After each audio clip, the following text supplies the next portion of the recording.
Following the sad collapse of the Marble family, caused by the actions of the Sylvester family, the youthful leader of the Marbles family was compelled to end his own father's life by the order of Count Sylvester, the head of House Sylvester, an opposing group to the Marbles family. That day was very sorrowful because young Lord Leon's hands became covered with his father's blood. Now that the family leader was deceased, Leon Marbles was then the successor to lead this weakening family, the very family that people once respected as the top experts in magic involving the dead. Since he had become the leader of the Marbles family, Leon was conducting a meeting with other aristocrats living in the Marbles family's lands. The aristocrats expressed worries about their enemy, House Sylvester, which was gradually seizing Marbles' land daily. It was uncertain when they might fully invade Marbles' territory. A particular noble strongly suggested that Leon should strengthen their defenses.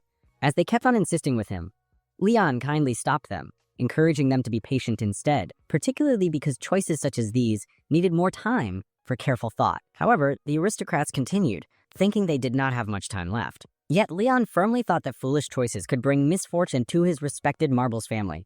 When the meeting concluded, Leon thought about how, after his father's death, Lord Rune von Marbles, Leon Marbles, became the head of the Marbles family when he was only 14. The Marbles family was previously feared as a strong group of magic users who controlled the dead.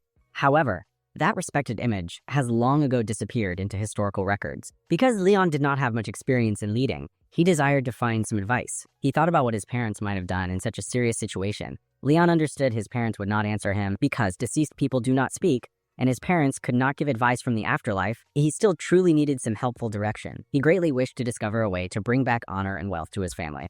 Leon went to the study that previously was used by Wieland von Marbles, who was the original founder of the Marbles family, and who also had the distinction of being the only necromancer on the entire continent in his era. People say the Marbles family initially became important because the first family head became famous through battles, but from the time of their founding family head's greatest success, the Marbles family line has found it difficult to have another fully skilled necromancer. This caused the family's wealth and status to go on a downward trend, and by a twist of fate, Leon had also been compelled to kill his own father. After he entered the room, Leon took the book that recorded their family history. The founding Marbles family head, Wieland von Marbles, was an almost legendary person. With a simple hand gesture, he could clear away his enemies like a deadly storm, calling forth groups of undead beings in a continuous march of death. Within only 2 months, the entire eastern area was brought under his control through conquest. People say that Wieland von Marbles made an agreement with the demon Marbas, which revealed one of the continent's biggest mysteries and hidden knowledge about necromancy. This was all achievable because of the feared book, the Necronomicon, that gave him the ability to govern as the supreme ruler of the continent. This book, right before Leon, was the Necronomicon itself, a very valuable family treasure handed down from their founder. It was the exact book that caused the Marbles family to become the only necromancer family on the continent. When Leon started to open the book, he perceived an authoritative voice talking directly to him. Surprised, Leon understood this strange voice was communicating through thoughts, but he was confused about how he could hear it, particularly because the family head's office was protected by an old magical barrier. Still, he replied, asking who was speaking. The voice resounded, with a slightly threatening tone, telling him not to fear because it meant no harm to him or his family. Leon felt uncertain about trusting the words from such an unseen and mysterious source. All at once, Leon started to move into a different reality. At that moment, a huge, legendary lion appeared directly in front of him. The very first question Leon asked this being was about their current location. Hearing this response, Marbas understood that Leon appeared not to know about the existence of powerful black lions, implying his ancestors probably never informed him. Marbas recalled Leon's father, Rune, but also observed that the magical connection binding his father to him had been broken. Growling, Marbas commented that Rune was a very gentle man for a leader of a family known for dark arts, so his death was not entirely unexpected. Marbas then questioned Leon, asking who delivered the deadly strike to his father. Without any pause, Leon stated that he was the one who ended his father's life. This made Marbas roar loudly, with great anger. Yet, before harming Leon, Marbas questioned him again, asking if he truly killed the person Marbas had a sworn agreement with. Leon's answer stayed unchanged, insisting that he was responsible for his father's death. Marbas then entered a state of extreme, uncontrolled rage. A dark red liquid suddenly hit Leon, and through this, Marbas saw past events connected to Leon. Noticing Leon's entirely blank and emotionless face, both before and after killing his father, Marbas understood that Leon's emotions had been suppressed. While Leon's hands released the guillotine's rope, it did not mean he was truly responsible for his father's death. Nevertheless, Leon maintained that he was to blame, and there was no use in rejecting this fact. It was at this moment that Marbas, the Black Lion, detected something deeper in Leon than only sadness. He observed a menacing energy coming from Leon, an energy so powerful that even the mighty Marbas started to shrink back like a small cat. At this point, Marbas was completely certain that Leon would become greater than his forefathers. Marbas then became somewhat modest and began to introduce who he was. He stated he was Marbas, one of the 72 demons from hell. He was the demon who rejected the world of demons and decided to live together with humans as an alternative. His initial very close friend for life was Wieland von Marbles. He also said he was the origin of the necromancy that turned into the special skill of the Marbles family. Upon hearing this, Leon recalled that he had listened to these stories previously. Leon was already aware that when their ancestor established the Marbles family, this very lion, Marbas, had taught him the prohibited skill of necromancy. Marbas agreed with this, also saying he was now tied to the Necronomicon, even though he was a powerful demon before this connection. Leon also remembered how the founding family head frequently told them that necromancy was inherent to Marbas, so Leon could not understand why Marbas, the great lion, eventually left the Marbles family. Marbas quickly detected the hostility Leon felt and asked him about this feeling. Leon voiced his worry that since the era of their founder, the Marbles family had not produced a necromancer as skilled as Wieland. The sole explanation Leon could imagine was that the great lion, Marbas, had deserted them. Marbas clarified one specific point very firmly. The cause for Leon and his relatives being unable to use the real power of a necromancer was their insufficient strength to act as a suitable container. Not one of Wieland's successors could compare to the immense talent that Wieland had. The single factor hindering the Marbles family was the weakening of their family lineage. Following a brief period of thought, Leon was prepared to accept what Marbas was stating. Ultimately, it is a natural principle that the powerful overcome the less powerful. This was a contributing factor to why he felt little regret concerning his father's death, particularly as his father had nothing exceptional to provide. Having said that, Leon resolved to bear the responsibility his father was meant to carry on his own. Because Marbas, the Black Lion, asserted he had not abandoned them, Leon requested this lion, Marbas, to perform a favor for him. However, Marbas reminded Leon that a favor is a kind deed in which one side usually experiences a disadvantage. As a demon, Marbas favored an agreement, or a bargain, over simply doing a favor. Given the situation, Leon chose to form an agreement to gain necromantic power. He additionally challenged Marbas's pride by asking if this powerful being was truly able to bestow such an ability. Marbas seemed slightly irritated with Leon for doubting his abilities. For Marbas, the crucial question was if Leon himself could even handle such extraordinary power. Leon immediately affirmed this. He felt he fully deserved it. If he were an unskilled nobody, he would not have been allowed to interact with a superior demon like Marbas, the Black Lion. People say that common individuals merely need to speak with a demon before losing all their magical energy, experience illusions, and in the end, die. That Leon was still standing indicated he must have at least a small amount of potential, making him worthy of this great lion Marbas's notice. Marbas conceded that Leon was definitely not average. He also appeared to have a good amount of courage as well. Considering this, Marbas, the Black Lion, was prepared for the agreement. But because it was an agreement, Leon needed to give something back. Leon was ready to give whatever Marbas wanted and inquired about what Marbas's price might be. Marbas laughed and then confidently stated that he required every single part of Leon's existence. This request sounded wonderful to Leon, as he was very prepared to give up every aspect of his humble life to a powerful demon like Marbas. The scene then changed to a meeting among all the nobles of the Marbles household. The only one missing was Leon, partly due to him not being invited. The white-bearded man, Sir Kirchall, voiced his worries to the other nobles present. He confidently stated that Lord Leon had insufficient power to make very important decisions that impacted the whole family. He felt certain that his other colleagues also agreed with this belief of his. The other nobles remained silent, and their lack of response seemed to confirm his statement. Therefore, Sir Kirchall intended to manage all family affairs for the time being. He thought he should lead because he was Lord Leon's uncle, making him the current family head's nearest relative. Then, he allowed others to voice any objections to him becoming the family's caretaker. One noble quickly supported Sir Kirchall, thinking it would be foolish to go against him, considering the other option was just a young boy, not yet an adult. He definitely did not want to entrust important choices to an undeserving child like Leon. Gradually yet steadily, the other nobles voted for Sir Kirchall to manage family matters for the present time. However, Pullen, the fat man, indicated his disagreement. He thought Lord Leon was the sole direct heir of the former family head, and their family had no past instances of choosing the next leader against the direct line of succession. Replying to this, another noble stared disapprovingly. He felt lineage was useless if their whole family could be destroyed. Out. The soldiers of those Sylvester ruffians were advancing against the Marbles family at that very moment. Although he acknowledged Pullen's worries regarding the right of inheritance, It was all meaningless if they were all to perish by blindly obeying an incapable leader. Yet Poland continued to disagree with his colleagues' choices and statements. He thought that each person present was there only because the deceased Lord Rune had kindly given them a seat. Thus, everyone there had a duty to the family to fight until the very end, even if the current family head had not yet formed his own group of supporters. Poland would not passively observe Leon's uncle, Sir Kirchall, seize Leon's proper position as heir. Incidentally, this man, Poland, appeared to be a dedicated supporter of the former family head. Hearing this, Sir Kirchall stood up, noting that the current family head apparently had at least a single loyal supporter. Poland told Sir Kirchall to stop the nonsense and clearly state what he truly intended to say.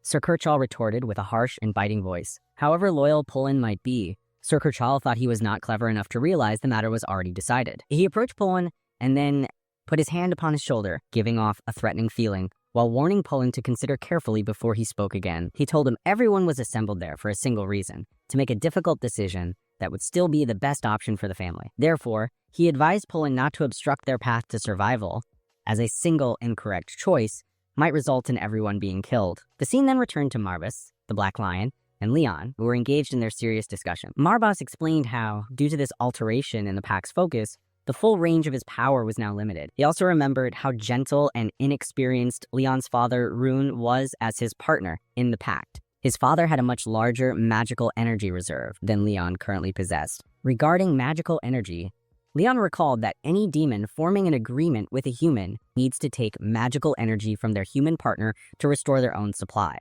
So Leon asked Marbas what he planned to do now. Marbas, the Black Lion, snapped his fingers and then changed his form into a small, adorable fluffy cat, stating this form would require less energy to sustain.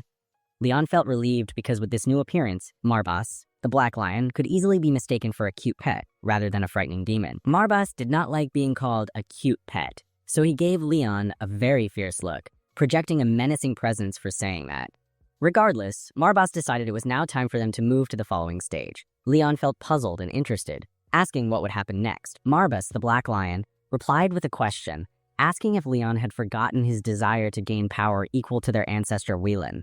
Leon confessed that he truly did desire that kind of power. Marbas reminded him the sole method to get that power and reach the same level as their ancestor Whelan was to do what he did. Therefore, they would be traveling to the secret shrine of the ancestor Whelan. Yet, before they started their travel, Marbas cautioned Leon that the journey might cost him his life, so he asked if Leon still agreed.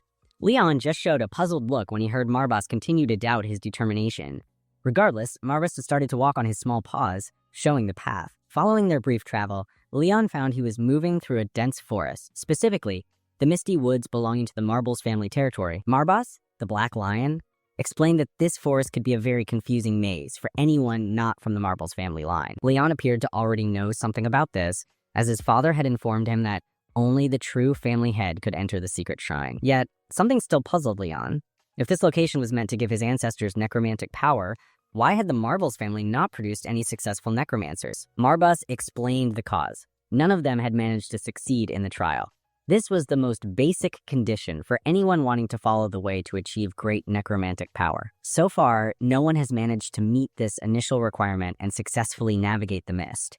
When they reached the specific place they were heading to, Marbas lifted his small paw, indicating for Leon to halt. This was the spot where their trial would start. The test was straightforward. Leon needed to go down into the mines. However, before going far into the unknown areas, Marbas stated clearly he could not offer any assistance. This would be a challenge to determine Leon's courage and strength. Marbas offered one final piece of useful guidance. He strongly advised Leon to always obey the Necronomicon's directions, particularly because it contained the secret to the power Leon wanted, the specific power of necromancy.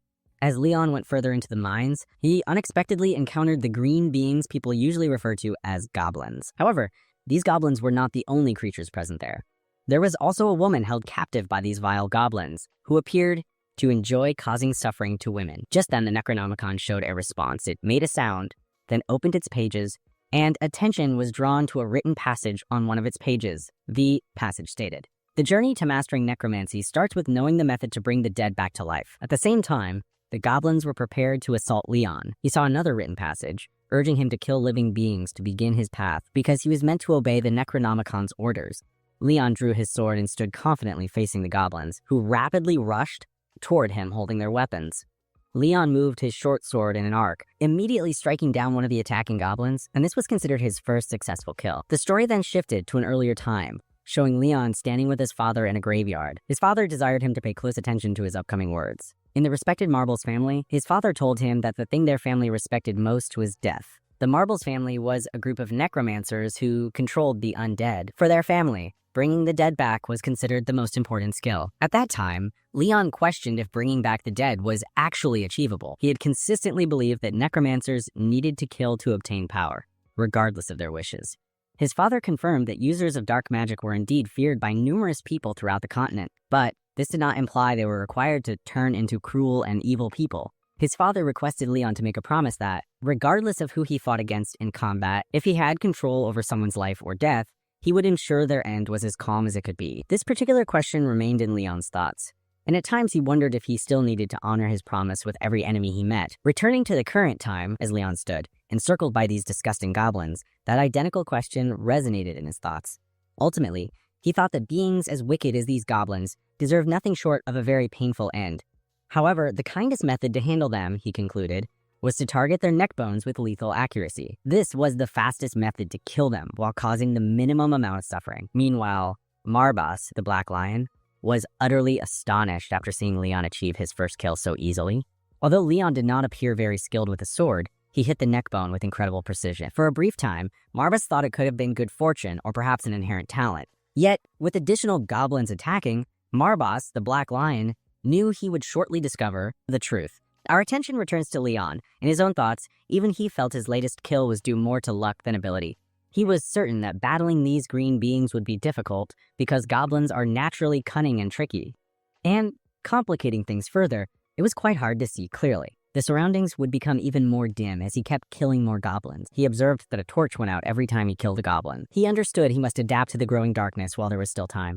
Rather than just slashing wildly at the enemy, he changed his attention to stabbing and striking with great accuracy. He began his continuous killing of enemies, and for every goblin that he defeated, another torchlight nearby would extinguish.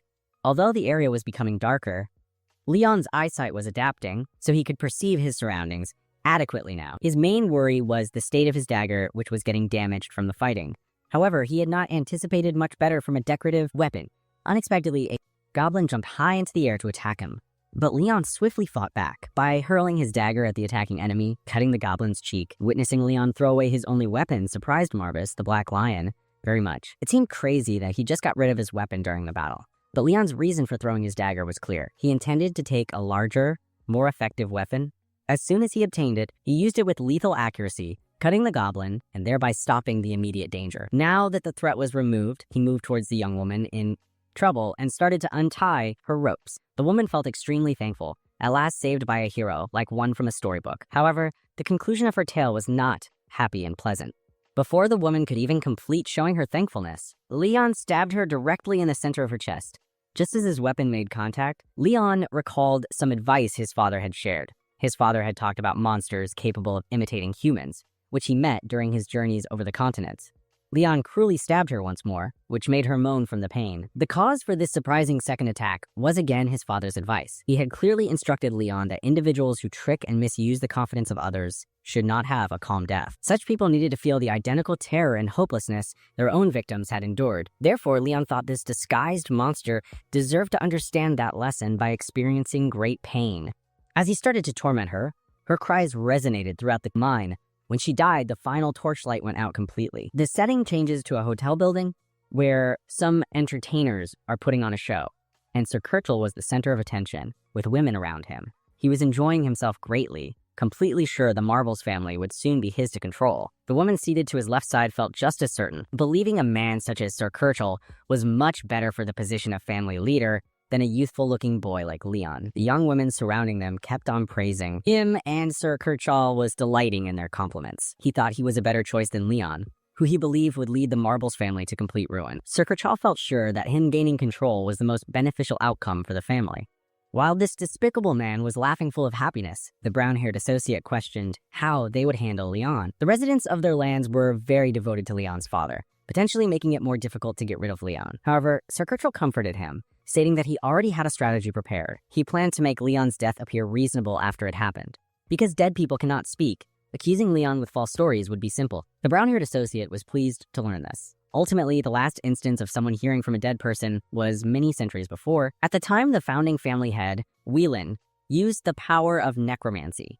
Raising their glasses, they honored the victory they thought was approaching soon. Meanwhile, our view shifts to Lord Count Sylvester of House Sylvester. He was asking his soldiers about the advancement of their scheme to conquer the Marbles family. One of his soldiers informed him that Sir Kirchhoff was basically a tool operating for House Sylvester. Now, they only required formal permission for total war from the royal family. Count Sylvester was greatly pleased with the situation. He thought it was ridiculous that the Marbles family believed their enemy would not attack, especially since the initial fight was not long ago. Count Sylvester's followers gave him much praise, admitting none of this could have happened without their leader's amazing ability to predict events. He also made certain to acknowledge Sir Kirchhoff, who, in Count Sylvester's opinion, was unknowingly helping his enemies. The idea that the long history of the Marbles family, spanning centuries, would conclude because of a foolish traitor. This thought was extremely amusing to Count Sylvester. He commanded his soldiers to speed up their preparations. Count Sylvester believed he was experiencing a run of good fortune. First, that foolish father, Lord Rune, was beheaded by his own son. Now, the son, Leon, would be the following one. However, he was unaware of something important. The supposedly weak person he mentioned was getting ready to become truly formidable. Back in the mine, Leon had just killed the final monster, and the mine was completely dark as all torches were out.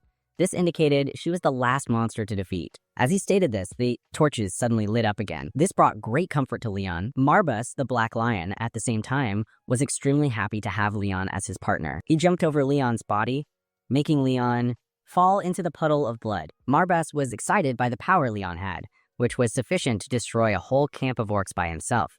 He was astonished that Leon not only recognized the monster's fake appearance, but also managed to stab its body that appeared impossible to damage. Although Leon was thankful for the praise, he preferred not to face orcs, because he heard they hated humans more than anything. Yet Marbas, the Black Lion, was very interested in how Leon succeeded in seeing through the disguise. He desired to know how he achieved it. The solution, Leon believed, was quite straightforward. After all the other torchlights had extinguished, a single one continued to burn. The important detail was that the illumination from that torch had a distinct color. It was green, which is the color associated with the dead. For every monster that he had killed, the torches went out individually one after another, and as expected, the final torch remained burning until the very end. That provided a sufficient clue for Leon to understand the woman was actually a monster in a disguise, and he therefore killed her based on that realization. Marbas, the Black Lion, became even more thrilled. Now, usually he would not anticipate a young boy of that age to achieve so much in such very difficult conditions. When a person's life is in danger, it is already hard to understand the situation, much less to act immediately, without any delay or doubt. Nevertheless, Leon did precisely that, defeating all the foes alone and smoothly by using his intelligence. Although Marbas, the Black Lion, was at first worried about Leon's magical energy supply, he now thought that a person's capability should not be judged only by their amount of magical energy. He felt sure that Leon was concealing something unique, something truly remarkable that made him even more excited. He was now eagerly anticipating what new abilities Leon might demonstrate next. Since Leon had finished his initial test, it was now appropriate to proceed to the following one. His primary assignment had been to end the life of a living creature, and because he has now achieved this, the Necronomicon directed him to bring back the dead ones. Considering this instruction, Leon could only understand it to mean he needed to make undead soldiers from the goblins he had just killed. And by doing so, he was preparing to take his initial real step to becoming a necromancer who is never defeated. This understanding filled him with an immense amount of excitement. Leon discovered the way of necromancy that was presented to him. Marbas, the small, fluffy creature of doom, urged him to look at the defeated goblins, and then to guide a stream of magical energy into his sight. This action would then permit a network of threads to form and connect to the dead bodies. By obeying those directions, Leon successfully found and joined each thread to the goblins. These particular threads are called death lines. They float above the limits of death, with each thread connecting the soul from this existence to the next one. Marbas clarified that a necromancer's main skill involves detaching the souls from the corpses of the dead. This confirmed the soul removal process, and after filling those souls with their own magical energy, the necromancer effectively started the reanimation spell. This was soon demonstrated when the goblins were brought back to life, surrounded by a dark energy and marked with a symbol above their heads. Marbas provided him with a clear visual example by commanding one of the undead goblins to assault Leon, but then stopped the goblin's attack just before it hit. Marbas, the demon, called this stage of the procedure branding. And although there were various methods for raising the undead, this specific technique was preferred for monsters. Marbas promised to explain other types of necromancy in more detail later. Leon stood ready, having gained new knowledge from this demonstration. Now it was his opportunity to completely replicate the entire procedure. However, before he started, a question remained in his thoughts, recalling his ancestors' statements. Leon mentioned how it is much more difficult to bring back a human compared to a monster. At this moment, he was eager to find out if his skill level allowed him to safely reanimate a human as one of his undead fighters. In response, Marbas asked if Leon needed that specific ability among his skills. Leon affirmed that he did, which led to a sarcastic remark from Marbas, who questioned which human would be the target of Leon's magic.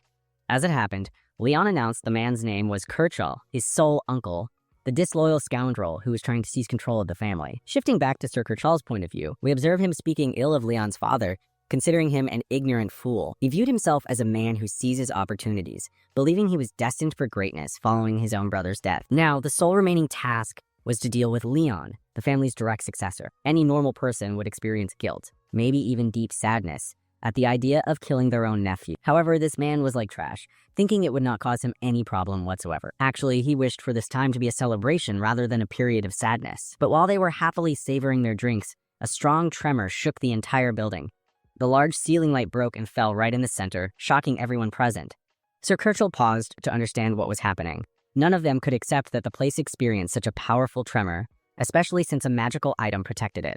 Sir Kirchall's eyes quickly looked around as he signaled to his companions to stay silent. Speaking aloud, he called out to the hidden intruder, ridiculing the person for trying to kill him. Leon's voice replied, teasing his uncle, Sir Kirchall, for having such absurd thoughts. His golden brown eyes looked at the man with coldness from afar. Sir Kirchall viewed Leon as merely an incapable young leader of a ruined family. He signaled to his guards to deal with the young Leon. However, Leon, looking very serious and determined, directly told this older man, Sir Kirchall, to show him respect as the family's leader.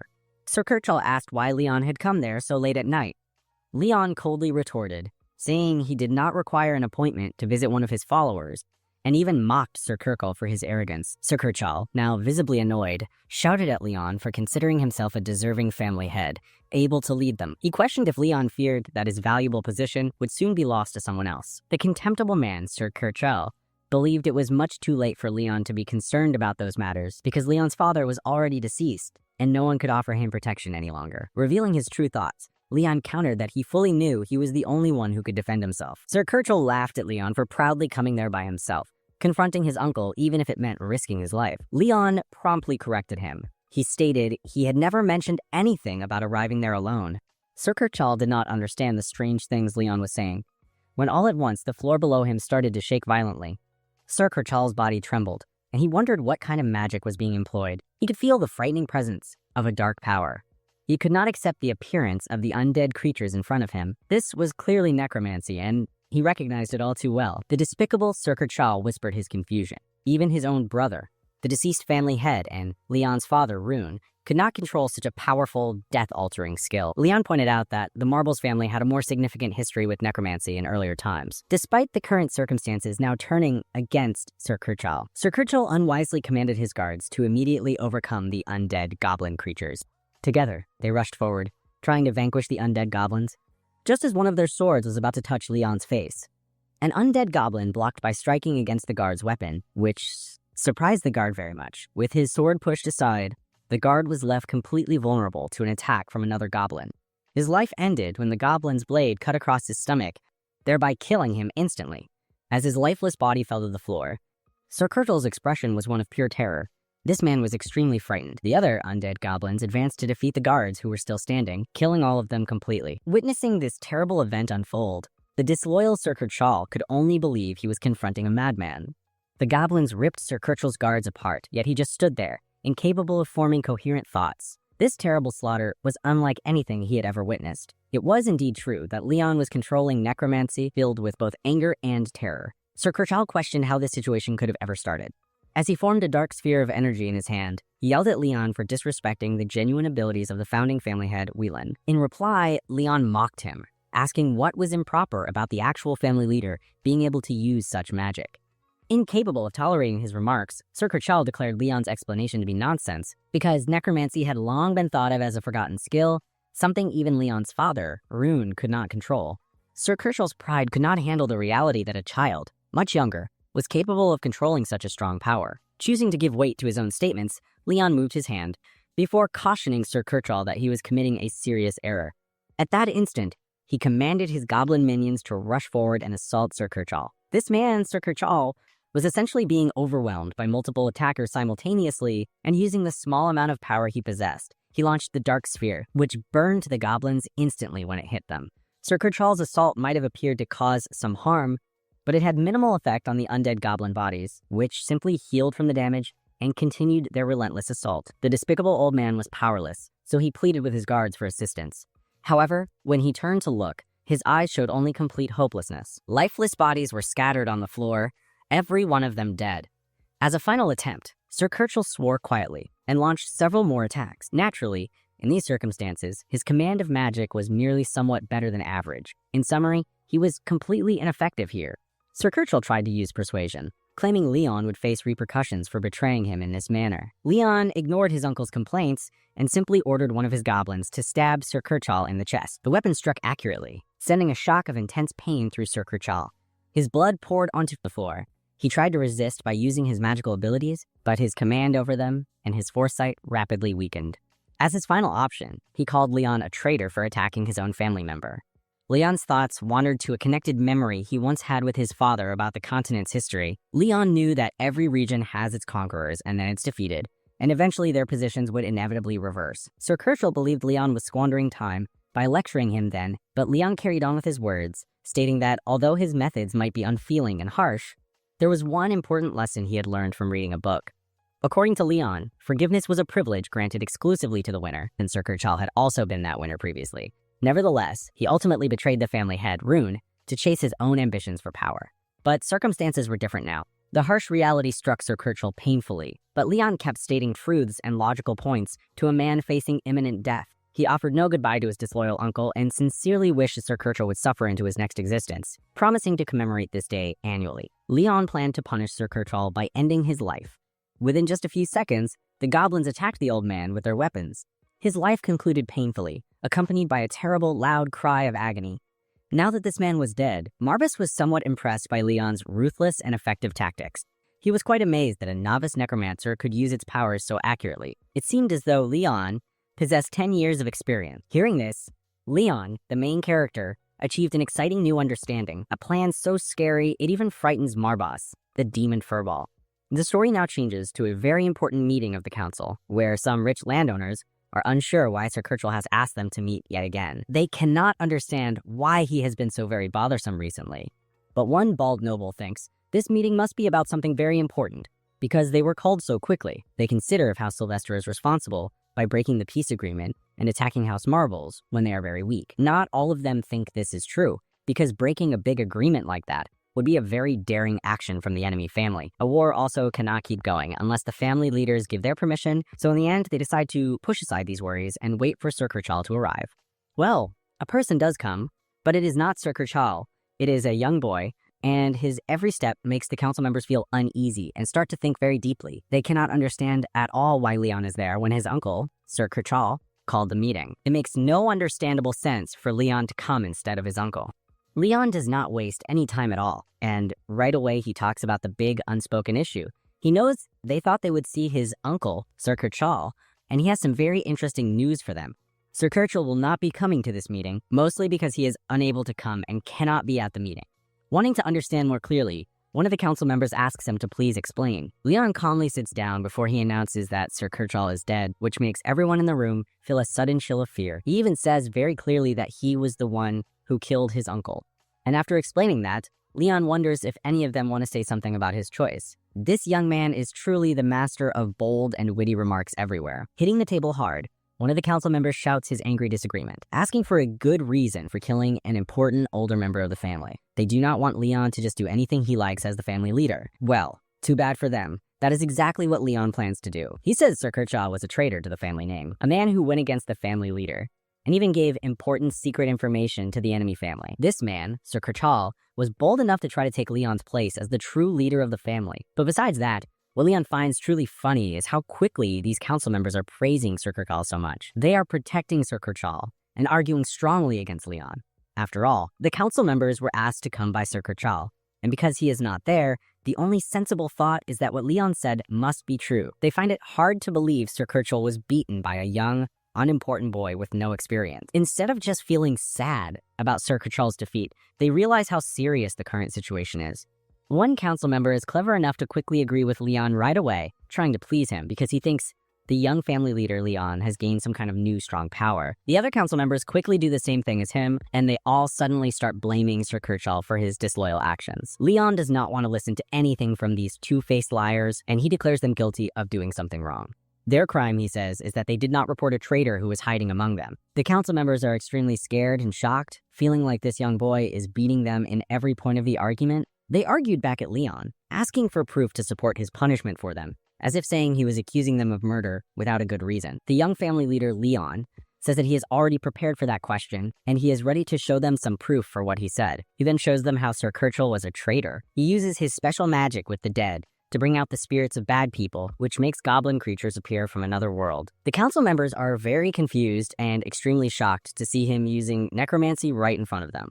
From the dead things he brought back, Sir Kirchhoff's body stands up in front of them. Leon says Sir Kirchhoff's name out loud. The dead man's body, like a zombie, is barely staying together. Then Leon commands the dead traitor to tell everyone about his bad actions. The council members continue to ask the same uninteresting question again, and Leon is tired of answering it many times. To him, it is very simple. Necromancy is a magic used by the leaders of the Marbles family. The undead goblins make a loud roar at the council members, which makes the council members try to run away from there. But before these terrible people can even get away from their chairs, one of them falls to the floor already, with his head cut off from his body. Another council member pulls his hurt body slowly across the ground because his legs have been cut off. Leon has no time to show kindness and decides this meeting is not finished yet at all. He uses Sir Kirchhoff's dead body as the tool to cause their deaths. The dead human body stands up in front of its master, Leon, with its mouth open very wide. Leon asks another question, wanting to know if the council members were also part of the traitor Sir Kirchhoff's bad action. The dried, dead body of Sir Kirchhoff tells them only what is true. Every one of the council members was to blame for trying to remove the family leader. They all knew Sir Kirchhoff was a traitor who gave away secret information. After this was confirmed, Leon felt satisfied with the choices he made. The council member with blonde hair there thinks he is special and asks to be saved. The same thing happens with the other terrible council members. They are all asking for another chance to live. Leon gives them a fitting punishment by having his goblins rip their bodies apart. Now that the entire council was completely destroyed, Leon completely accepts and uses his necromancy powers as the real leader of the Marbles family. Their family's old power, lost for a long time, was finally brought back. Leon stands above the dead bodies of the council members he killed, with his Necronomicon book floating strangely next to him. He looks at what happened because of his actions before he looks at a servant shaking in the dark corners. Without waiting, he strongly asks to know where Poland is located, the servant, who is very scared by all the killing. The servant nervously tells him that Poland is kept in the underground jails because he was accused of trying to cause rebellion. When Leon hears this, he commands the servant to show him the way there. As Leon starts to walk towards the door, he looks at the soldiers who are still there, telling them that they can run away if they want to, but if they decide to stay there, he will not be responsible for what might happen to them next. He goes away, believing they will make the correct choice for themselves. At the Sylvester family's place, a man walks up to Count Sylvester, and he gives him a written letter. Count Sylvester takes the letter and reads it slowly, with a small sign of feeling better now showing in his eyes. The letter says that the Emperor's family has decided to go against House Marbles, which makes him feel excited. The messenger says that this was what they thought would happen, as House Marbles has nothing good to give, and the soldiers they do have are not useful in a fight. Count Sylvester agrees with him and tells his men to continue with their plan, feeling very sure that House Marbles will be defeated in 1 month. He then asks the messenger if he is ready for his job, and the messenger confidently says that he is ready. Still, Count Sylvester makes sure that his soldiers are completely ready for what is going to happen. His main planner, finding Count Sylvester's confidence funny, says as a joke that the only real dangers to their victory would be if a very strong necromancer suddenly appeared, or if House Marbles' founder, who died long ago and possibly came back to life. This joke only makes Count Sylvester feel even more sure of himself. In the underground jails of House Marbles, Leon finds Poland locked in a jail cell. The moment Poland sees him, he starts begging and saying sorry, admitting he let Sir Kirchhoff's bad plans grow, which in the end put Leon in danger, feeling very guilty. Poland insists that he should die because he failed. But Leon thinks about the situation in a different way. Poland was the only person who went against Sir Kirchhoff, which showed he was loyal and made him a good person to have on his side. Because of this, Leon tells him to stand up, saying that there are many things they need to do and that he needs Pullen to help him with these things. Pullen is very surprised, asking what kind of help Leon could possibly need from a person like him. Leon, seeing the many flies flying around Pullen, just tells him to clean himself up and then meet him in his office, and there they will talk more about the plans. Pullen happily agrees, promising to be loyal as Leon walks away. When it becomes night, Leon stands near his window, looking outside, while Marbas, in his small cat shape, sits on his shoulder, and Marbas is slowly cleaning his own fur. Marbas, the cat, speaks first, asking what Leon plans to do next. Leon stops for a moment, thinking deeply until Pullen finally comes into the room. To Pullen's great surprise, Leon shows him a very daring plan, to pretend to be Sir Kirchhoff to trick House Sylvester. Pullen right away said he was worried, explaining that to pretend to be someone so well would be almost impossible to do. But Leon has different ways to do things. Without stopping to think, he calls out a special creature, a doppelganger, and it changes into the exact look of Sir Kirchhoff right in front of Pullen's eyes. Very shocked, Pullen can barely believe what he is seeing. Leon has just easily called an undead helper. He had heard people talking about Leon's powers, but seeing this himself makes him understand just how strong this necromancer really is. Still, Pullen has worries in his mind. Even if the doppelganger looks exactly like Sir Kirchhoff, controlling it well enough to trick House Sylvester is a completely different, harder problem. He nervously tells his worries, afraid that their trick will be found out very quickly. Pullen says that undead creatures cannot perfectly copy how a person talks, writes, or acts. But this is not just any normal undead creature. It is a trick made by a creature called a doppelganger, which Leon was able to find. Different from normal undead, this doppelganger can not only copy someone's looks, but it can also remember their thoughts and act like them to show its powers. The doppelganger uses Sir Kirchhoff's magic, which shocks Pullen because it is so perfectly copied. Leon then remembers when he first met this creature in the Dark Mine while he was looking for a book. At that time, the doppelganger looked like a woman. After Leon killed it, he had asked for its name. Marbas then told him it was called a doppelganger, a being that could copy a person's looks, how they act, and even their special powers. At that moment, it had been copying a traveler it had killed, along with the traveler's friend. When Leon heard this, he had started to think of a plan. Without waiting, he had used his special necromancy magic to make the doppelganger's dead body rise up from the ground. This creature was once a servant of the first leader of House Marble's, Whelan, and now the creature belonged to Whelan's family member, Leon. After so many years, it had finally come back to the master it should serve. This other powerful demon-like being seemed very angry about this, while Leon looked at his new servant, Marbas, knowing Marbas liked him more than this other being. Marbas warns Leon that this doppelganger creature can change into any person a necromancer has met.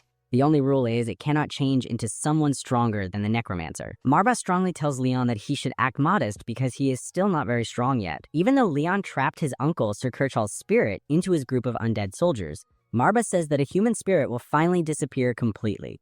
That is why Marbas suggested Leon should not get involved with House Marble's problems, because he did not have a way to fix things forever. But Leon disagreed very strongly, saying he would not betray his own family. If he leaves the family, innocent people on their land will be killed by the Sylvester family members. Marbas, the demon furball, asks if Leon cares so much about others that he would risk his own life for them. Even though Leon can be cruel, he is ready to die for his family. Marbas thinks Leon is being too loyal for no good reason. Instead of talking more about that, he talks about the more important problem they have now. A purple ghost-like creature appears in front of them, and Marbas suggests Leon should bring this creature back to life and use it to help him. Leon asks if Marbas knows this creature. It seems this creature was part of the first family leader Whelan's group of undead servants. With Leon's current situation, it will help him a lot, as long as he can handle its bad temper, that is. Without waiting any longer, Leon says the magic words, which makes the ghost-like creature appear in a shape that looks almost like a human. The creature stares angrily at its new master, Leon, before Marbas, the demon furball, roughly pushes it for coming back to its newest master. The creature has just come back to life, and Marbas is already being mean to it. Leon watches their small fight happen. The purple creature, Crow, thinks for a little while before it decides what to do next. This creature, Crow, actually copies a powerful fire attack using special hand movements before it changes to look exactly like Leon. It also argues back against Marbas, which makes Marbas very surprised at how brave and rude it is. Suddenly, there are two black lions in the room, and they look exactly the same. Having another group meeting, Pullen suggests they could use Crow's copying ability to make a perfect copy of Sir Kirchhoff, even his smallest habits. He feels very sure that this trick will be successful in a secret spying mission against the Sylvester family. It is a very good suggestion, and Leon likes this idea. Pullen asks to ask one last question to make things clear, talking about how the Sylvester family will try to get help from the Emperor's family. He asks why the family leader, Leon, is so determined to protect House Marbles. Even when running away would give him a much better chance to live. It is the same idea that the demon Marbas also gave to him, but Leon thinks he has a very strong duty he must do, which is to protect his family. After hearing this answer, Pullen decides he will serve the family leader, Leon, until he dies. But he is confused about what makes Leon try so hard for his family. It is a good question, because Leon himself had thought about the same thing for some time. While Leon is not really a great hero who fights for what is right, all he truly cares about is becoming a good leader of the family, which is why he must show he deserves to be the leader. For this moment, the reason for his strong decision is still a secret and not clear, but that is also why he is waiting to start his plans, so he can become stronger and show his answer through what he does. Right now, to reach that goal, he first needs to get rid of the people who are a danger to the peace of House Marbles. Leon refuses to make the same too trusting mistakes as his father, and thinks he will one day find his own answer, his own reason to fight. After the meeting, Leon meets Crow, his doppelganger. This situation is very much like a game of deception now. The creature, Crow, keeps saying rude things to its master, Leon, and Marbas. Marbas, the demon furball, gets argued against by both Leon and Crow at the same time. Crow is the last special gift left by the first family leader, Whelan, for the person who came after him. Now that Leon has gotten a very strong servant, a killer with very clever skills, he could do many difficult jobs very easily. Crow's best skill is killing, and his second best skill is, of course, saying mean things to Marbas, the demon cat, and Marbas keeps getting angry because of Crow's bad words. Leon says that he very much needs help from Crow's special powers. He wants Crow to copy or act like his dead uncle, Sir Kerchal. Crow thinks the job should be very easy, saying a piece of snake when the correct saying is a piece of cake. Anyway, Leon thinks Crow's way of saying it is much cooler and sounds better. Their small and silly argument finally stops when Pullen knocks on the door and comes into the room, telling the family leader, Leon, about a letter sent by the Sylvester family addressed to him. Wanting to know what it says, Leon opens the letter and he learns how the Sylvester family is saying bad things about House Marbles for not doing their duties for more than 100 years. Now, to punish House Marbles for hurting its people for fun, the Sylvester family has taken rightful leadership under Count Sylvester's orders. This is a clear statement of war between House Marbles and House Sylvester. They even give a condition to save the people of House Marbles if they choose to give up early. But if these conditions are stated, the Sylvester army will completely destroy the Marbles family's lands in 1 month. The Emperor will be supporting them, and Count Sylvester himself will lead the attack. Ending the letter, things are about to become very serious. Still, they have 1 month to get ready. For some reason, Leon is not scared to face this difficult challenge. Marbas agrees that while they do have some extra time, they should use that time to run away and get their soldiers together to fight later. Leon corrects Marbas, the demon cat, suggesting he will use his necromancy powers and saying that he is not even going to wait for the 1 month to be over. Marbas thinks this crazy boy Leon has completely lost his mind now. He cannot fight an army of hundreds of soldiers. It is a danger much bigger than dealing with one bad uncle. Marbas, the demon cat, asks if Leon is still ready to fight them when things are so badly against him. Hearing that question, Leon smiles, thinking they will all be fine. After all, he plans to stop being kind from now on and bring terrible destruction to all his enemies. In the town, stories about Sir Kerchal being missing spread very quickly, with village people whispering it was a bad sign, especially since their old leader, Lord Rune, died just a few months ago. People start to worry more about Leon, as many think he must be very, very sad, because he has now lost his last living family member after his father died. But one of the men tells the others that he trusts Leon,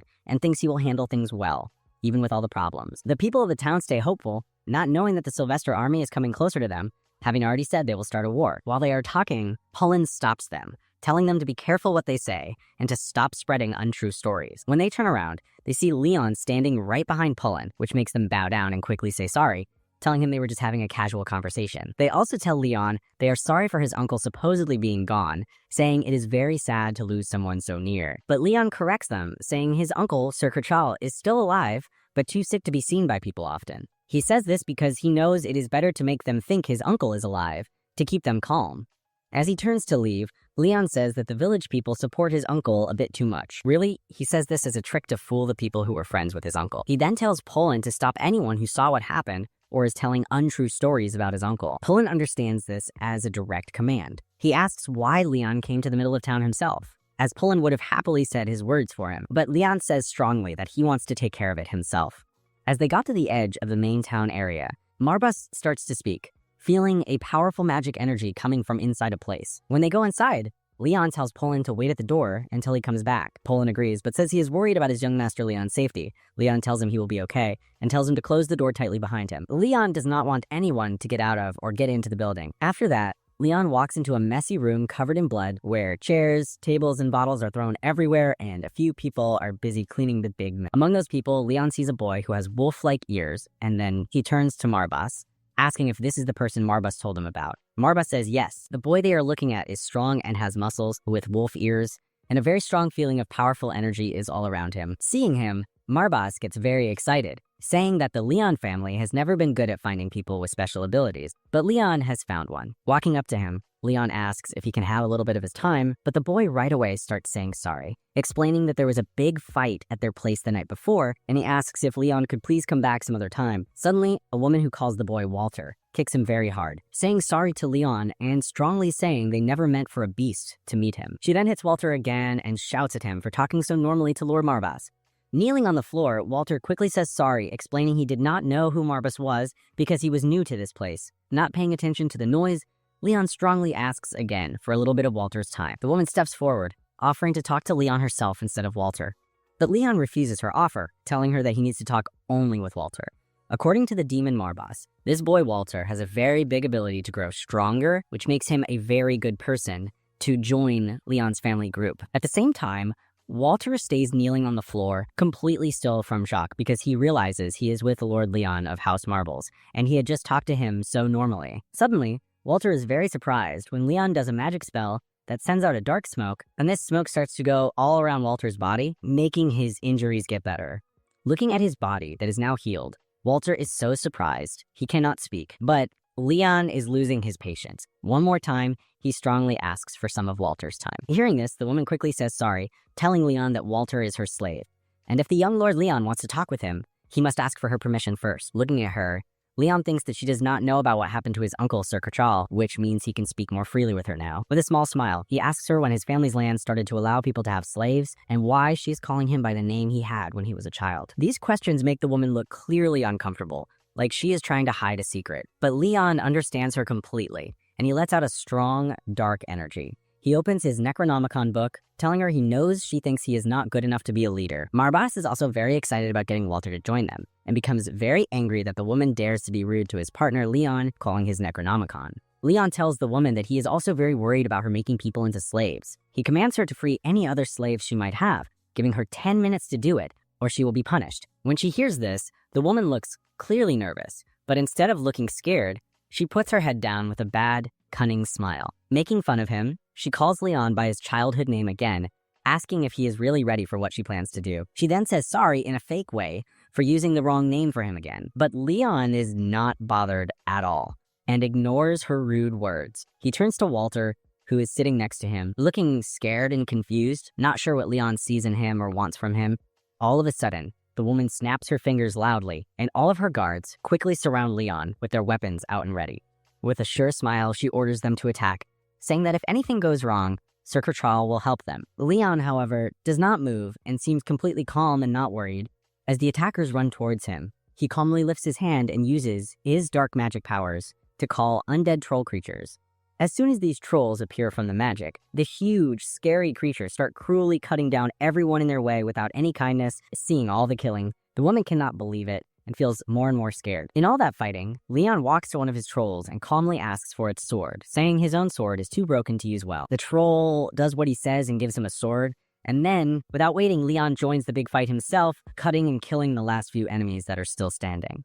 The woman, who is still alive, watches everything in great shock, finding it very hard to understand how Leon has gotten such very strong power. Walter, just as shocked as her, stayed quiet and did not speak, feeling his confusion. Leon turns to him and says clearly that the only reason he let him live is because Walter will be very important for his plans later on. Walter still cannot understand why a man from a rich, important family would be talking to someone like him. He knows he is just a wanderer that people ignore all over the land, yet Leon seems to want something from him. Since he was a child, Walter had been hurt badly and treated unfairly, like someone who did not belong, because he was part beast. He was seen as a sign of bad luck by the human children in his village who hurt him with beatings all the time, which was something he never really understood. He was just an innocent child, and none of it seemed fair to him. But one day, when he could not take it anymore, something inside him broke and changed. He fought back for himself, letting out a strong energy all around his body. His mind went crazy as he remembered the faces of the children who hurt him, and with a wild, unstoppable feeling of wanting to kill, he killed all of them. When he finally understood what he did and saw the dead bodies all around him, he could not believe what he had done himself.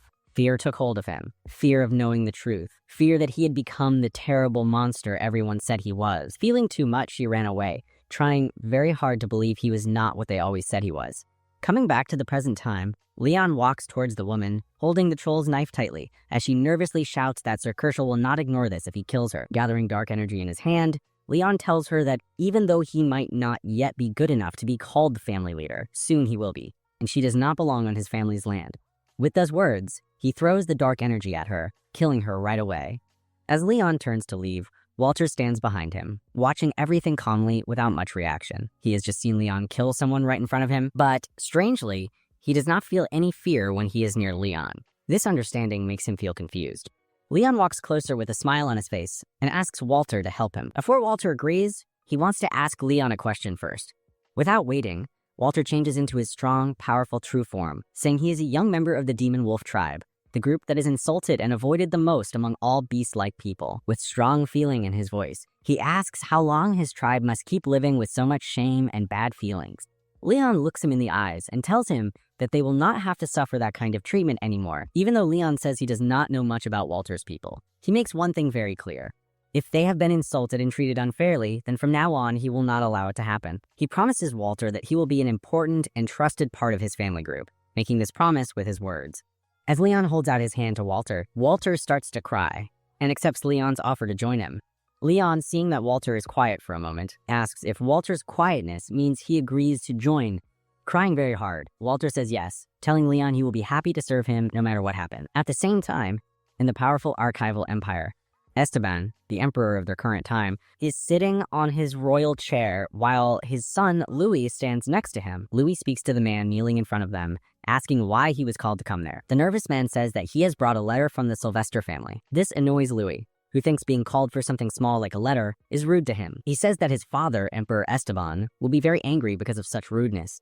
The man quickly says sorry, begging and saying his only wish was to give the message very quickly because Crown Prince Louis is now the most powerful man in their time, and the messenger is clearly scared of making him angry. But Louis's annoyance changes to interest when the man says that House Sylvester has warned about an attack on House Marbles. The messenger suggests that Louis should use this chance to help House Sylvester, making sure their shared enemy, House Marbles, is defeated. Louis thinks about the idea, but says he has some worries. House Marbles has a past of using necromancy, so starting a big war against them is a dangerous plan. The man tells him not to worry, saying that even though House Marbles once had strong necromancy powers, neither the current leader Leon nor the last leader Lord Rune could use such power well. He also says that House Sylvester's army has become much stronger. Hearing this, Louis agrees and tells the man to send an answer, saying the archival empire supports House Sylvester.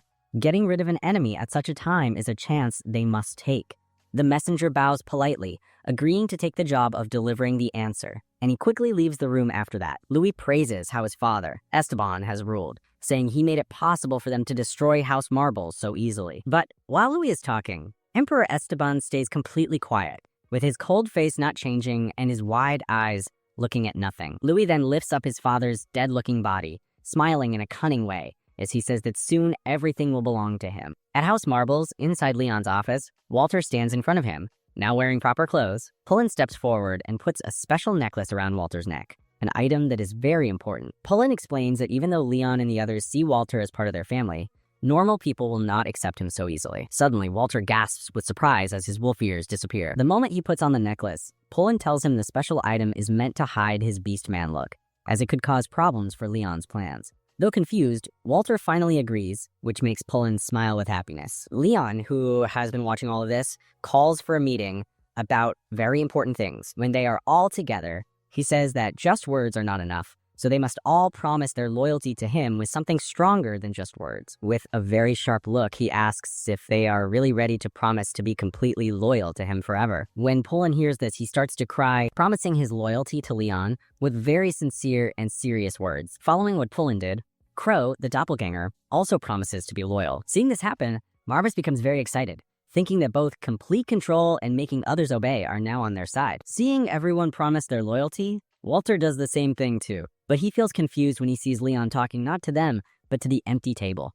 Leon is not bothered and suggests making a special magic pact with all of them. He says very clearly that if they refuse, it just means they do not want to join him. A magic pact like this changes the magic energy of everyone involved into a connecting pattern, making a promise that cannot be broken. This special connection lets them share secrets that none of them can tell to people outside their group. Since everyone agrees to this, Leon starts the magic process, putting dark magic into his hand. He makes a magic door open in the floor. A huge amount of dark energy shoots out from it, and then two giant, scary demon hands come out, holding an old paper scroll. As the paper scroll opens up, Pullen and Walter start to read what is written on it.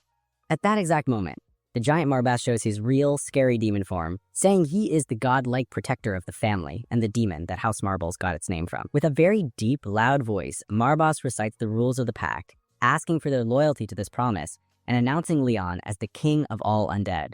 Pullen and Walter are both staring at the huge monster standing very tall in front of them as Marbas stands behind Leon. Leon introduces Marbas as his trusted friend and helper and tells them Marbas has promised to treat them with respect too. In a very deep, scary voice, Marbas sees their quietness as agreement and says this pact will be made permanent with their actual souls. Once it is made, they can never break it. Pullen nervously tells him that they would never even try to do something like that. In his own thoughts, however, he cannot believe it.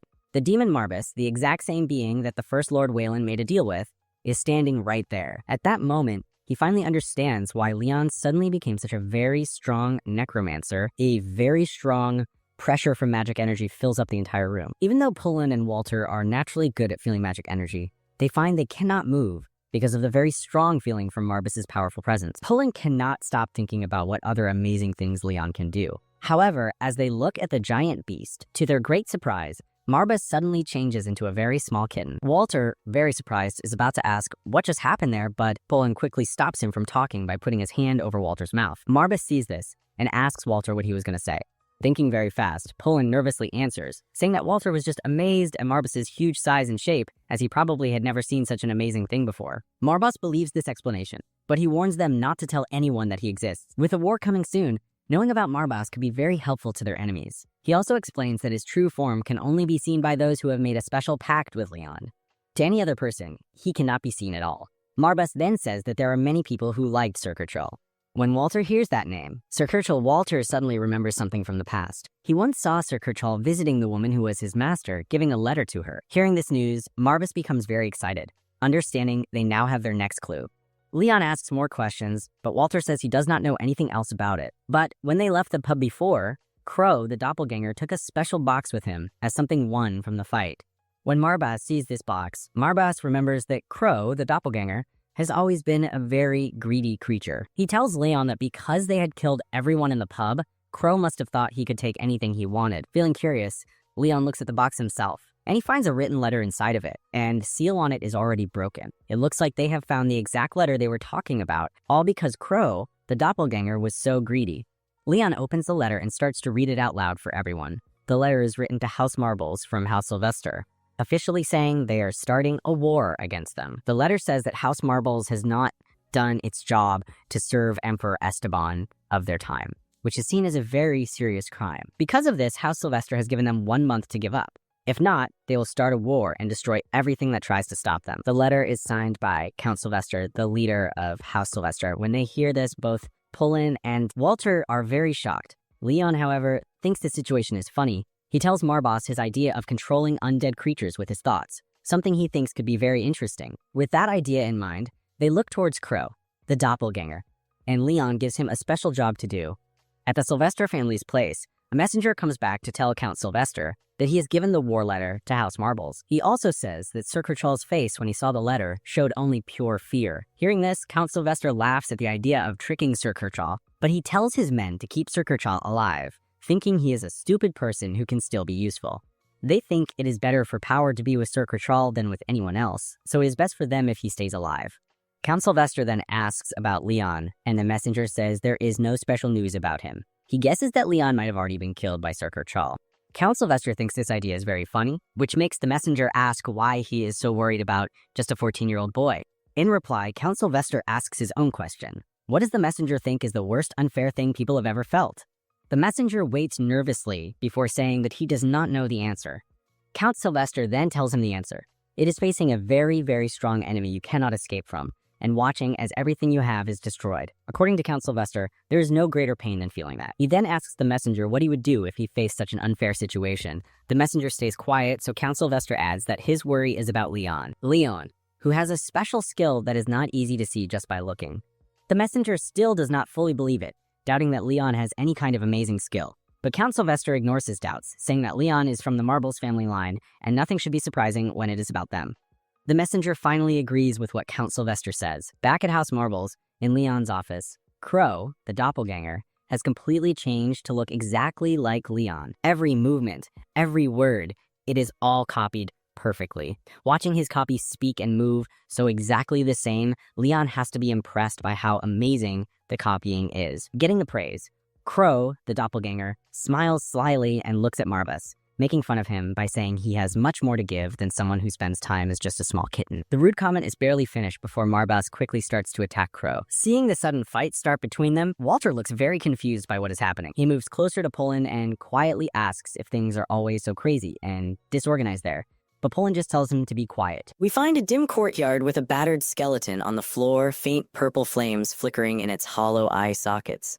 Leon stands by, totally calm. He just finished practicing necromancy that left the undead in pieces. Surrounded by splintered crystals and collapsed zombies, Leon, in a plain white shirt, catches his breath. The tall purple doppelganger bows dramatically, asking about the next trial. Meanwhile, Marbus silently approves from the shadows, impressed by Leon's progress. Marbus, looking like a tiny lion, signals Leon to keep going. His red eyes shine with pride and impatience. He's sure Leon's ready for deadlier magic, because apparently raising the fallen is only the opening act in this show. In an ornate hall, Leon now wears black robes. Pullen stands anxiously, the doppelganger stays eerily calm. Marbus's aura seeps across the floor, announcing Leon's next necromantic skill, something so powerful it might change the fate of their looming conflict.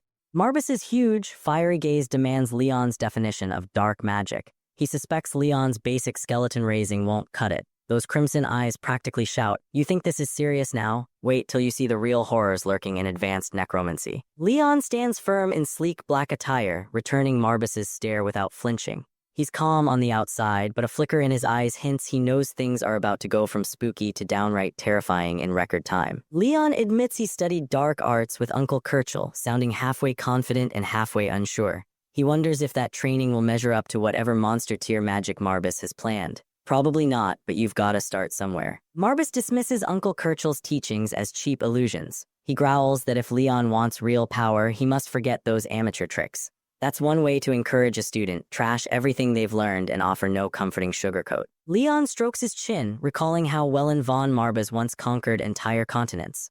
Clearly, reanimated skeleton armies alone couldn't explain those lightning-fast victories.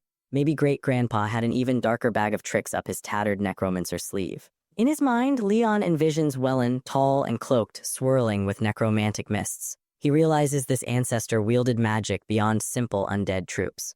The family legacy might be bigger and much creepier than anyone let on. Leon snaps his fingers with renewed determination, the sound echoing through the hall. He's done settling for beginner-level spells. Time to unearth the truth behind Wellen's unbeatable power and maybe earn some bragging rights for House Marbus. A small swirl of dark magic dances above Leon's palm. He understands that necromancy is just one sliver of a huge, forbidden domain. Controlling hordes of undead takes massive mana, and he's ready to chase that power. Purple flames crackle in his hand, alive and fierce. It throbs with hidden might, marking a step up from typical death magic. Leon seems almost thrilled to wield this new level of darkness. Pullen practically cheers over Leon's rising power. Leon stands tall in ornate black robes, while Marbus watches without much excitement. It's the typical House Marbus dynamic. Everyone's either starstruck by necromancy or too cool to care. Marbus bristles at being labeled a mere vassal to Wellen. His fluffy lion form might seem cute, but he's seriously insulted. He even calls the doppelganger a shape-shifting clown, just to vent his lingering resentment. Leon smirks, reassuring Marbus he's loyal to House Marbus. The cat's ego stays intact. Leon's green eyes reflect ambition to surpass every ancestor. If he's got demon cat approval, he must be on the right track. Marbus teases the doppelganger, calling it a coward. The doppelganger retorts with flair. Both throw snarky lines like rival siblings. Sometimes the afterlife's biggest conflict is two magical entities bickering while Leon tries to learn gloom and doom spells. Leon calmly steps in, telling them to save the quips for later. With a deep breath, he asks Marbus which dark magic branch comes next. He's had enough cat and doppelganger drama, time for real necromantic growth. Marbus raises a paw and warns Leon there's a prerequisite before unlocking truly advanced spells. The serious gleam in his red eyes suggests this next step won't be a casual stroll through the graveyard. Leon tilts his head, looking puzzled. He braces for whatever new ordeal looms. Let's face it, every time he finishes one trial, Marbus tosses a bigger challenge at him. That's Demon Cat mentorship for you. Marbus reveals that Leon must delve into his own subconscious to unlock greater power. The hall's atmosphere thickens as the Demon Cat's words sink in, because nothing screams fun weekend like exploring the darkest corners of your own mind. Leon repeats my subconscious, and the purple glow around him flickers. He's part curious, part uneasy. Let's be real, diving into the mental abyss is not your everyday hobby, but apparently it's a must for real Necromancer upgrades. Marbus explains that hidden regions of the mind store untapped magic. Ordinary undead raising is child's play compared to what Leon can achieve by unlocking that vault. His half-lidded gaze suggests the cat knows just how dangerous this can get. Marbus grins, claiming a noble war will be easy once Leon harnesses these powers. The cat's practically drooling with excitement. Clearly, he wants House Marbus back on top, and he's betting big on Leon's monstrous potential. Leon conjures a small wave of shadowy flame while Marbus warns him of the high mana cost. The sizzling purple sparks hint this power comes with a hefty price tag. Still, Leon doesn't look too worried. He nods, accepting the price of power. His eyes remain calm, showing a steeled resolve. If it means restoring House Marbus, Leon seems ready to pay with every scrap of mana he's got. From below, Marbus reassures everyone not to worry. Leon's mana pool might be massive. Pullen hovers anxiously, but the cat seems confident. When a demon lion says you're special, you either panic or feel oddly flattered. Marbus predicts Leon's reserves could rival even Welland's. This might be a blessing or a curse. Leon stands there, quietly resolved, probably thinking, challenge accepted, because these guys love flirting with cataclysmic levels of magic. A quick text note, Leon can't back out now. If he wants House Marbus restored, forbidden magic is the only path. He exhales, hand on heart, grateful for Marbus's confidence. Next stop, unstoppable Necromancer territory. Marbus cautions that tapping Leon's hidden potential so quickly is risky. There's a shortcut, but no safety guarantees. Typical Demon Cat disclaimer, might explode your brain, might unlock godlike power, proceed at your own peril, kid. Leon, undeterred, politely asks for details. He's all manners, even when dealing with taboo spells. That unwavering curiosity glows in his eyes. He'll do whatever it takes to rescue his ancient house from complete oblivion. Marbus narrows his gaze, hinting at a forbidden ritual that could define Leon's destiny. Each word drips with ominous promise like a cat unearthing old secrets.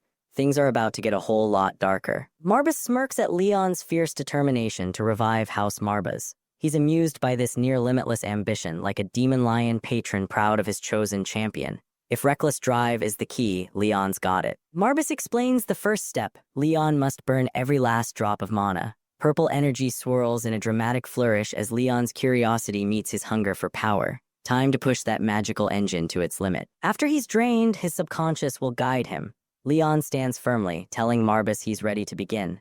Because if you're not risking permanent coma, are you really showing dedication to a dark, centuries-old family vendetta? Leon unleashes a burst of purple magic, eyes shining gold. The text clarifies his raw ambition for power. He's in it to restore House Marbus. Whether this leads to triumph or meltdown remains to be seen. Exhausted, Leon lowers his hand, sweat on his brow. He announces he's reached his mana limit, somehow proud of the near-fatal drain. Congratulations, you've emptied your magical tank. Next step, mysterious mind journey, obviously. Leon staggers and Pullen lunges to catch him. Purple sparks still float around, proof of the insane magical strain. Seems like half of Leon's training sessions end in near collapse, but that's dark magic for you. Pullen cries, begging Leon not to abandon them. The retainer's loyalty is in full heartbreak mode. House Marbus's hopes hinge on this kid not dying mid-spell, so the tears are somewhat justified. Marbus steps in, scolding Pullen for clinging. He insists Leon isn't your average mortal, so no babying allowed. The Demon Cat basically says, relax, he'll be fine or not. Either way, trust the process. Pullen trembles, arguing that Leon's still a young lord with limited real-world dark magic experience. But hey, Marbus never cared about age or caution. You either drown in demon magic or learn to swim quick. From across the hall, the doppelganger dismisses Pullen's fears. It gestures at Leon, calling him the most promising heir to Marbus.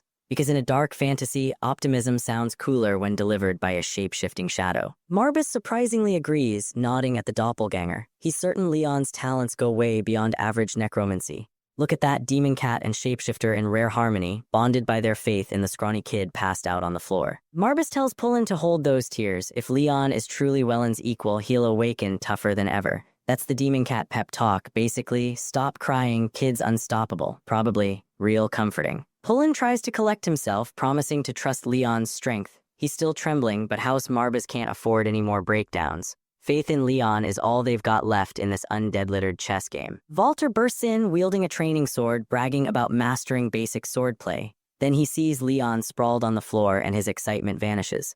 Guest swordsman triumphs pale when your necromancer lord is unconscious. Walter's eyes go wide, rushing over to Leon's side. Panic flashes in those red irises. Clearly, this guy loves dramatics almost as much as Leon loves dabbling in world-ending magic. Perfect combination, right? Walter kneels beside Leon, voice shaky. Pullen advises him to calm down. One meltdown is enough for the day. Both care deeply for their young lord, but dramatic outbursts won't fix this magical coma crisis. Walter whispers his unshakable belief in Leon's resilience. Even seeing him out cold doesn't weaken that faith. Because if you can't trust your necromancer boss to cheat death, who can you trust in this realm? Marbus hovers overhead, unimpressed by human theatrics.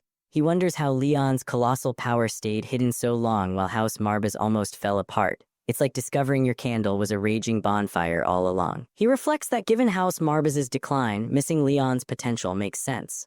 Pullen looks relieved yet guilty, realizing they nearly lost everything before they noticed the unstoppable force disguised as a teenage necromancer. Leon lies silent on the polished floor. He appears serene, but inside he's locked in a private war for deeper power. Because of course your biggest battle happens when you're unconscious in fancy black robes. Suddenly he's alone in a vast darkness outlined by a faint glow. Welcome to the inside of Leon's head, folks.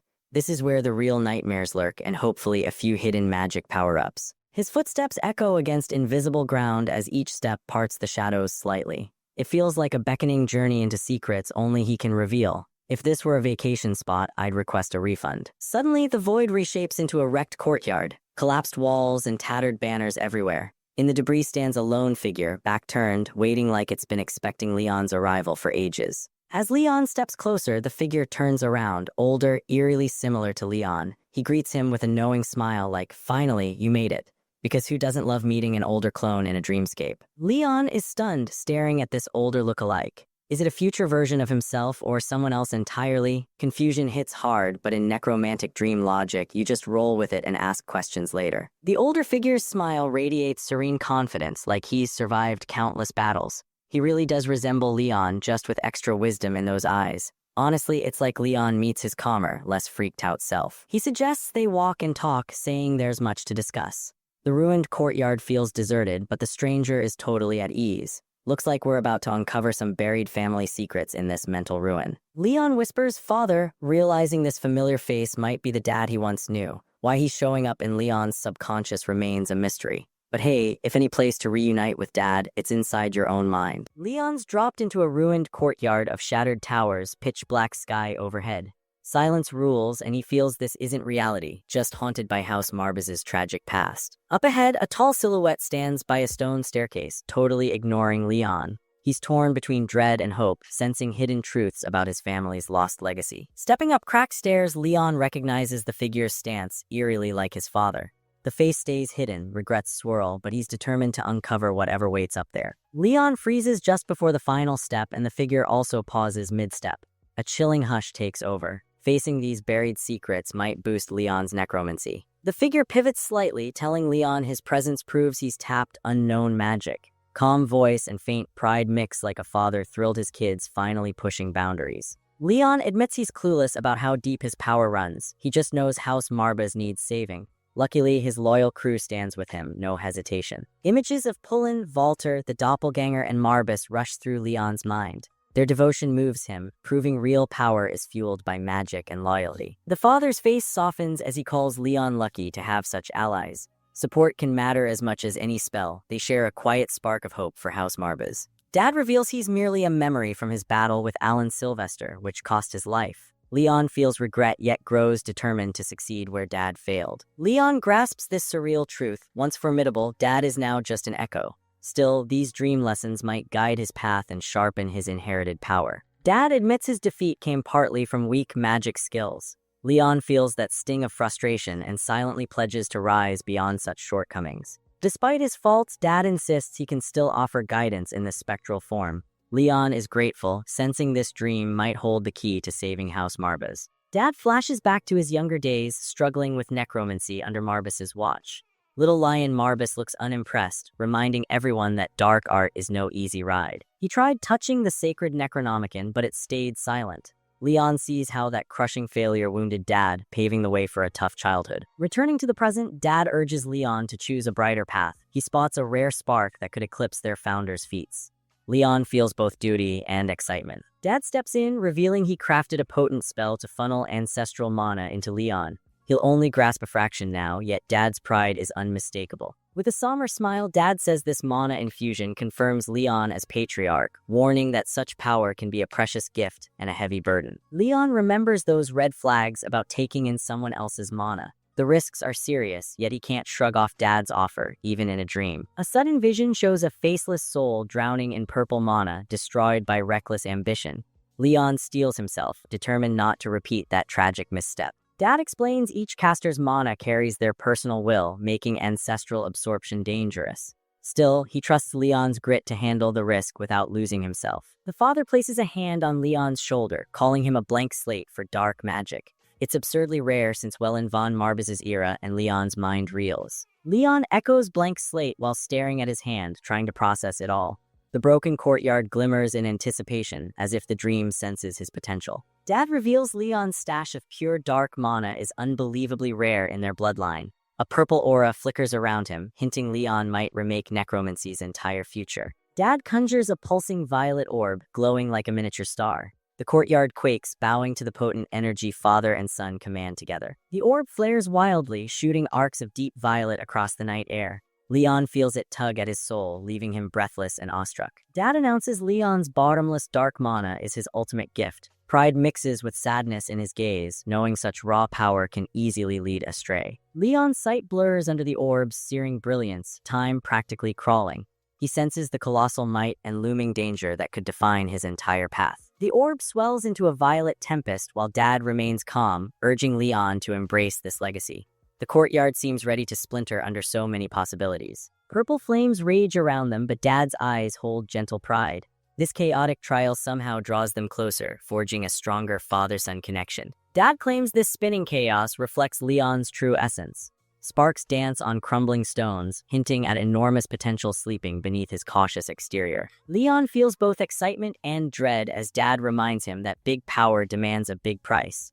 Another wave of purple fury rattles the courtyard with unstoppable force. A colossal blast rips through the dream, toppling walls into darkness. Dad's voice echoes, warning Leon he's on the cusp of unimaginable power shaping his destiny. In a sudden hush, Dad smiles at Leon with genuine warmth. A swirling purple halo frames them, reinforcing their bond despite the chaotic dreamscape. Dad places a hand on Leon's head, a rare affectionate touch. Tiny specks of light drift around, highlighting the gentle warmth in this fleeting moment. Dad quietly notes their time is nearly up, with the orb blazing above them. Leon's heart tightens as he realizes these are the precious seconds they have left. Leon wonders if they'll meet again, but Dad's silence carries a heavy promise.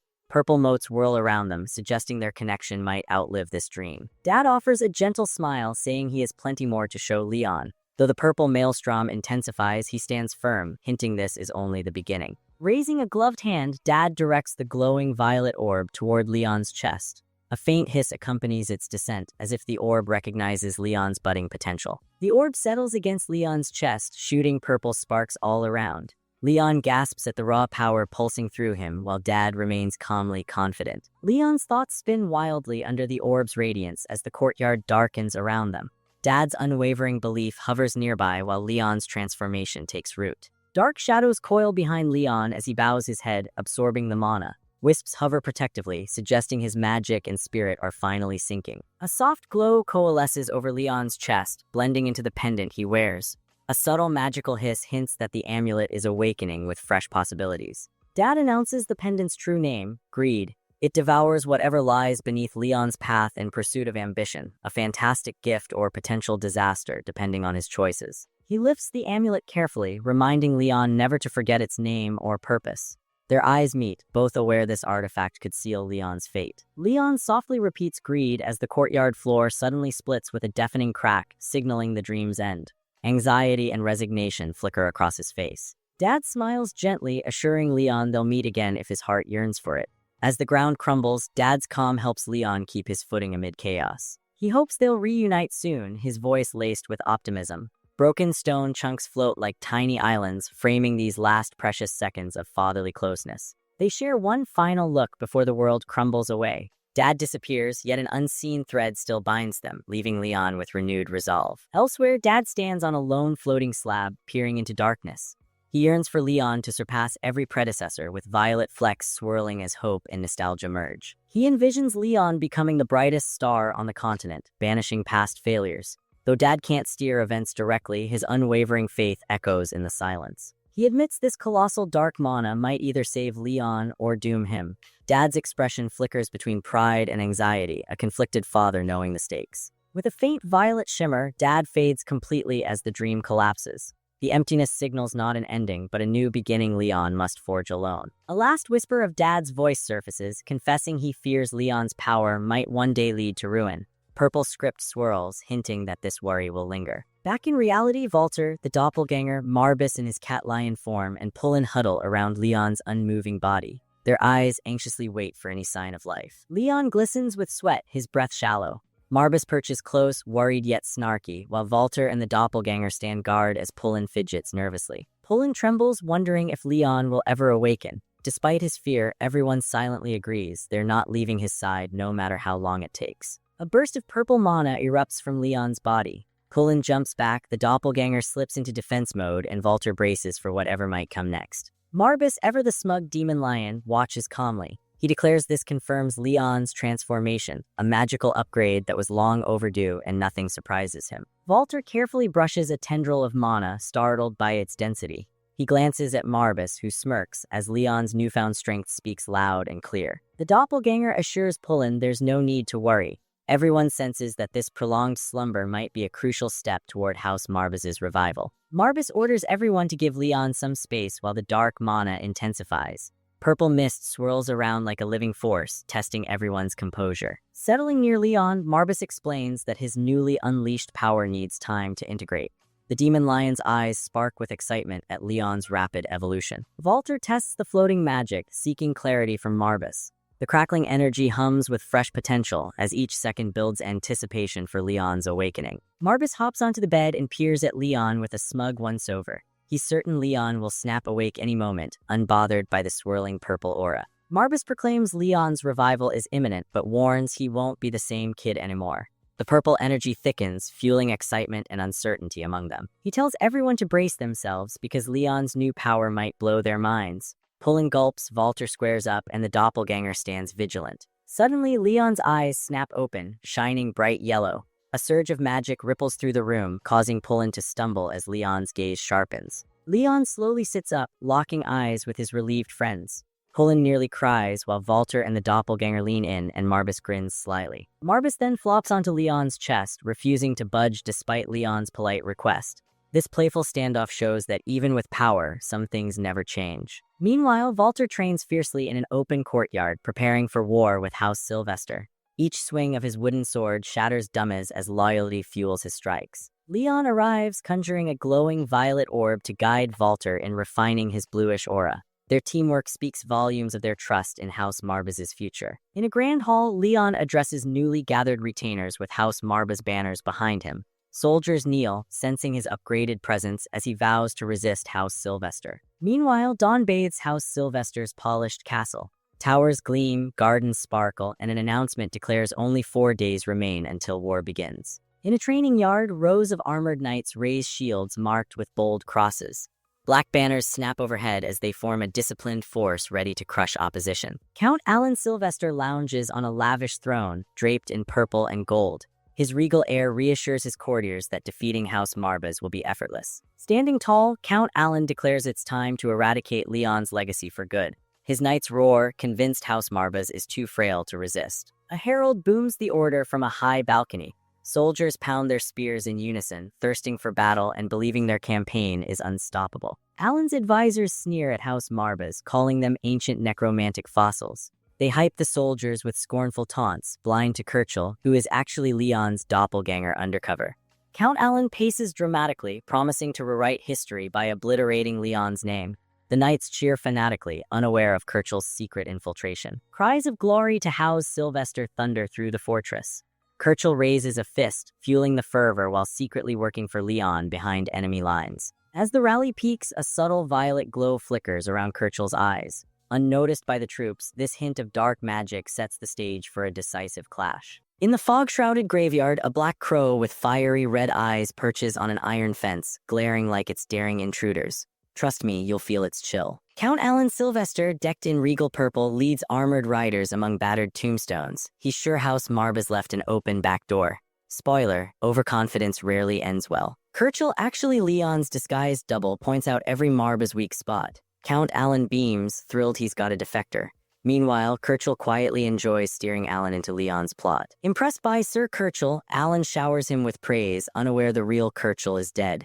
The imposter bows, hiding a grin that hints at Leon's grand plan. The silver-haired fake thanks Alan for his trust, nailing the polite act. He effortlessly blends in, secretly fueling Leon's ambush with each carefully chosen word. Alan halts near a forgotten headstone, remarking how lightly guarded the Marba's graves seem. He assumes its weakness and dismisses the possibility of danger. Big mistake. Kirchel slyly suggests House Marbas obsesses over necromancy, not strategy, feeding Alan's confidence.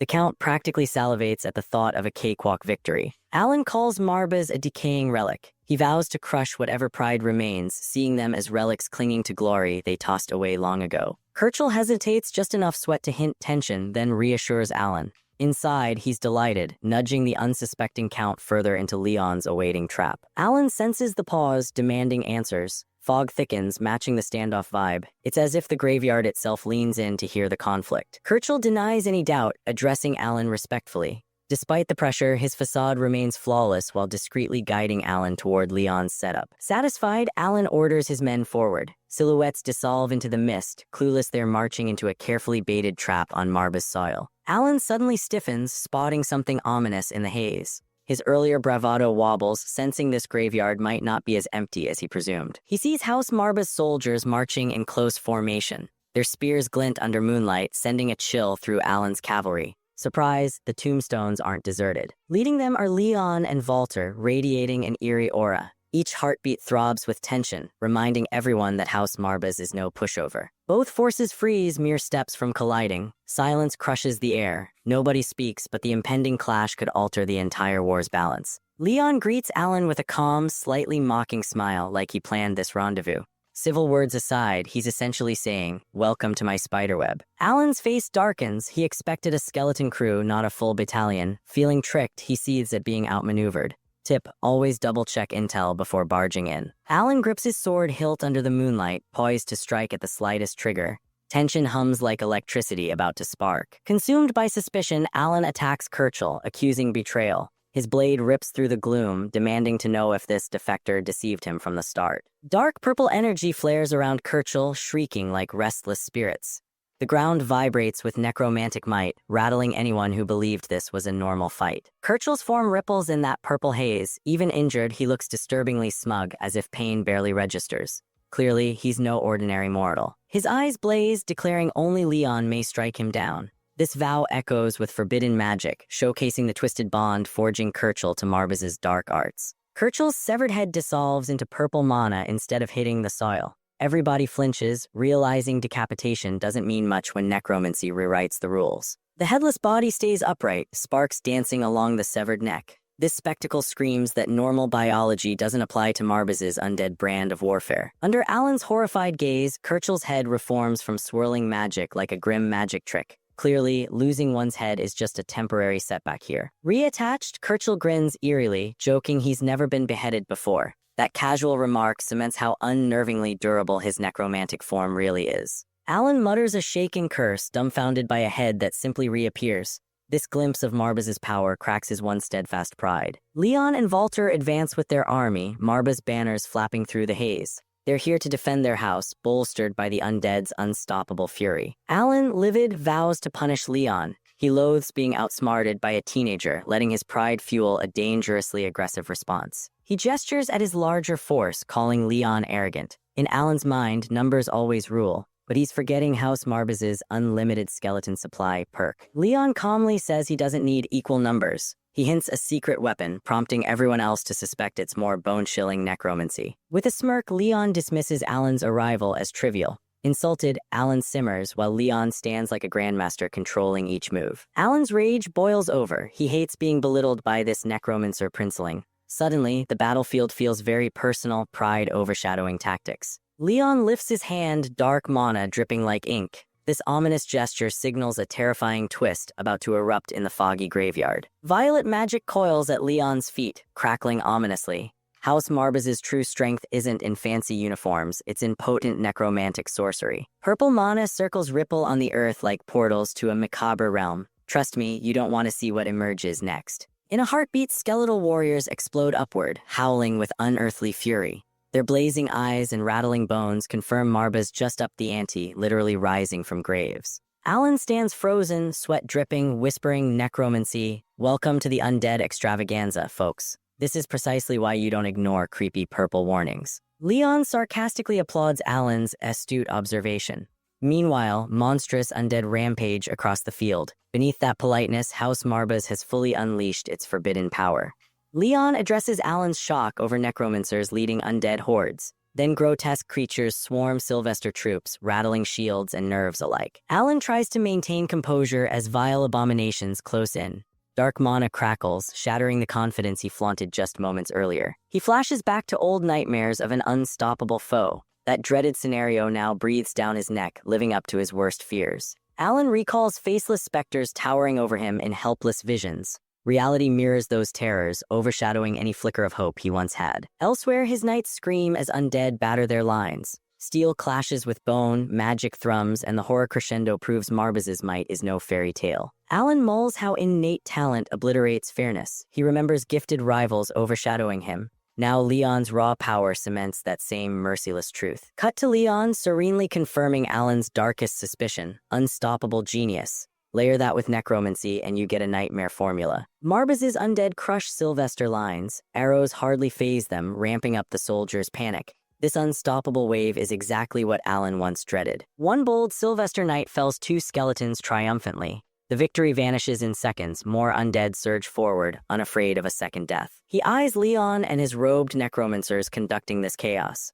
Figuring he must sever the puppet strings, he decides Leon's downfall is the key. Steeling himself, the knight thinks Leon's just a teen, hoping a single thrust can break that smug facade. Desperate times, desperate logic, right? He charges, sword raised, ignoring skeletal claws. If he can just pierce Leon's defenses, maybe this horrifying necromantic carnival finally ends. Walter intercepts at the last second, blades clashing in sparks.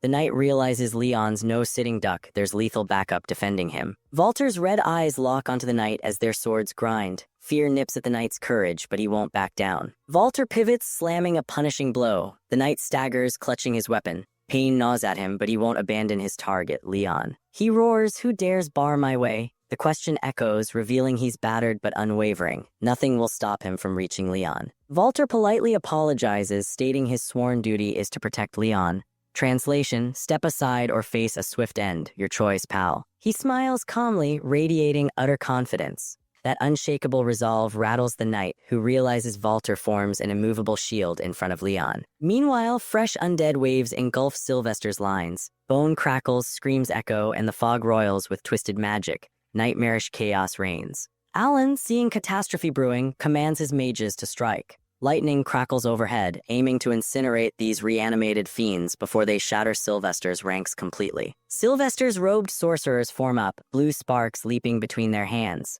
The tension builds like a thundercloud ready to release raw electric fury. They unleash a blinding storm of electricity, forcing both allies and enemies to shield their eyes. The deafening crackle overshadows even the skeleton's piercing shrieks. A thunderous boom scatters skeletal troops into fragments. Some vaporize instantly, others crash in a jumbled heap. Sparks dance across the ravaged battlefield. Alan remains stony, summoning his elite knights of the vanguard. The roar of magic still echoes, but he's already planning his next all-out assault. He leads the charge, sword held high. Hooves thunder, armor rattles, and desperation fuels their push to breach Marbaz's front lines. Battle explodes in brutal chaos. Steel smashes bone, sparks fly, and undead shriek. Both sides fight like victory hinges on a single blow. From just behind the action, Leon watches calmly. Neither sparks nor swirling mana faze him, implying he's plotting a decisive countermove. Alan, astride his horse, rallies his troops to break through and reach Leon. Their battle cries pierce the fog as they press forward. Blood smears Alan's face. He admits he's always been a scaredy cat at heart, locked in a swirl of violence that exposes the self-doubt he's long concealed. Galloping through carnage, Alan reveals he hated his elder siblings. Years of resentment fueled his ambition, and he still wrestles with second-place status. Leon observes this outburst coolly. He couldn't care less about Sylvester family squabbles, remaining laser-focused on orchestrating Marbaz's triumph. Dark mana flickers around Leon's glove, hinting vast power held in reserve. He waits, measured and patient, poised to unleash a finale. Alan's eyes blaze, calling Leon a spoiled kid with no grit. He believes Leon's soft background can't withstand genuine pain or war's harsh reality. Brandishing his bloodied blade, Alan demands Leon's true motive. He suspects vengeance, insisting no one attacks House Sylvester just from duty or loyalty alone. Alan warns that vengeance leads only to a wasted death. He shouts Leon's anger will leave him empty, insisting real victory comes from something else. Leon, unruffled, points out two big holes in Alan's logic. Though his voice stays calm, the quiet determination says Alan is gravely mistaken. Leon places a hand on the Book of Necromancy, dark mana swirling around its ornate cover.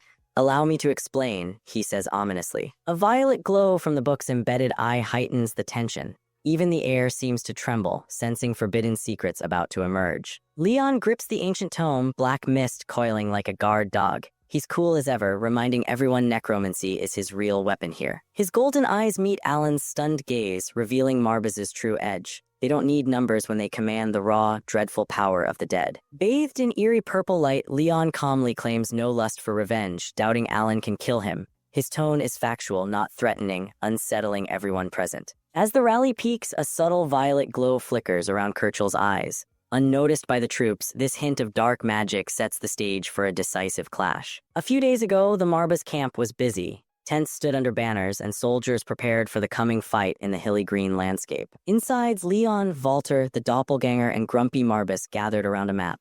It looked like a very serious planning session, indeed. Marbaz grumbled that he'd seen worse plans in his time, maybe. But he insisted Leon's idea was way too risky, practically asking for trouble. Leon calmly faced the little lion demon. He agreed the spot was good, but confidently stated his plan was definitely the best they had. Leon looked completely sure of himself. He felt playing it safe would be silly when the perfect, bold solution was right there for the taking. The spooky doppelganger chimed in quietly, showing its support. It declared it had complete faith in whatever Master Leon had cooked up. The doppelganger then muttered, wondering why they should listen to the silly lion cub. Poor Walter jumped, looking nervous about disrespecting the ancient demon. Walter quickly agreed with Leon, saying he'd follow the plan too. He nervously added he still respected Master Marbaz's great wisdom, of course. Marbaz flopped onto the map like a dramatic house cat.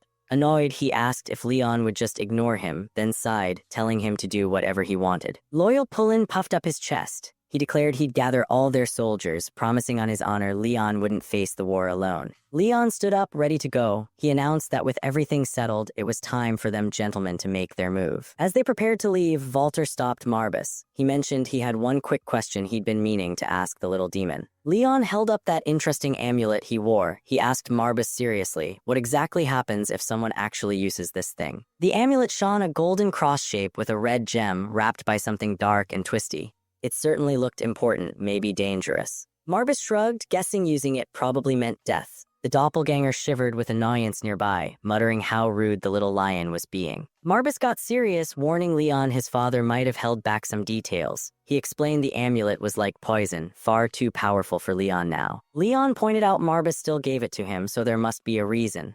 Marbaz admitted that, but insisted the time wasn't right yet. Dark energy flowed around Leon as Marbaz spoke. Marbaz assured him he was strong enough for now, having a gift far beyond normal people. But Marbaz added with a stern look, Leon's power wasn't fully grown yet, like waiting for a tasty fruit to get perfectly ripe. Leon listened quietly, his face serious. He seemed to be carefully thinking over Marbus's words about his power and the amulet's danger. Marbus continued his lecture, reminding Leon his followers were only human and could mess up. As a mortal, Leon should understand their hidden feelings. Marbus warned that humans could turn traitor easily, maybe like some did to Leon's father. He questioned why Leon thought these mortals were worth such a huge gamble. Leon just looked calm, taking in all the doom and gloom warnings from the ancient demon without showing any reaction. Back to the present, Leon stood strong on the battlefield, Necronomicon open, purple energy swirling intensely around him as he worked his magic. Leon's eyes glowed a fierce amber color. He looked totally focused, channeling immense dark power from the ancient book he held. Count Alan, bloody but furious, yelled at Leon. He arrogantly demanded if that little shit thought he couldn't just kill him right now. Leon didn't answer with words. He just stared back, his glowing eyes radiating pure, cold power, a terrifying silent challenge to Alan's stupid threat. Alan froze, completely stunned by the sheer force in Leon's gaze. His anger vanished, replaced by sudden shock and a flicker of fear. Spooky dark energy tendrils spread across the ground, surrounding Alan and his knights. The air felt heavy, pressing in with terrifying power. Alan's face twisted in horror. He finally realized the insane amount of dark mana pouring off Leon. How the fuck is this possible? He thought, terrified. Alan gaped, realizing Leon wasn't just strong, but incredibly precise. He was using magic perfectly. How did this kid get such insane control? Leon's eyes burned brightly as he spoke, his voice echoing with power. He called out, commanding all loyal Marbus servants from the underworld to listen. Raw panic hit Alan. His gut screamed that something truly terrible was about to happen, a deep, instinctive warning of disaster. Alan gripped his sword tightly, steeling himself. Whatever messed up show was about to start, he had to try and stop it. Stop him, stop that boy from casting his spell. Alan shrieked desperately, ordering his soldiers forward against the overwhelming dark power. Leon's eyes narrowed, full of command. He announced that the true heir of House Marbus was officially calling them all to fight. The ground trembled violently as Leon finished his spell, calling his forces.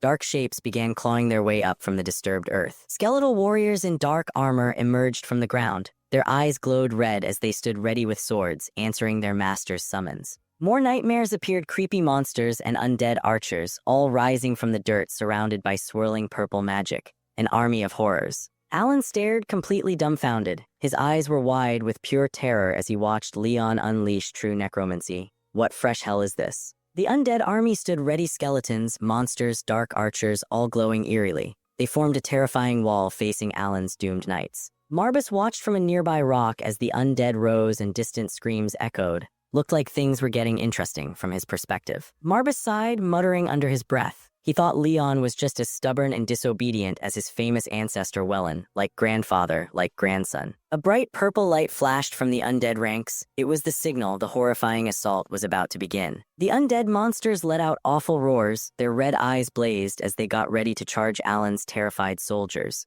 Things were about to get messy. A huge, muscular demon figure roared loudest of all. It hefted a giant spiked mace, looking like it could smash anything in its path. The big demon swung its mace with terrifying speed. Soldiers went flying like rag dolls, proof that these undead weren't messing around. Creepy undead mages gathered purple energy in their bony hands. They prepared to blast the trapped knights with dark, powerful magic spells. Dark magic exploded among Alan's knights. The blasts sent them tumbling, shattering their defenses and causing total chaos in their ranks. Curses, Alan screamed, watching his army fall apart. It's a trap, that fucking kid lured us here for this. He finally got it, too late. Alan fought desperately, sword swinging against the relentless skeletons. He has a whole army of undead. He yelled, stating the obvious, terrifying truth. Sweat dripped down Alan's face. His eyes showed fear and exhaustion as he finally understood how badly he'd messed up underestimating Leon. But Leon clutched his chest, looking strained. The powerful purple energy around him flickered. Commanding this spooky army was clearly hard work. Suddenly, Leon coughed, spitting blood. Using the Necronomicon's dark magic was definitely taking a serious toll on his body. Ouch. Seeing Leon stumble gave Alan a crazy idea. Stop this now or you'll die. He yelled, then quickly added, damn you, fine, I promise you and your people will be safe. Stop this nonsense now, Alan demanded, but Leon turned slightly, saying weakly, sorry to disappoint, my lord. His voice sounded faint now. The scene flashed back to the planning room again. Marbus's critical voice echoed, asking Leon why he thought these humans were worth the huge risk. Back then, Marbus had tugged Leon's cloak, trying hard to get the stubborn boy to listen to his warning about being reckless. Marbus had advised Leon to wait until his powers were fully grown before trying any heroic, selfless stuff. He wasn't strong enough yet to save others. In the flashback, Leon just listened silently. His thoughtful face suggested he heard the words, but maybe didn't plan on following the advice. Still lost in the memory brought on by his weakness, Leon's voice recalled addressing the demon, Master Marbus. Marbus had turned in the memory, listening to Leon's counter-argument, maybe expecting the boy's typical stubbornness. Leon had questioned Marbus's fruit analogy back then. Why wait for fruit to ripen? Couldn't you pick it early and let it ripen later, showing his impatience? The scene snapped back to the grim present reality. The battlefield was a mess of bodies and broken flags filled with awful sounds. This was the price. Count Alan threw his head back and screamed. It was a raw sound of pure fury and despair as his army was destroyed around him. Leon walked slowly across the muddy, blood-stained ground. He stepped past fallen swords, heading straight for the defeated Count Alan. Leon stopped, looking down. Count Alan was kneeling, beaten and exhausted, surrounded by the ruins of his once proud force. Total defeat. Alan looked up, his face a mess of shock, fear, and humiliation. He met the intense gaze of the young necromancer responsible for this disaster. Leon stared back down at the broken Count. His amber eyes glowed fiercely. Despite coughing blood earlier, his gaze was cold, steady, and completely victorious. After the big fight, the sky looks super gloomy, like it's upset. Dark clouds gather overhead, and a deep sound hints a storm is coming soon. Cold raindrops start hitting the muddy graveyard ground and old stone steps. The rain washes things clean, but makes the whole place feel even more sad. Leon stands tall in the pouring rain, looking serious. Defeated Count Alan kneels before him amongst the fallen soldiers, surrounded by Leon's spooky skeleton knights watching silently.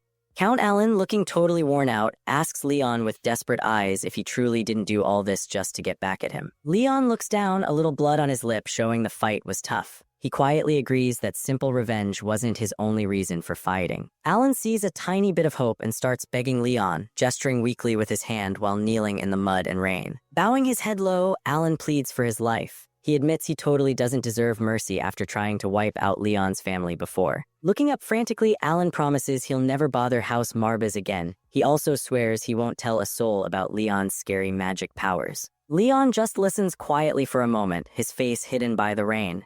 The defeated Count nervously waits for an answer to his desperate pleas. Leon's expression gets sharp and cold. He asks Alan why he'd think they were ever friends enough for him to expect such big favors now. Alan stutters, trying a different tactic. He nervously argues that taking revenge will just start a never-ending cycle where their families keep fighting forever. Leon just stares back with his intense green eyes, totally unimpressed by Alan's warning. The blood mark reminds everyone how serious this fight was. Oh, Alan sees the cold look in Leon's eyes and pure terror washes over his face.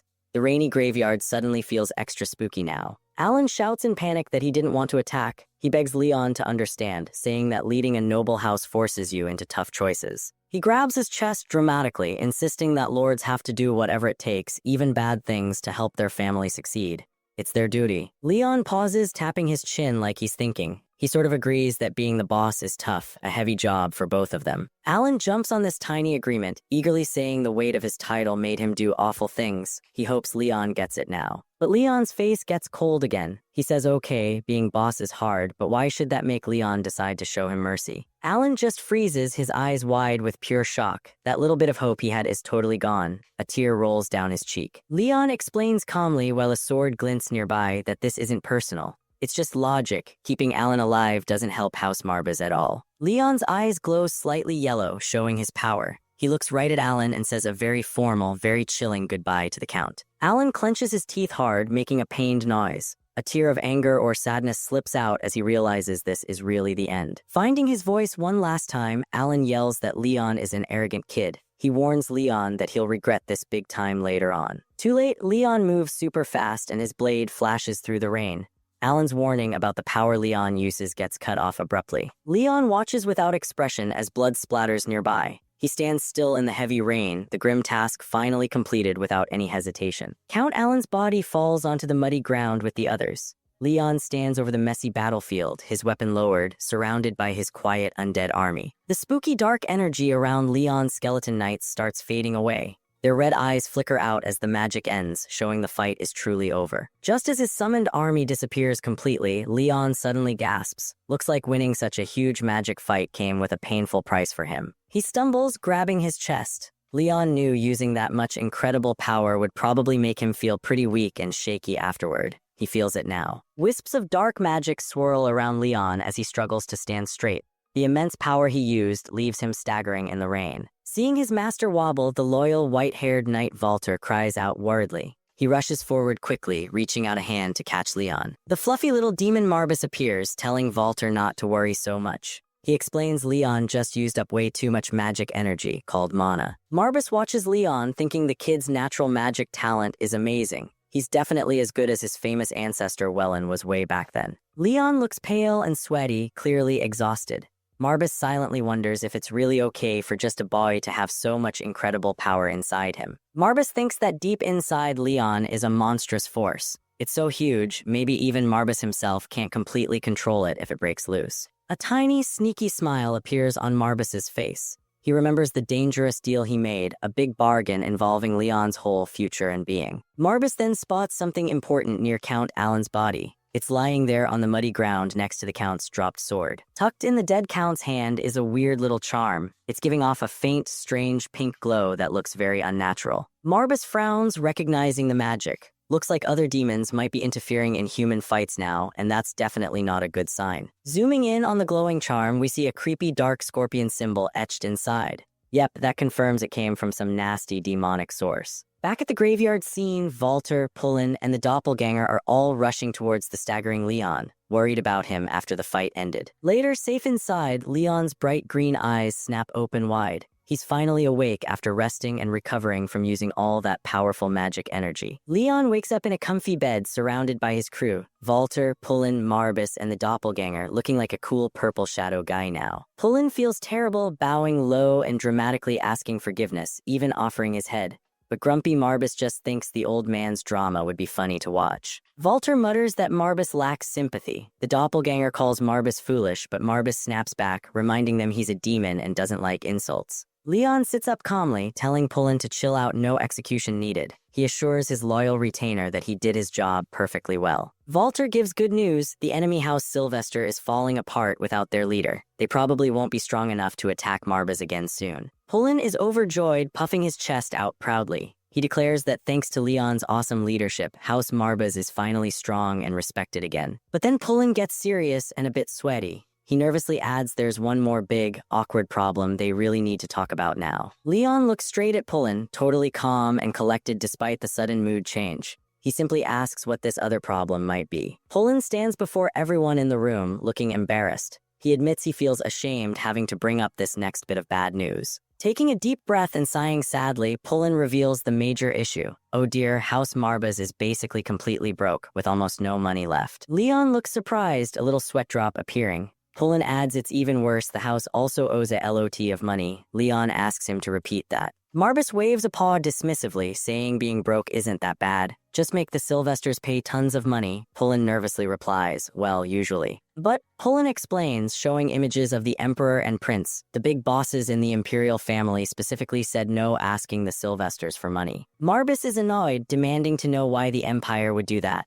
Poor Pullen looks super stressed, caught between his lord and the Emperor's orders. Pullen reminds Leon that the Empire keeps a close watch on the 3 demonic bloodline families, including theirs. They don't want them getting too powerful. Leon gets it now. The Empire blocked the money to deliberately slow House Marbus down and stop them from becoming too strong after winning the battle. Marbus thinks the whole money mess is awful, thumping his paw. Leon, staying cool despite the bad news, calmly asks Pullen just how big the debt is. Pullen shuts his eyes tight and holds up his hand, like he's bracing himself to say a really, really big and scary number out loud. Leon tries guessing, looking a bit worried now. Is it maybe 50 million gold? He asks, hoping it's not too much worse than that. Pullen just keeps his eyes squeezed shut and stays quiet. That means Leon's guess wasn't even close to the real, much bigger number. Yikes. Leon tries again, sounding more stressed and sweating a bit. Okay, maybe 500 million gold. That's a huge amount of money. Still no reaction from Pullen, who looks like he's about to faint.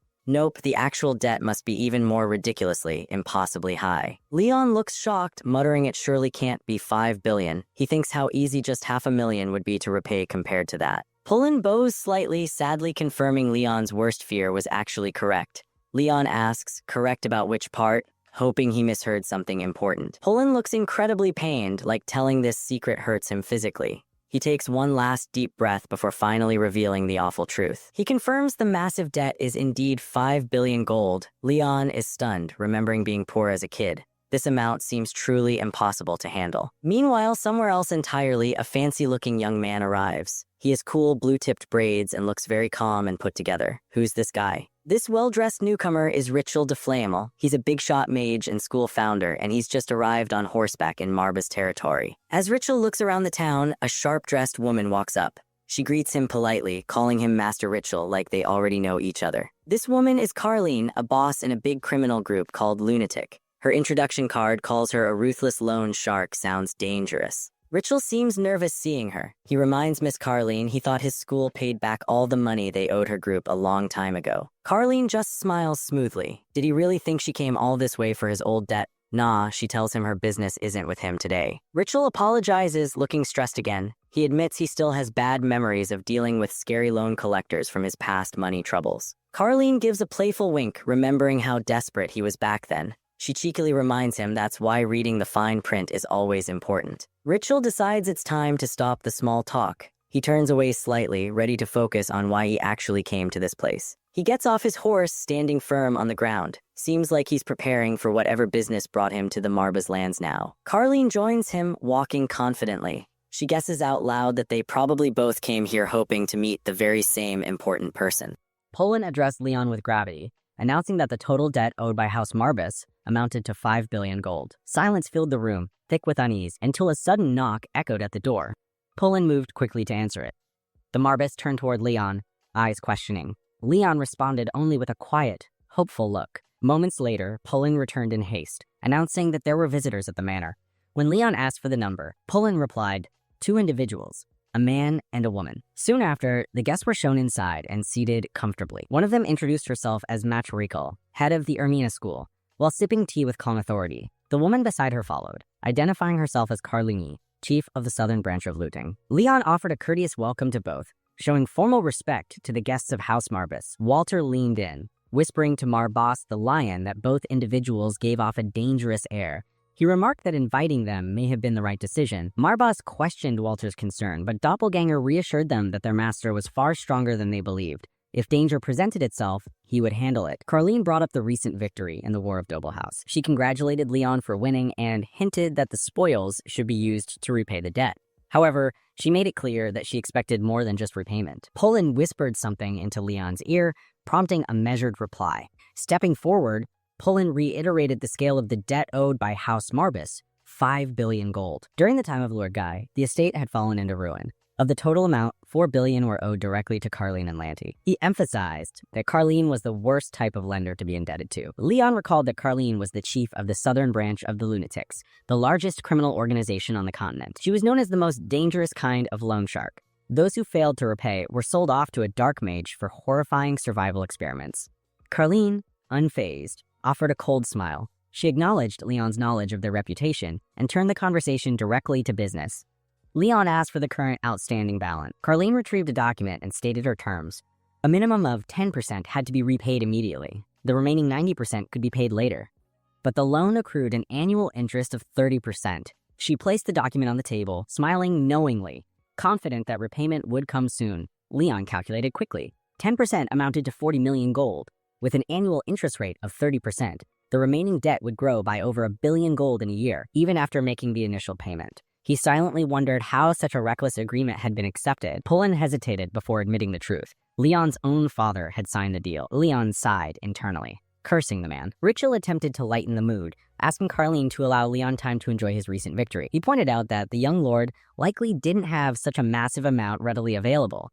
Carleen responded with a chilling laugh. She warned Richel against interfering in her business. She loathed unnecessary chatter and suggested that such meddling might result in a corpse. Richel, visibly shaken, took the warning seriously and left the room, stating he would return once their business was concluded.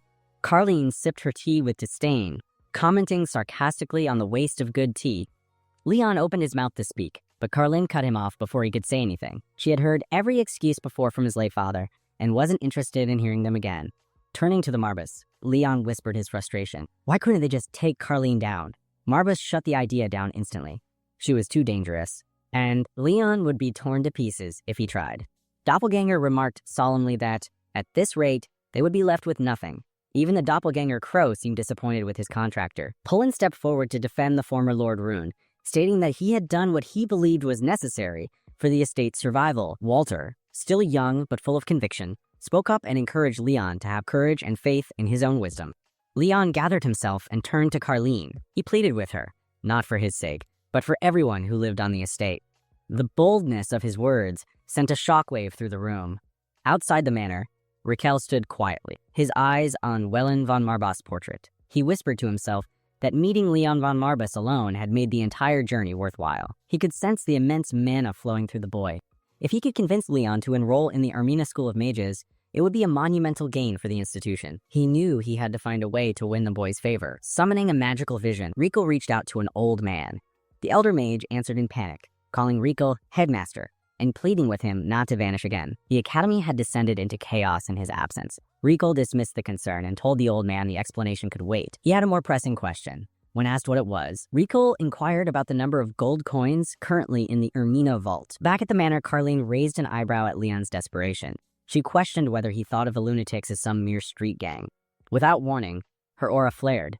Magic surged in a sharp burst, shattering Leon's teacup with a violent shockwave. Walter leapt forward, furious that anyone would threaten his lord. Carlene explained calmly that their wrath was only reserved for defaulters. She wanted everyone present to understand the consequences clearly. Leon, shaken but honest, admitted the truth. They had nothing left. The estate's coffers were completely empty. Carlene's gaze sharpened. She finally understood the reason behind Leon's trembling. Rising from her seat, she declared that it was time to demonstrate what happened to those who defaulted on their debts. Her body radiated power as a terrifying aura enveloped the room. Just then, Rico returned to the manor. Carlene sneered at the situation, mocking their lack of money and likening them to a picky puppy. The atmosphere in the room grew tense, but Raquel stepped forward with authority. Raising her voice, she demanded that everyone calm down. She firmly told Carlene to stop crushing the potential of Eremita School's future. Leon and Walter were stunned by her boldness. Walter turned to Leon, commenting that as expected of the young master, Leon had already planned ahead. However, even Leon was taken aback by how quickly things had escalated. Carlene eyed him with suspicion for a moment, but quickly regained her composure. Leon then requested that everyone step back, indicating his desire to speak privately. He turned to Rachel and asked if she truly intended to recruit him into her academy. Rachel confirmed it, adding that Ermita School would pay off 10% of his debt. Leon questioned if that was all they had to offer. Raquel explained that during the recent regional battle with Sylvester, Leon must have used the magic of summoning the dead. Leon asked what made her believe that. Raquel answered that it was a battle impossible to win without necromantic magic. She noted that Carlene had likely come to the same conclusion. Carlene sipped her tea, agreeing calmly with Raquel. That was indeed the reason she had come, to investigate, for the head of House Marbas seemed to have regained his original power. Leon, however, questioned Carlene's previous claim that she had only come to collect the debt. Carlene admitted that she had originally come to collect the debt, but after seeing the situation firsthand, she believed they wouldn't be able to pay it back immediately, so she decided to postpone. Marbas silently observed, thinking that this had probably been their plan from the start. Leon then said that if Raquel wanted to recruit him and pay 10% of his debt, that was fine, but he didn't understand where their confidence came from. He asked whether he truly had the power to command the undead, or if he had simply sought help from another house or hired mercenaries. Carlene responded that hiring mercenaries or securing help would require a fortune. Raquel agreed, saying that she never imagined Leon could win without her help. Her first suspicion was that House Marbas had awakened the ancient power of necromancy. Carlene added that even a trace of First Aid Wieland's level of power was enough to justify investigating the current head's unique talent. Leon acknowledged that, but reminded them that the debt still needed to be paid. In response, Carlene pulled out a gleaming object and declared that she was not someone who would ignore unpaid debts. From her possession, she drew a gun and aimed it directly at Leon, stating that she could now explain her real reason for coming. But Raquel quickly interrupted, asking Carlene for a private moment. She insisted that Leon was a valuable talent, whom Eremita School wished to recruit. Carlene lowered her gun and agreed, but she made it clear that Raquel would have to recover the debt first, as that remained her top priority. With that, Carlene turned and walked away. As she left, Raquel sighed in relief, muttering that they had narrowly avoided a major problem. However, Marbas remained wary, still eyeing Raquel with suspicion. He told her she was not someone he could trust. Raquel responded that the same applied to him, since he was one of the 72 demons. Marbas was surprised. A match capable of seeing him even without his permission was rare. He transformed into his original form, demanding to know who Raquel truly was. In turn, Raquel also transformed, revealing her demonic form with distinct horns and a tail. Marbus was shocked. A dragon. He had thought they had all perished during the anti-magic war. Leon, confused, asked if it was really a dragon. Marbus confirmed it, pointing out the unmistakable horns and tail. Raquel took note of the situation, observing carefully. She expressed curiosity over why one of the 72 demons was traveling with a human. She didn't know the exact reason, but believed it must be connected to the first head. Leon reassured everyone that Lord Marbus stood with humanity and was different from other demons. Marbus agreed, saying that although he was a demon, he didn't share the destructive desires of his kind. The air thickened with unspoken understanding as the two glanced at one another. Raquel acknowledged that if Marbus truly felt that way, then his involvement in human affairs made sense. Her eyes narrowed with a hint of suspicion as she studied him further, sensing there was more to his allegiance than mere coincidence. Leon then asked why Rochelle joined Aramita School and what responsibilities he would be tasked with. Raquel explained that Aramita School was a generally reclusive institution, and Leon would be responsible for managing joint commission work while raising his status as a match. She also mentioned that the Academy's elite system was designed to groom him for far more than just academic achievement. Leon asked if that was all. Marbus interrupted, claiming that wasn't the full truth. Raquel sighed, admitting that they were all quite sharp and promised to speak frankly. She then laid down a serious condition. Leon must not join any other school. Marbus asked if it was simply to prevent Leon from strengthening a rival. Raquel agreed that was one reason, but she added that there was a far more significant reason. She then brought out an object, the same one Sylvester once had. Raquel explained that, apart from Aramita School, there were 2 other prestigious magic academies, and at least one of them worshipped demons, like herself.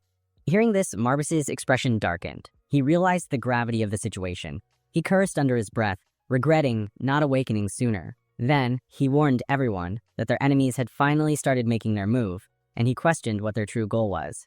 With a final glance at Raquel, Leon nodded. He understood the delicate balance they were all now part of, but he knew that the stakes had just become far higher than they had anticipated. Ritual spoke of the anti-demonic war, the first great clash between humanity and demonkind. The war ended in tragedy with the death of the human sovereign, King Solomon, who used his final breath to seal away the demon Baal. But the seal, though once powerful, had begun to erode with time. The demon could now break free at any moment. Leon recalled unsettling whispers about the Emperor's declining judgment. Once hailed as a wise ruler, he had earned the title of the Witless Emperor. He questioned whether this decline was tied to the demon Raquel had mentioned. Raquel acknowledged Leon's insight, noting that demons were quick to exploit even the smallest weaknesses. She pointed out that Leon should know better than anyone, considering the demon traveling at his side. In his thoughts, Leon remembered that the anti-demonic war had been just as brutal for dragonkind and other species as it was for humans. Rachel affirmed that no demon could claim innocence. Leon then asked whether the real reason Rachel wished to recruit him to her school was because a rival academy had been found in possession of a demonic mark. Rachel confirmed his suspicion and invited him to join the Aramita School, promising not only the unfiltered truth, but access to a vast reserve of knowledge. The Marbus, standing by, dryly remarked that a supply of funds would be preferable. Rachel giggled, expressing regret that they could not assist in that area.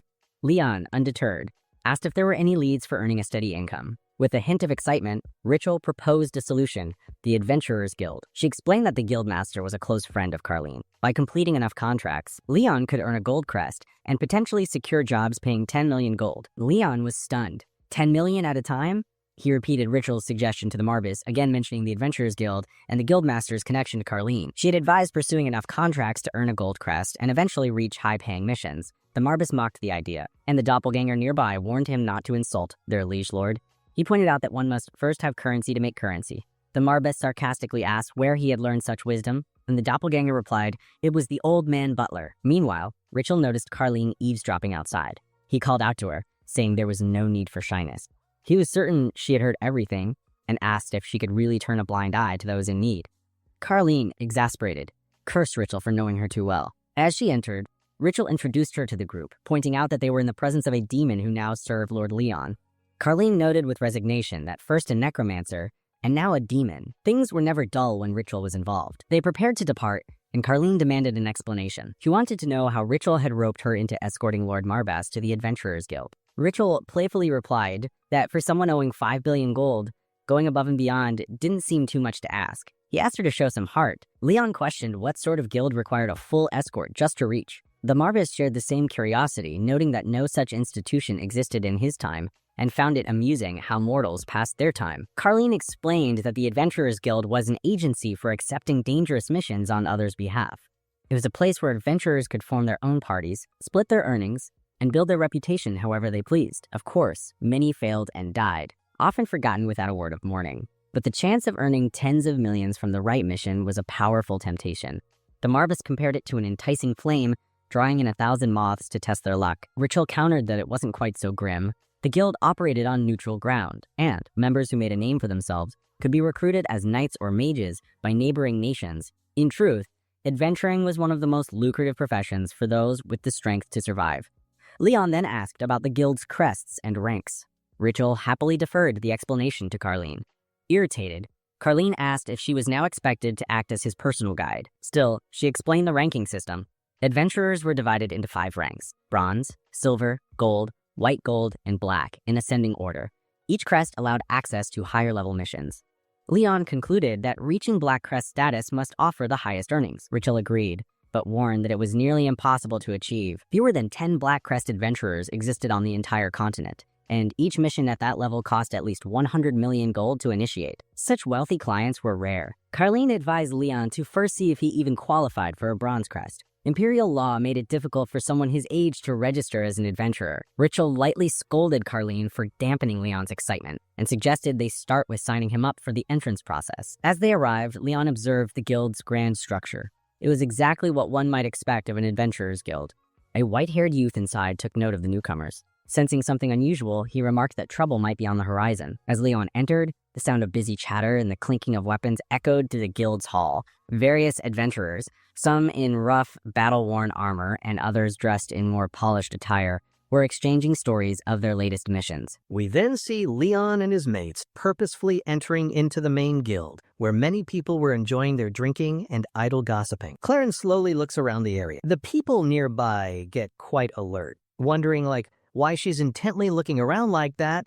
Guild members started muttering quietly to themselves, saying, "Isn't that indeed Claren?" People are clearly scared by her imposing looks. They really don't want to mess with her, for sure. They very soon realized the quiet boy next to her was Lykel, the renowned head of the Aramina school. People are noticeably jealous of his fine looks and considerable skills. One person, while still drinking, tells that his current drink doesn't taste much like the drink which he often used to drink. This is very probably because he simply drank too much. As Leon briefly turns back, he noticed the quiet gossip spreading around the guild. Claren firmly tells him to focus on their main mission and just let them talk freely. Leon from the back quietly inquired about the particular person they were indeed looking for.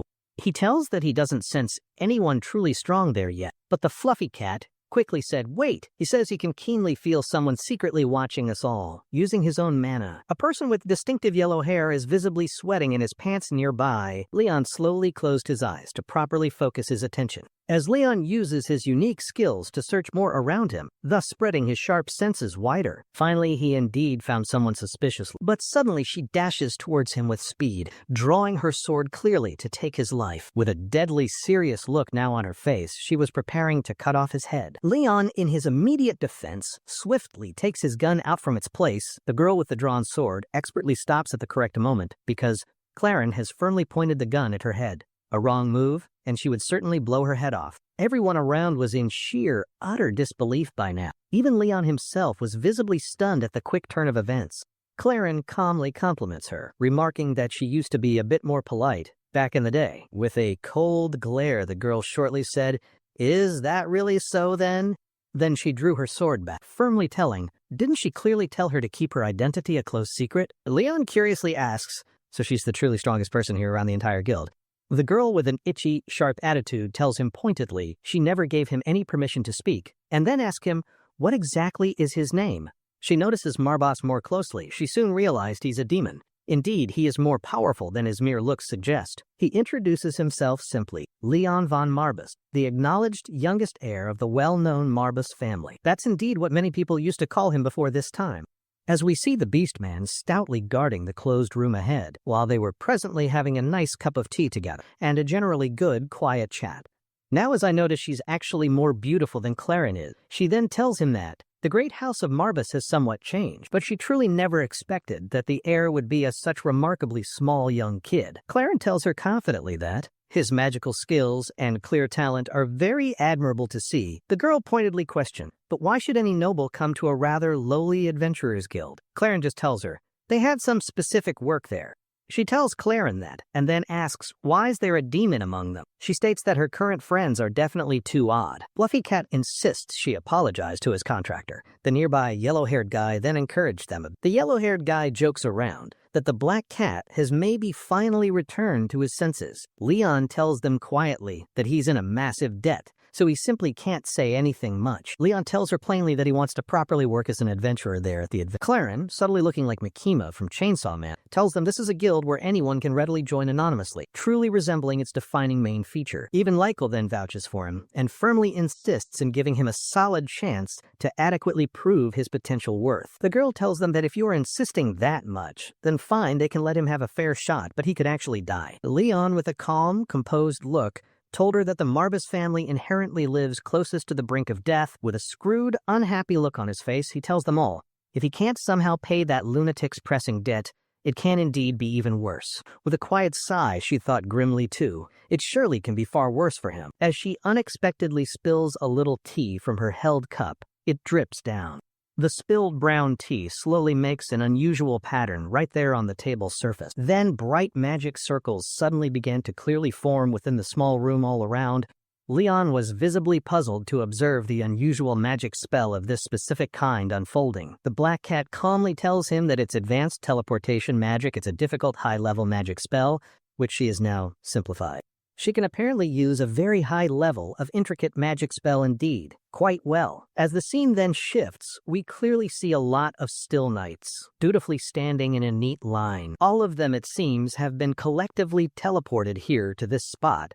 As she gracefully walks, she proceeds to tell him about the nature of the upcoming test. She tells him that among all of these still statues here, only one of them truly has active mana, and he simply has to find it. He has a precise total of 30 minutes for this. If he ultimately fails, he then has to promptly return to his distant home without becoming an adventurer. She asks him simply if he's fully ready. He replies he'll truly try his utmost not to disappoint her then. Then, for the official time being, she tells Claren nearby to set out the designated hourglass. She creates a brief magic spell, firmly telling him that she'll only choose to do this helpful thing once. She then creates a visible hourglass using nothing but her own potent spell. As Leon carefully walks along through the many still knight statues before him, he carefully tries to quickly figure out something significant about them. The watching girl suddenly tries to quickly tell him something urgent about the statues, but right before that happens, the nearest statue just behind Leon visibly moves a bit, sharply reminding him that this awakened statue will indeed attack him now if he's not careful. The statues promptly began attacking Leon, who was barely managing to dodge their quick attacks. Leon was truly astonished by their sheer brute strength as they were powerfully crushing the ground. As he turns around, he suddenly saw an incoming attack headed his way. Leon narrowly dodged the attack just in time, and he didn't really have the time to counterattack effectively. Claren then clicks her tongue audibly, as if she was quite dissatisfied with the situation. Lykel tells them the statues are now noticeably more powerful than they once were, so even an intermediate mage would find it rather difficult to fight well in these current situations. He tells them Leon might be talented, yes, but he's still only a kid with very little practical fighting experience. Claren tells them that the lady certainly knows that basic fact. The younger you are by age, the more easily you do tend to break. She tells them that all they can do is simply watch now, and Leon really has almost no significant chance of actually winning this. The fluffy cat keenly notices that the individual powers of each statue aren't the biggest problem here, but to locate the specific magic golem is almost impossible, mainly because of the continuous, relentless assault. As they also noticed, the ambient concentration of mana is indeed fairly low, making it considerably more difficult to find its source. The yellow-haired brat snidely tells that even that observant black cat probably might have noticed the obvious situation. But then the fluffy ball of fur indeed notices something quite new and important. Leon gets quickly surrounded by all the statues, now finding it very hard to dodge their many attacks. Leon then turns his body to face towards them directly. We see the white-haired girl thinking to herself that giving the official guild symbol to a mere inexperienced child is truly a very dangerous matter, because she knows well that here on this continent, Even the supposed greatest powers have often crumbled. She has personally seen the tragic downfall of some of the greatest. Leon jumps swiftly back once more, trying hard to get himself some crucial needed time. With a suddenly serious new look, it now seems like he has just figured something vital out. He takes his potent black flames, forming them now steadily on both his outstretched hand. The statue's many eyes instantly turned a menacing, deep, glowing red. Leon powerfully emits black, swirling flames all around his immediate person. The statues abruptly stopped their attacks on him, freezing quite suddenly in their place. Leon thought with some confidence, well, this is certainly the most efficient way to proceed now. Everyone there was truly quite baffled and surprised by this sudden turn. Even the knowledgeable furry cat, for a moment, privately thought he was actually quite crazy. Leon tells them that he learned elements of Lord Marbus's unique magic spell, effectively creating a supernova-like condensed magic ball. He summoned quite a lot of powerful magical spears, held ready to attack at any precise moment, as he then orders. He named it his Dark Spears, an attack looking alarmingly somewhat like Kim Jong-un, proudly displaying a nuke. Every single one of them was utterly stunned and amazed by the display. Likel commented aloud, questioning if these were truly the same black spears that they previously knew or remembered. As he raised his hands up high, the numerous spears then began attacking with great destructive force. They were destroying the resilient statues, usually with just a single swift, powerful strike from each. Within another passing moment or so, the immediate ground before them was now completely cleared. Even the powerful Lord Marbus looked clearly shocked by this outcome. Leon had done it, and so very easily too. Claren tells Leon that the actual only main purpose of this whole test was meant to find out the one statue that truly contained active mana within it. With this destructive method, she now thinks he has definitely failed the stated primary test. But Likel tells her with a knowing little look that there's really only one sure way left to still pass the test now. With a decidedly creepy new look, he tells Claren, if Leon's planning to actually do that, the very audacious thing he's now thinking, then they absolutely must recruit him into his notable school. Claren looked visibly quite startled by this unexpected suggestion. Leon then began the focused process to summon the now inert, fallen dead statue. With his potent dark necromancy magic, he soon created a visibly thick black aura of energy around himself, as he sternly ordered them with clear authority to now obey him fully and without question. The solid ground itself then began shaking quite noticeably underfoot with the rising power. Everyone watching there looked truly amazed and deeply impressed by such a stunning display of these varied powers. Likel thinks to himself, how very brilliant of him. That boy clearly thought of everything crucial from the actual beginning. He's essentially the manipulative Aizen of this unfolding manhwa. Since mana is fundamentally a life force by its very nature, then anything that actively possesses mana should technically be classified as living. This logically means that if it is then killed, it can subsequently be summoned back using necromancy. And with that realization, one damaged statue did indeed raise itself from the ground. Claren reflects that exceptionally few people in the world can successfully pull off a feat quite like that. Likel seriously comments in turn that, after seeing this display, they might have truly encountered a talent far greater and more unique than they had initially imagined. Claren now tells them aloud, that feat really is undeniably impressive to see firsthand. She compliments him further, saying that to formulate such a clever plan under duress is truly really something quite extraordinary. The white-haired girl, Layli, was quite clearly stunned beyond any words at seeing something so remarkable like this happen before her. As she walks over close to where he stood still, she then directly asked him, quite simply, how he possibly managed to do it all. Leon, with a genuinely dumbfounded young face, tells her plainly that he first killed it, and then he resurrected it again, just as they had all clearly seen him do. She asks him further how he actually knew about this specific method, and he tells her that, fundamentally, a true golem is not just an artifact, but should be seen as a type of actual creature. Pointing over towards the standing, reanimated golem, he then told her that only the specific golem itself could actually possess true active mana like that. As he looked towards the almost empty hourglass display nearby, he then asked with some hopeful anticipation, so, did I pass the test then? Especially as, yes, there was certainly still a fair amount of precious time left remaining within the set limit. The girl, clearly very pleased with his astute and logical answer, finally smiled warmly. Leon then informs her that it's a crucial kind of skill, one definitely needed to be fully possessed by the rightful head of the esteemed house. She joyfully tells him that he officially passed the difficult test. She will now assign him the notable silver rank badge because she felt that giving him only a common bronze badge simply didn't suit the kind of advanced magic he showed, especially with his evident high mana level. Claren was visibly quite shocked to now see that Laylee had apparently been considering giving him a significant silver badge almost from the very start of this whole evaluation. Lickle then remarked to her that this particular turn of events is certainly something most interesting indeed. Even the observant fluffy cat was, in its own quiet, subtle way, feeling quite proud of him too for this accomplishment. Just like some typical kindergarten kids often do, they both soon started to get into a silly verbal fight, with one saying teasingly that the boy can't even nicely accept a genuine compliment. As the yellow-haired one was deep in thought, we then see the Beastman entering, carefully touring the high walls, almost like a freaking ghost. He was genuinely surprised to even hear about a golem. He deeply thinks a golem is an exceptionally powerful creature, usually created using strong magic. But then again, there are some which are actually born from nature itself, and they possess a core. He was quite flustered and amazed to see his own master actually knew the clear difference between the green golem and an artificial golem. He was truly amazed at his remarkable skill.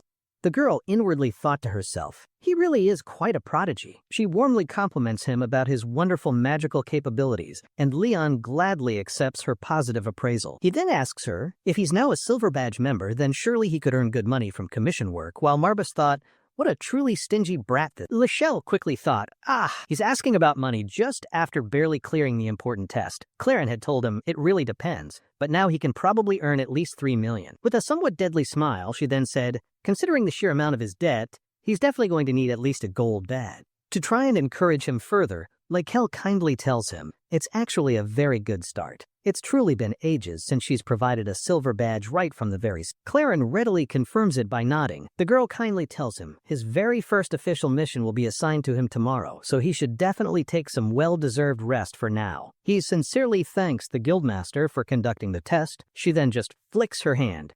And just like that, everything returns precisely as it was in the very beginning. The observant Beastman was utterly amazed at seeing such incredibly powerful magic. Just a simple flick of her wrist is all she apparently needed to make everything return to normal. It was not only the vast amount of mana involved, but also the incredibly precise control demonstrated. He honestly expects nothing less than that from a true guildmaster. Likel, now with a gentle smile, kindly tells him, let's go ahead and head back now. As the current scene then shifts, we next see the guildmaster herself, quietly sitting in a comfortable chair. She then quietly starts thinking to herself, my, what a truly amazing young boy Leon is. Just as he had probably thought, she indeed acted somewhat weirdly, yet he still managed to pass the test. He could easily tell the golem, infused with mana, was actually just a piece of cake for him to handle. But then, why exactly did he choose not to say anything about it?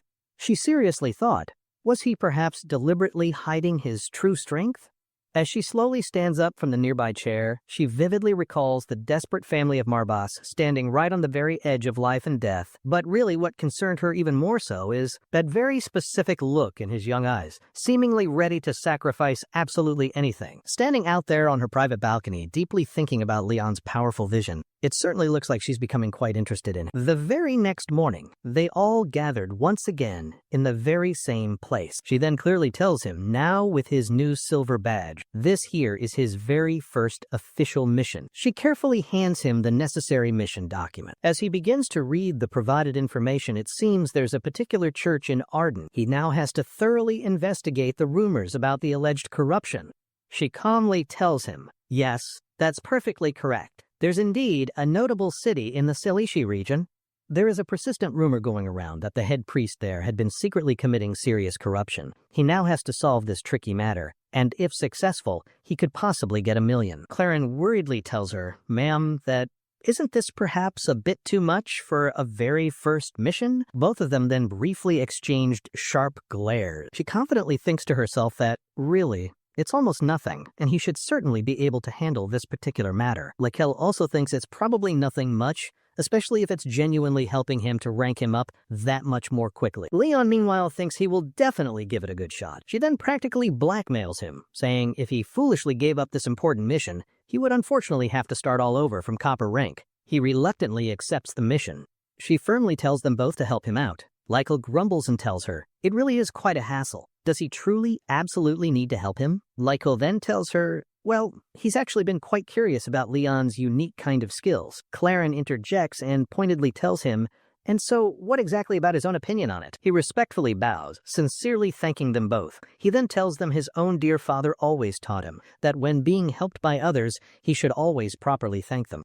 Claren is visibly quite shocked at such a sudden, marked change in the usual behavior of Leon. The observant, yellow-haired guy genuinely compliments his cunning master, telling him he really, truly knows how to expertly handle different people. Marbas, the one with black fur, retorts, well, of course, a powerful demon must naturally know how to skillfully handle the fickle heart of any human. The loyal beast man quickly interrupts them, firmly saying, but the young master is actually human. Marbas immediately looks back at him with a truly deadly, cold glare. The poor beast man was instantly scared as all hell. Just then, as Leon calmly speaks up, confidently saying that they will surely succeed in this, mainly because he really needed a whole huge lot of money. The entire scene then smoothly shifts over to the aforementioned church. There, inside, we can clearly see two devout priests fervently praying. We then also see a tall man with striking white hair standing nearby. As he finally speaks up, he simply just said, sorry. We then see clear water held within a plain bowl. We then see something mysteriously written forming in the still water. The truly miraculous saint who fully inherits the sacred blessings of the great goddess of creation and all her divine power will definitely be one of the two chosen daughters. Indeed, one chosen daughter shall gloriously rise, and the unfortunate other one will surely face utter downfall. Ultimately, the two of them destined should somehow become as one, and as both of them intently watch the prophetic writing form there in the water, and tragically one of them now has to first die for them to truly become one. Upon seeing this, both of them immediately knelt reverently down. We then see another man slowly emerging, a strikingly beautiful young man with vibrant green hair, and then yet another mysterious man appears with a faint blue mystical aura subtly surrounding him. We notice a heavy magical chain tightly binding one of his legs. Now, both of these men were grimly facing each other directly. The first mentioned character slowly walks over toward him, carefully holding that same small bowl in his steady hand. We then gradually came to realize that we're actually in an ancient, old age. We see a certain man looking quite visibly displeased. He then simply hands the aforementioned bowl over to him. He calmly says, please feel entirely free to slowly savor every single last drop of it. He slowly takes the offered bowl into his own trembling hand. He proudly said he once was the absolute supreme one in the entire martial arts world, as we see another man humbly bowing down. He then turns, calmly explaining that the true martial world really isn't just something that you're currently thinking of. He sharply tells him, then why indeed are there powerful sects being formed, great clans long established, and strong alliances also formed? He then loudly screams at him to finally take his one shot now to attempt to become the new demon lord. He confusedly questions him back. What on earth is he even talking about now? He boldly tells him to directly challenge him right now in a fair contest. He further tells him to try and take the coveted title of future Demon Lord candidate simply by soundly defeating him in combat. Absolutely everyone present looked completely and utterly shocked. Even the skilled kung fu guy himself looked quite shockingly surprised. The scene suddenly shifts, and now we see them devoutly praying right in front of the statue. The other group worships the entity Baal, and also 72 other powerful demons. There are, surprisingly, even actual demon restoration cults in existence. They are indeed human. They customarily worship at the established Church of Arden, and the individuals who are specially chosen by the sacred divine power are widely called forth from all across the entire continent. They are known as the revered saints. Next, we clearly see a single carriage steadily going somewhere undisclosed. The main carriage driver appeared visibly worried and anxious about some particular thing. We then see everyone just sitting rather idly around inside the carriage. Leon, specifically, was sitting quietly with his familiar black cat, also known as Marbas. Then, we see a brief backstory, revealing how the carriage driver was initially asked to carefully take them all to the city of Selishi. Almost everyone present was intently looking directly towards them with curiosity. He regretfully tells them that Selishi is currently in a very weak and fragile condition, especially after the devastating religious war. Even the usual tourists have completely stopped visiting. As he cautiously asks them for their specific reason for going, Lykel simply tells them it's quite hard to properly explain. He then tells Claren to explain it instead to the driver, and she quietly nods in agreement. She calmly places a heavy bag, evidently full of gold coins, onto the table. She then tells him, at this particular point, they really don't need to ask why. She frankly tells him if he truly didn't want to undertake the journey, they'll just find someone else to help, as the guild certainly has other carriages available as well. He then tells them that if his personal safety is absolutely guaranteed for the journey ahead, then he will most definitely take them all the way to Selashi. He silently thinks to himself, he certainly came here for the offered money, but is this whole situation really okay? He vividly recalls the grim image of Selashi in his mind, a once great city now utterly destroyed by the terrible and prolonged religious war. A new, hopeful cardinal was supposed to take the important place of the head priest, but ultimately, in the very end, the entire city just collapsed into ruin. He quietly swears under his breath, deeply thinking and brooding about the mysterious divine power. This is mainly because a new, much-needed saint of miracles still hasn't yet appeared among them. At this current troubling rate, the entire continent will very soon lose Arden's precious grace of divine power. Leon then asks them directly if their specific mission is truly only to expose the widespread corruption existing within the church.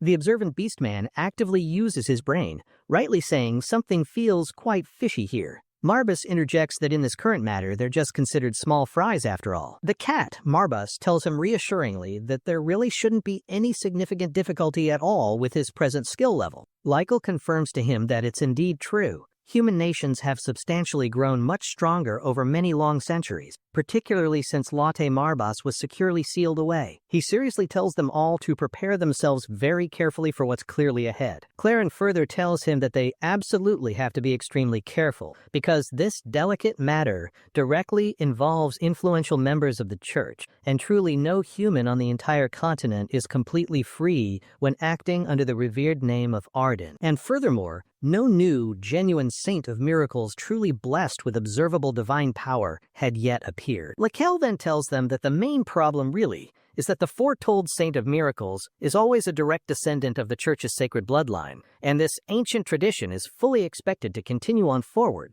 He gravely tells them there is indeed a very serious and pressing issue at hand.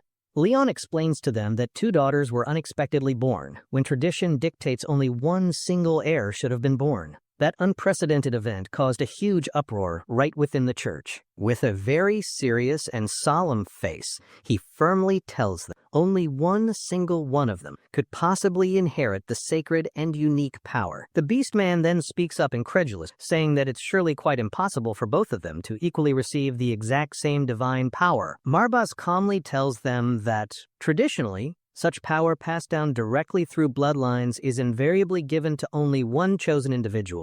Tragically, one of them now has to inevitably die. Leon just stays completely silent and still upon hearing this.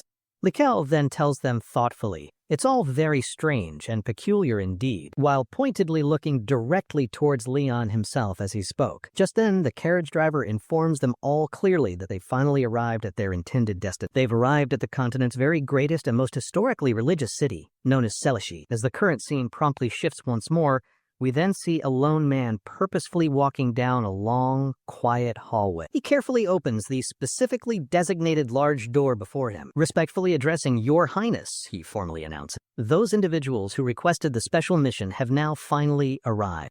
The important man inside speaks, curiously saying, are they truly the right and capable ones for this task? The same man then says, is it actually true that they can effectively avoid the royal family's constant and vigilant surveillance? The attendant informs him, yes, Your Highness. It is indeed quite possible for them, and they absolutely have to hide this sensitive information very carefully from everyone. He's doing all of this simply and desperately to save his own precious daughter from terrible harm. And so, as they had finally arrived there at the grand estate, the formal head butler courteously welcomes them inside the main entrance, and then tells them his name is Glazer. Lakel politely tells him that he's the one who submitted the formal written request concerning the alleged ongoing corruption. He admits he truly hadn't at all expected the esteemed head of the Aramina school to actually carry out this dangerous mission so personally. Lykel clarifies to him that he isn't the one personally carrying out the active mission. The butler then asks, well, who is it then, if not you? Leon then quietly tells him that it would actually be him, Leon, undertaking. He immediately seems quite worried and concerned about Leon taking charge, mainly because he appears far too young for such a task,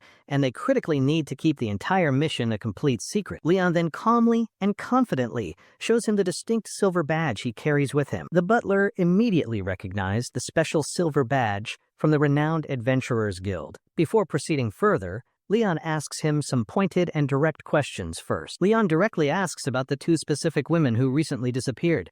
Are they to be considered the enemies in this situation? The usually composed butler is completely and visibly dumbfounded by this direct question. Suddenly, we see someone else unexpectedly standing just behind the surprised and momentarily speechless butler. They are, in fact, the very priests belonging to the local and influential church. The butler quickly tells them, "Let's please go to some more different private location nearby because it seems they'll have quite a long and detailed conversation ahead of them." As the scene then shifted, we can see all of them just sitting together in a room, and as the butler then speaks, carefully watching Leon now, he inwardly thinks even the renowned strength of Celishi has indeed weakened, so there's simply no way such a very young magician could possibly help them out. But truly little did he actually know about our special boy. Leon then speaks. He's admittedly not entirely sure, but it's certainly best not to show any outward emotional changes just yet.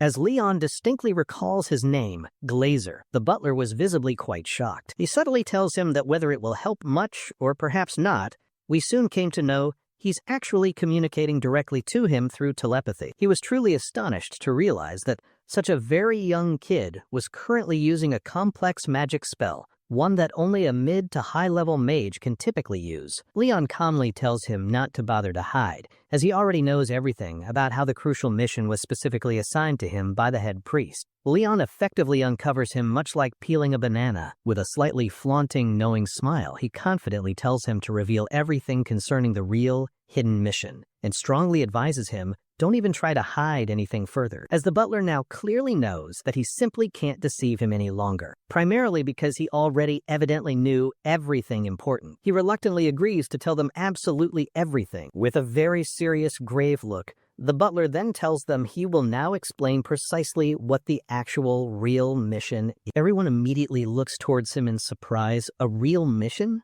What exactly is he talking about now? As the dramatic scene shifts once more, we then see the esteemed head priest of the Arden Church, intently watching the two shadowy figures reflected in the ceremonial bowl of water. The prophesied saint of miracle, the one who inherits the creature's sacred belting and profound divine power, will truly be manifested in one of those two particular daughters. One of them will surely rise glorious as the sun and greatly help all humanity, but alas, the other one shall inevitably face utter destruction. They shall indeed become one. The two attending priests were watching this all in utter astonishment. And so, one of them must necessarily die for the two distinct destinies to manifest. And as we then see two other priests intently watching them both, the two young girl priests' chests suddenly began brightly glowing, forming some kind of strange symbol. The grand priest is deeply worried, for if this ancient prophecy is indeed true, it will undoubtedly be a most serious issue. He then anxiously asks, "But what about the two daughters?" The man gravely tells him that the divine power unfortunately seems to have somehow split exactly into half between them both, and thus their individual powers are consequently incomplete. And for that immense power to become truly complete, one of them must therefore die.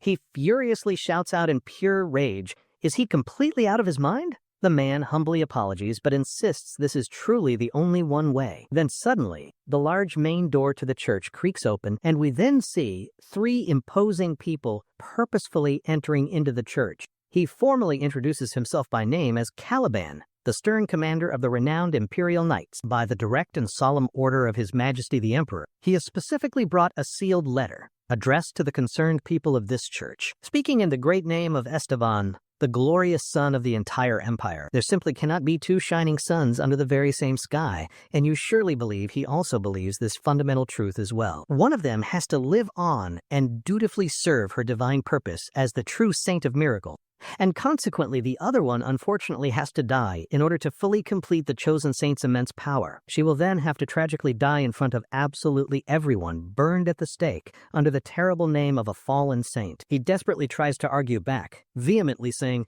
"This is nothing short of clear, cold-blooded murder." He coldly tells him to simply think of it all merely as a necessary, small sacrifice for the greater. Then they all turned and returned back from whence they came. The Grand Priest was terribly afraid now and deeply troubled, utterly fallen down to his very knees in despair.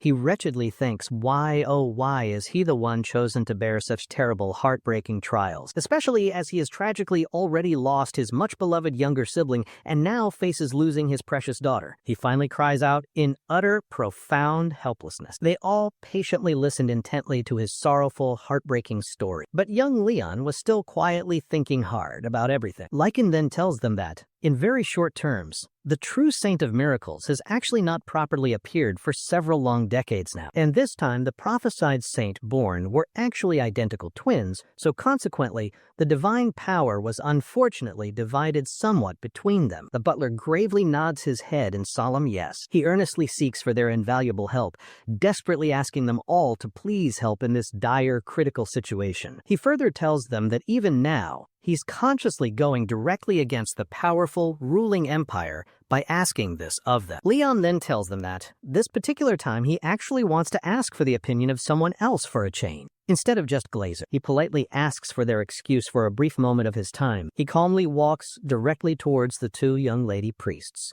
He gently sits down before them, softly asking them both, if by any remote, slight chance, is there truly anyone here among you who genuinely thinks it's somehow okay for one of them to actually die? Marbus sharply questions him then, asking if he's completely crazy to ask such a direct thing. Leon calmly tells him it's simply the most direct and efficient way to quickly get the honest, true answer. They sorrowfully replied, one certainly can try to escape, but truly it's quite impossible to ever evade His Majesty's watchful, pervasive eyes. Ultimately, only one of them really has to die. Everyone present was utterly shocked and dismayed by this grim reply. But this very next time he pointedly asks again, so then, is there actually anyone here who genuinely doesn't want to die? Both of them immediately look up with clear, understandable suspicion in their eyes. Leon watches their subsequent reactions very carefully and indeed intently.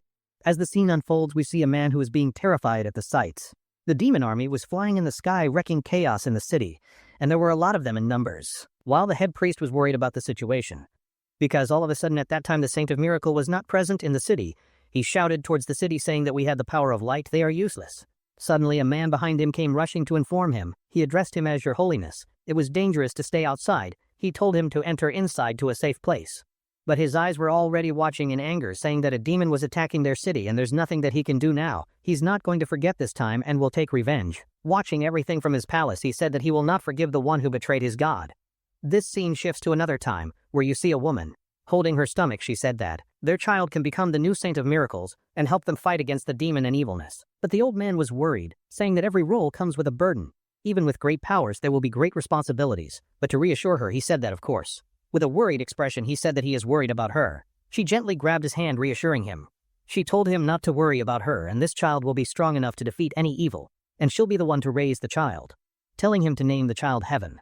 Telling him that she will bring a life like heaven to all the people. That's why she told him to name her Heaven, asking him how does it sound. He was shocked to hear that, saying that he had never heard any mother say something like that. While she slept on his bed, he was worried, saying that she had used all of her strength giving birth to the child. 2 new babies were born. But while giving birth, she lost her life. He cried heavily and sorrowfully, but there's nothing you can do. Recalling that the beginning was really a tragedy and sad story, and a tragedy is this to end like that. When the babies were born, he recalled that death is the fate of the sisters, and no one can change anything about it. 2 healthy and good-looking babies were born at that time, and they were sound asleep. The scene shifts to the present where both of the babies had grown up. While having a chat with everyone, one of them said that she made up her mind and she's ready to die, while the other sister said that she should be the one to die because she was the firstborn sister. Leon watched both of them talking, thinking that only one of them can carry their mother's will and one has to die. They both continued arguing that she is better than her, and of course someone who is not even worthy to live should die, and she should be the one to die. While Leon glared, the other was saying that he had never learned anything about the situation, and is confused, so what to do. While he thought that as they are saying it doesn't matter if any one of them lives or dies, then things might be simple. The Black Fur said that as he is his contractor in any case, his task is to save both of them, and if any one of them dies, he won't get paid for his contract for the quest. With a neutral look on his face, he said that he expected some sort of answer from Lord Marbus. He said to the sisters that why not try to look for other ways to save both of them. One sister said that it will be difficult, but they would like to try.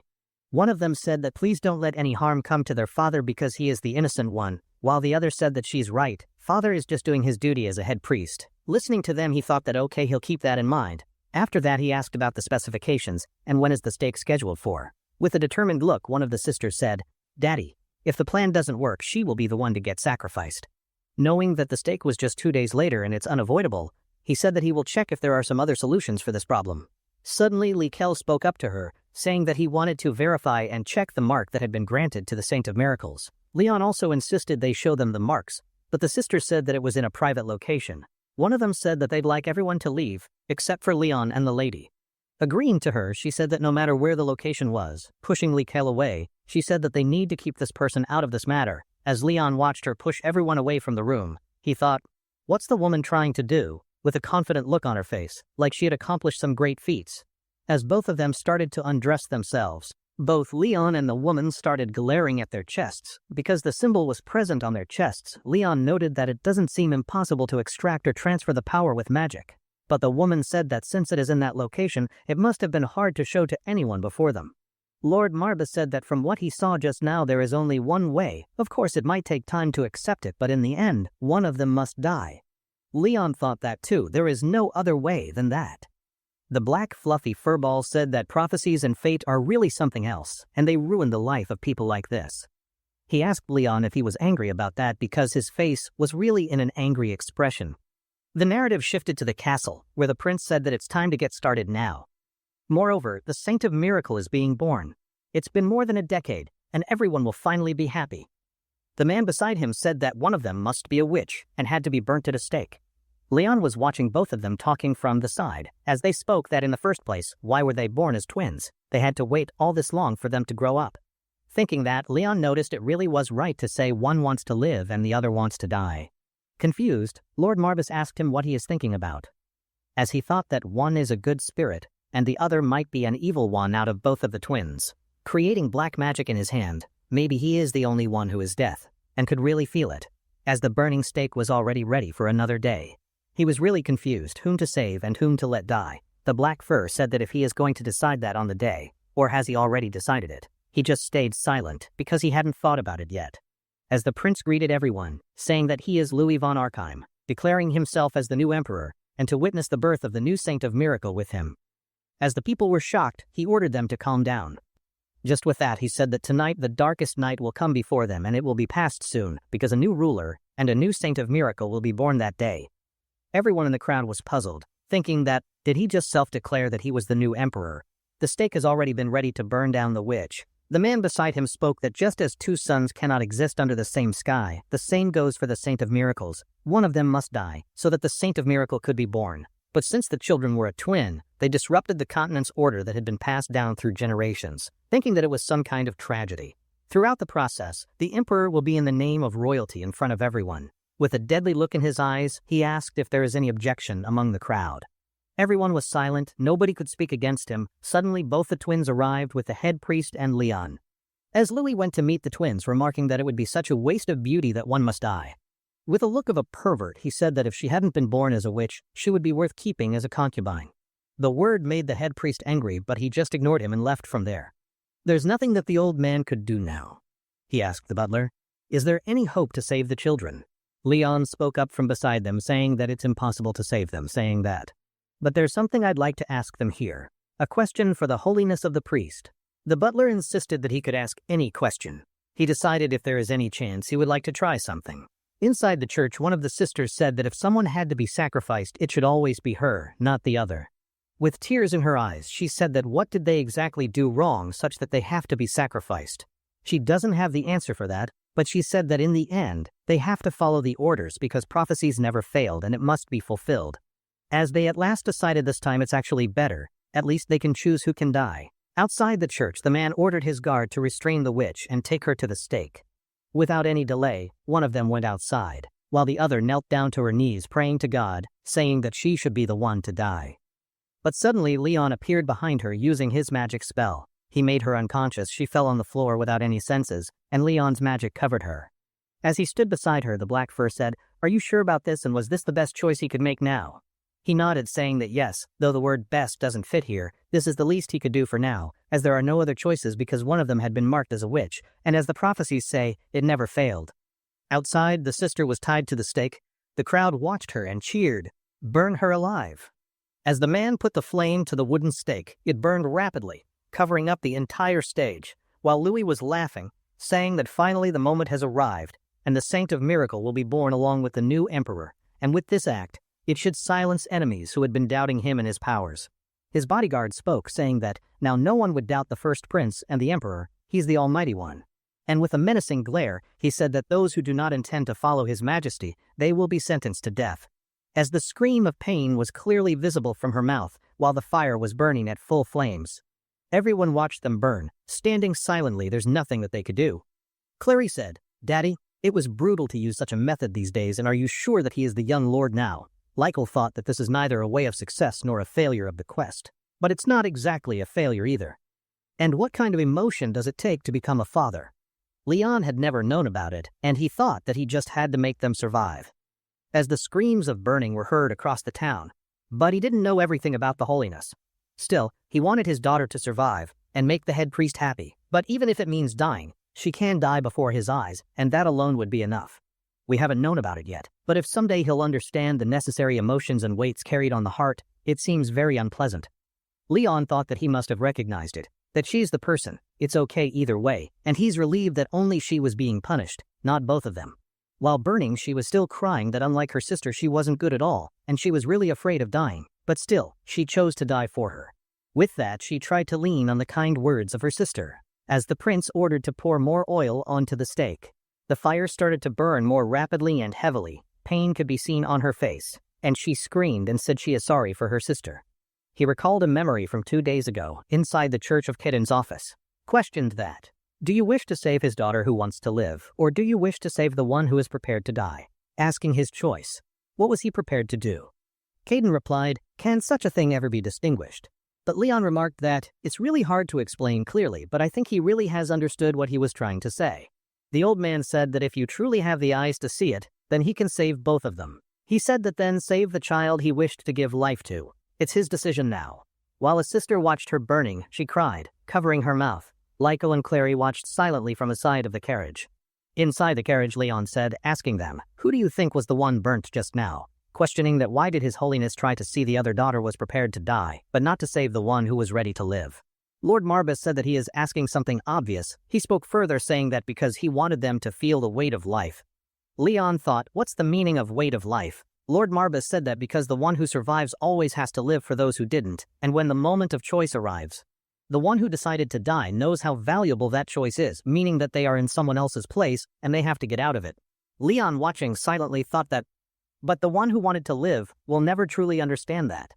While he was scared, a fellow soul member once said gratitude easily fades, but at some point it became expected that the continued kindness turned into exploitation. Lykel, with a feared expression, thought that if this keeps happening, where should our anger be directed, and what exactly did they do wrong? Was it a mistake to be born as a twin, or to be blessed with such powers? Leon said that it was unavoidable, and it was written in their fate. Furthermore, the continent needs the Saint of Miracle, and it doesn't matter how capable they were, it's impossible to go against the royal family and defy their orders, or else they would be the target for the rest of their lives. Clary thought that all eyes were on Chelish for the Saint of Miracle, saying that since her power is the Saint of Miracle, it must have been completed. But suddenly Leon and Lykel were surprised to hear that, saying that but the power isn't completed yet, because the one who died had the power which was required, because she was the one possessing the holy magic and she was burnt down. Outside, the head priest was surprised to see the other daughter, saying that, how is this possible? She should be the one dying, but she was there. But their conversation was heard by Louis. He was enraged by that, saying that it's getting out of his hand, and now he was furious. With anger in his eyes clearly visible, he ordered his man to kill him, saying that even after executing the witch, the holy power is incomplete, which means the head priest and his followers have been lying to him. The priest tried to explain that this was something out of his control, and the child is definitely his daughter. He didn't know about something like that. But Louis, with an angry tone, said that was he trying to play games with him? He respected him enough to give him his time, but he made a foolish choice and tried to betray him. With a very cold and angry look, he ordered his man to kill him. Suddenly his man arrived beside him, saying that executing the head priest on the spot is something difficult, because he might still be hiding the real saint. Louis questioned that if he didn't reveal her here, it means he's confident that he has hidden her somewhere safe. With a naughty expression, he said that he has survived for decades without the Saint of Miracles anyway. There won't be much problem, and the religion won't be swayed away. With such words, the man was baffled, saying that he'll kill Keden. Drawing his sword, he said that he doesn't hold a grudge against him, but this was His Majesty's order, so he had to follow it. Caden tried to explain that she really was his daughter and he isn't playing any tricks with him. Fear could be seen in his eyes as he thought that he was really going to die. As he was about to swing his sword, he stated that if he was really saying the truth, then the crest would have been completed by now. But as he swung his sword, his other daughter took the strike, slashing through her body, ripping and drenching blood from her body. Her father questioned her why did she do that, why she was willing to do such things for a useless father like him. With her last breath, she said that it wasn't just for him, it was for her sister too. Her father questioned her decision, saying that what's the meaning of true life if there is no her sister? While his sister was completely burnt, she said that she kept searching for the meaning of life but never found a clear answer, so she wished for her sister to live. She tried to run away from saying that maybe this was her punishment. As Leon heard everything, he was startled by such deep questions. Using his magic, he drew the sword out of the burnt corpse, and from the dying sister. Using his necromancy, he said that the person who should have died was the wrong one. As her father said that what was she talking about? Which punishment is she talking about? She's no different from her sister, she is his daughter, and he was the one who should be punished. But she said that to His Holiness they were never his daughters, they were just to maintain powers, they were just used as tools. Tears enveloping her eyes, she turned toward him, saying that they should just admit it now to each other to find peace in the end. With such a statement, he was moved. As a lifeless body fell to the floor, saying that this is the only punishment she can give him, and maybe it's just that she could give him. Holding her lifeless body, he screamed her name, but her magical powers were mixing with the atmosphere. Golden light began emitting from her body like particles of gold. On the other side, Leon was furious. Emitting his black aura, Lord Marbus tried to talk to him, saying that, "Contractor, are you there?" He opened his grimoire, speaking that the two that had been dead just now, who had lost their lives in the kingdom, listened to his words. Clary was confused at what was he talking to. Leon closed his eyes, ordering the souls around him, saying that, "I solemnly declare your duty is not over yet. As a rightful heir of the House of Marbus, I make this deal." With purple magic releasing from his body and grimoire, it surrounded the space. Clary was shocked that he is using an advanced level of necromancy. 2 different types of souls began to flow in the air. As he watched toward it, saying that the dead ones respond to his calls as he was Leon von Marbus. Even as undead do they wish to continue their life. Suddenly both of the sisters' spirits appeared, saying that, "Can you bring us back to life? Or will we remain like that?" He said that if they wish to continue to live even as dead, he is ready, and even if they want to live without a warm heart, he is ready for both of the options. Raising his hand, he ordered both of them to follow his command, binding both of them with spiritual chains. They didn't even resist his chains. Leon said that this might be shameless, but he ordered both of them to work for him. But they were satisfied with his command, saying that it's fair, and if he asked nothing from them, then they would be more suspicious about his thoughts. Closing his eyes, agreeing to the agreement, he commanded them to bind both of their souls into the Marbus family and be prepared to swear their loyalty towards him. Smilingly, they both agreed to his demands. With binding magic, he completed the contract. He closed his grimoire, saying that at the end of the contract he truly hopes that they find the life they longed for and the things they were searching for. Recalling the past event, he said that in the end their values rest in his hands. Sincerely, he wished for it. As their father watched everything, lying beside his dead daughter, the man thought that he sensed a powerful magic force nearby, thinking what was really going on was the activation of the magic powers. Looking towards the Emperor, he said, "Other than Prince Louis, is there anyone capable of such feats?" As Leon walked away from the scene, Lord Marbus said that using his subjugation without consulting him, he should be prepared for the consequences when he returns. Returning to his carriage, he acted nonchalantly, saying that since things turned out this way, he saved both of them, saying that he'll get compensation. Laquelle complimented him, saying that he was truly amazing.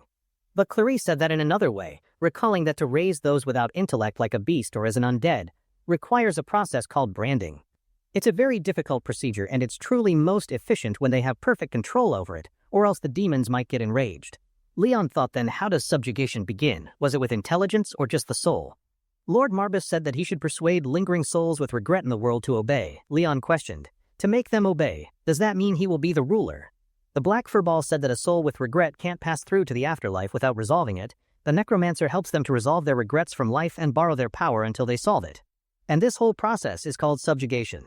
Leon began thinking that so this is all about resolving the regret of those who are still clinging to their life even after death. The Black Fur said that the stronger the regret, the greater the power to gain. He told him to remember that the Necromancers are not just the people who exploit it for profit, there's something more than that. After a while, as the heir of the Marbus family, he opened his grimoire, commanding, "Heaven, Helen, answer my call." Suddenly 2 spirits came out of the book. After fusing with each other, a girl appeared before him. Leon questioned why only one of them arrived when both of them were revived. The Black Ball said it's obvious because they weren't fit to be born in a body, so they fused with each other. Even after that, they can become one. Clarice said that it makes sense. While Likel thought that doesn't it make the mood feel strangely different, or some different thoughts arising in a single body? Leon questioned, Heaven or Helen, which one is standing in front of me now? The girl said that right now she is Heaven, astonished by his answer. Leon asked the dead, can she switch any time? She replied that she can do anything like switching, making multiple bodies. She said that though, there is one problem. They have to serve their master, which was something that won't be easy for them. Lichel said that the personality had changed. Maybe it's the hidden ego inside Helen that just came out now. She told Lichel to shut his mouth as they were talking with the master. Leon questioned then what are both of them good at. He tried to open his grimoire saying that he made them undead. But if they are useless, he'll have to send them back to the afterlife. The number of subjugated undead he can register in this necromancy is limited, so he has to use it to its full potential. She was scared to hear something like that, saying that he spoke something scary so casually. While leaning towards him, she said that it's fine, she can do plenty of things to satisfy her master. Looking into his eyes, she said that there are a lot of things that she could be doing for her master. As the scene shifted, the guild master is shown saying that the job's done. While they arrived at a guild, she said that she didn't think that it would be handled so easily like this. Clarice said that anyway. His Holiness agreed to it and said that they will get paid for the job. Lichel, saying that he was really amazing in many ways. Pointing towards Heaven, said that he is still raising his daughter as an undead in front of her father. Heaven, with an egoistic voice, said that where was he looking at and she belonged to her master and not to her father. With that answer, he was shut down. Lord Marbus said that if she really were dead and he brought her back to life, and yet her attitude was something different, but Leon said that he was completely fine with it. The beast man greeted them awkwardly, saying that he didn't know much about it, but the things have gone well and he's still alive. But he is not sure if the word alive is correct or not, because he doesn't seem that way. While the master was worried, thinking that she will acknowledge that for now and for the official recognition of the silver badge. She said that she will send the payment to their household, but Leon said that it wasn't the end. She said that she will contact them if she found a new job for them. Clarice told her that she is very strict with her time, so she should be informed earlier. But with a happy and pleading face, she said that their house says as long as they keep the payments, they are fine with everything. Likel, who was not satisfied with her acting, said that she was acting for no reason, but she pointed a gun toward him, frightening him. Lord Marbus said that they should be moving and check the powers that Heaven and Helen have been granted. With a happy face, Clary asked for more favors from the guild master. Spilling her tea on the table, she said, fine, she'll do it for this time. The scene shifted to the royal palace. The person was reporting to the king, saying that the head priest has refused to eat and drink, and is reportedly in a state of madness because of his health. The new emperor said that the shock of losing both of his daughters might be too great and he can't have just more children because he is such a weakling. Looking toward the dead emperor, he said that it's such a disgrace to show his majesty. We have lost the chance to claim the Saint of Miracle. But who knows when the next prophecy will come. The man said that if he grants him another chance, he will devote himself to the empire and work for them with all his loyalty. He said that he better do that or else he will be killed. Inquiring about the black magic that interfered that time, he asked him for the report about the black mage. The man said that he doesn't have any report for now, but he will collect it soon. Watching the incident, it seems like both Saint candidate souls have vanished, so he was the one who had collected them. Caliban said that as far as he knew, no mage can perform such precise magic control unless they are a necromancer. He hadn't heard about a necromancer for a long time. The scene shifted to the forest where everyone was standing. The guildmaster said that so they should be beginning the test. Thinking that what ability has Heaven unlocked, Leon said that he will show them directly and ask them to summon a suitable opponent for it. He said that he will be checking her abilities, and she agreed cheerfully. As she examined her abilities, the process was disrupted, saying that she was sorry her sister was rude to them. After a while, the guildmaster summoned the Sun Forest Trolls. Likel thought that a forest troll, won't it be too much? Clarice said to him that it would be hard, because it has great regeneration for a newly turned Heaven to handle it. It was a mid-tier boss. She said that, but well, the family head has shown us enough already. It would be easy for her. The beast man said that he had full confidence, and the other man said that he had full confidence in his master from the beginning, while the furball said that weren't they saying a bit much? Leon was stressing, asking can she handle that or does she need some help, but she said that she could do it. But Leon opened his grimoire. He gave her a weapon made from his black magic, saying it would help her. With a single swing of the weapon, she sent a troll flying away without much effort. The person was astonished that the girl is really powerful, while the furball said she's strong, but there is something dangerous. While defeating the trolls, hitting them on the head, she turned toward Leon with an eye of admiration. Leon was puzzled at why was she so kind towards him. He gave her another power, saying that let's leave the rest to Helen. With that, she pulled out a chain from her clothes, showing that finally her chance had arrived. Smiling as the monster arrived towards her, a chance to prove that she was useful, she swung the metal chain, throwing them away. She watched pervertedly, saying that they should die for the love between her and Leon. Everyone there was astonished at such a statement.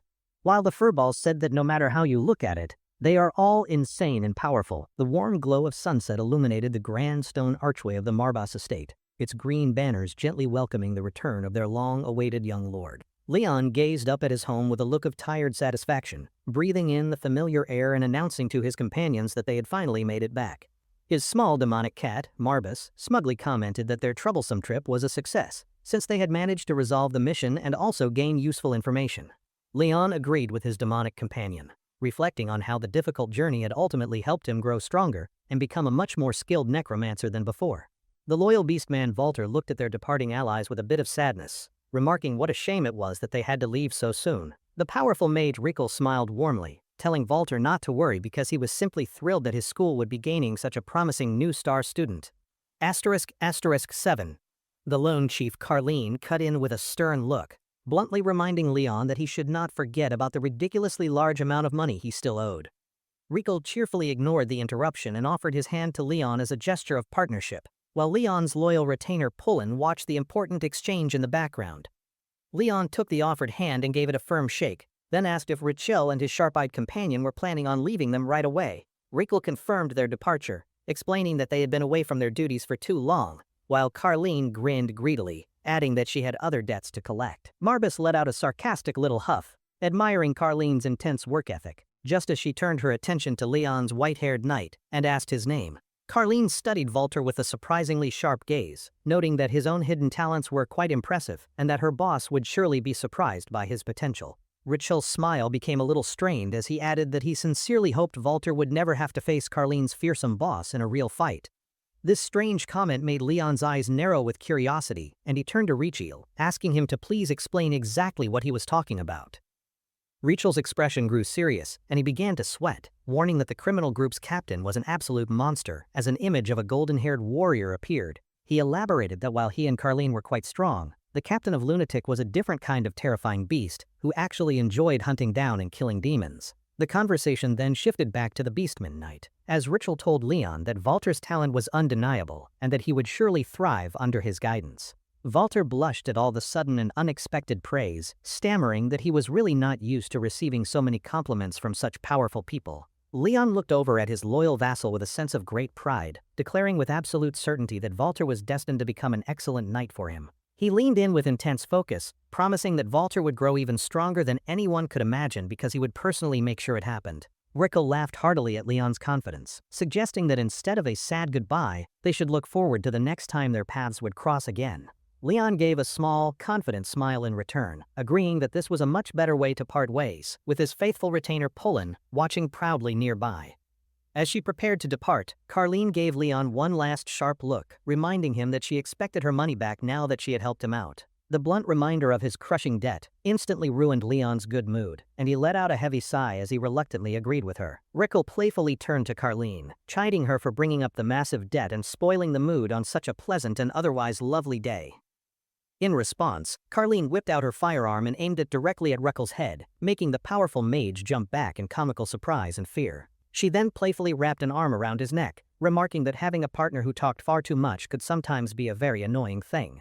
With her business concluded, she turned her golden eyes back to Leon and gave him a small smile, hoping he would be even stronger when they met again. Leon met her challenging gaze with a firm and resolute expression, giving her a single, silent nod to show that he accepted her dare. He then watched quietly as the two powerful figures, Richel and Carleen, turned and walked away down a forest path, finally leaving him and his followers alone.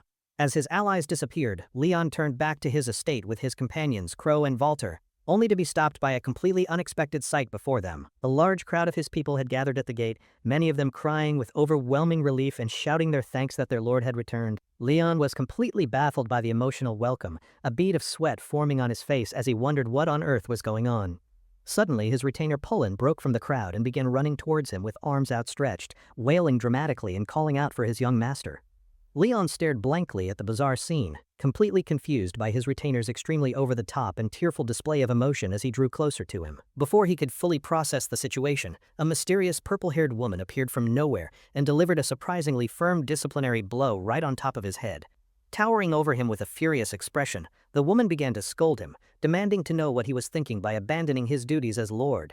Leon stumbled backward from the unexpected strike, holding his head in pain and looking up at his attacker with an expression of pure, unadulterated shock. He finally recognized the imposing woman standing with her hands on her hips, and he uttered her name with a tone of complete and utter disbelief. His loyal followers, Walter and Pullen, immediately rushed to his side, with Walter asking if he was hurt, while Pullen just kept sobbing and clinging to his leg. To escape the chaos, Leon suggested they all head inside, while Marbus quietly concluded that Leon's ruthless decision to create his new undead servant had been the right one. Later, seated inside, Marbus processed the new arrival, confirming that this woman, Diana, was not only Leon's childhood friend, but also the heir to a noble family. The entire group gathered around a large table in the meeting room, with Leon at its head and his followers seated on either side of him. Leon confirmed to his demonic servants that Diana was indeed a very powerful elementalist who had helped him out of trouble many times in the past. His shadowy servant Crow clapped his hands together with delight, praising his master's excellent connections and complimenting Diana on being such a very beautiful lady. Diana gave Crow a completely flat look and corrected him with a blunt statement, informing the creature that she was, to be more precise, a demon. She then turned her gaze to the tiny cat, commenting that it was much harder for her to understand why the great Lord Marbus was serving Leon. The comment caused instant reactions around the table, with Marbus looking smug, Pullen puffing his chest out proudly, and Crow's eyes twinkling with fresh understanding. Walter smiled awkwardly at the display and apologized for his companion's overly simple pride, explaining that their strange situation was just how things had turned out. Diana let out a long sigh and shook her head, remarking that Leon somehow always managed to find himself in the most bizarre and complicated situations. Her expression suddenly turned serious as she got back to her original point, demanding to know why he had abandoned his home to go off alone. Leon looked genuinely apologetic, explaining that his absence had caused a panic. He sincerely thanked Diana for taking over his duties while he had been gone. Diana's cheeks flushed as she looked away, admitting that she felt bad for the anxious retainer and had been waiting, certain that he would eventually return. Leon's demeanor shifted back to that of a serious lord, and he asked her directly if she had come to him with some specific business to discuss. At his question, Diana's own expression grew serious in return, all of her previous lightheartedness completely vanishing as she prepared to speak her mind. She lowered her gaze for a moment, her long purple hair shadowing her eyes as she gathered her thoughts before delivering some extremely grave and important news. Diana explained that she had come because there was not much time left, but Leon looked completely lost, repeating her ominous words back to her as a question.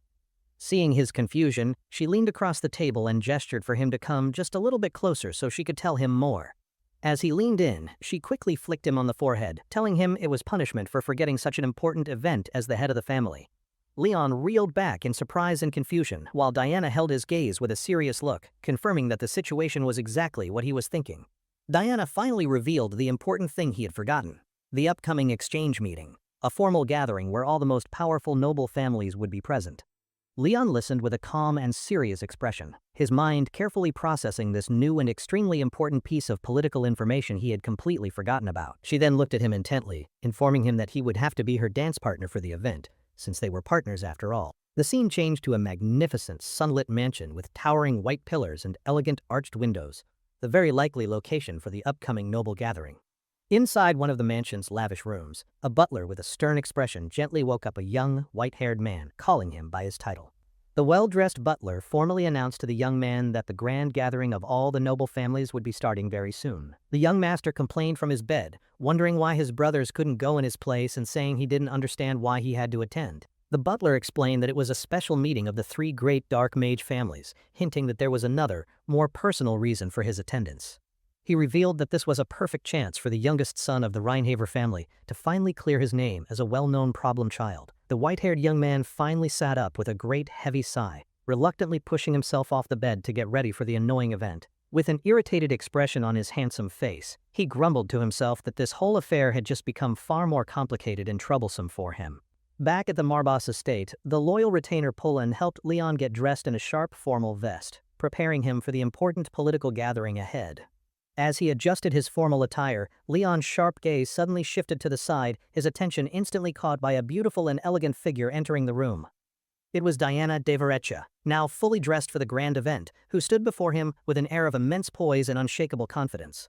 Leon's mind quickly reviewed the important facts about the woman before him. She was the powerful future head of a great house and his official fiancée. After considering his political obligations and his fake engagement to the woman beside him, Leon let out a small sigh and asked if he really had to go. His new undead servant Heaven was shocked by his comment and grabbed Diana's arm, but Leon simply stated their engagement was just a formal arrangement. Diana grabbed his collar in irritation, complaining that for a fiancé he was far too immature, and that she would have much preferred someone older. Leon remained completely unbothered by her outburst, and simply replied with a calm, "Okay," which only seemed to make her even more annoyed with him. His servant Crow threw his hands up in frustration at his master's passiveness, turning to the retainer Pullen and demanding to know if this was all a plan. The poor retainer could only stammer nervously in response, trying to hide his flustered expression behind a handkerchief as he struggled to find an answer. Pullen tried to explain that the two of them had always bickered like this ever since they were children, because their families had been so close. Leon calmly interrupted their argument, politely asking his fiancée if she would please be so kind as to let go of the front of his shirt. Diana released him with an annoyed huff, complaining that he was still the same person he had always been, even after becoming the family head. Leon coolly replied that people don't change so easily, but his calm response only made her more frustrated, and she chided him for his bluntness. Giving up, Diana sighed and told him that he should at least try to ease the worries of his people, regardless of his issues with his father. The moment she mentioned his father, she instantly froze, her eyes widening as she realized she had just said something she absolutely should not have. A dark and painful memory of rain, cold eyes, and blood suddenly flashed through Leon's mind, a grim reminder of the many horrors he had faced.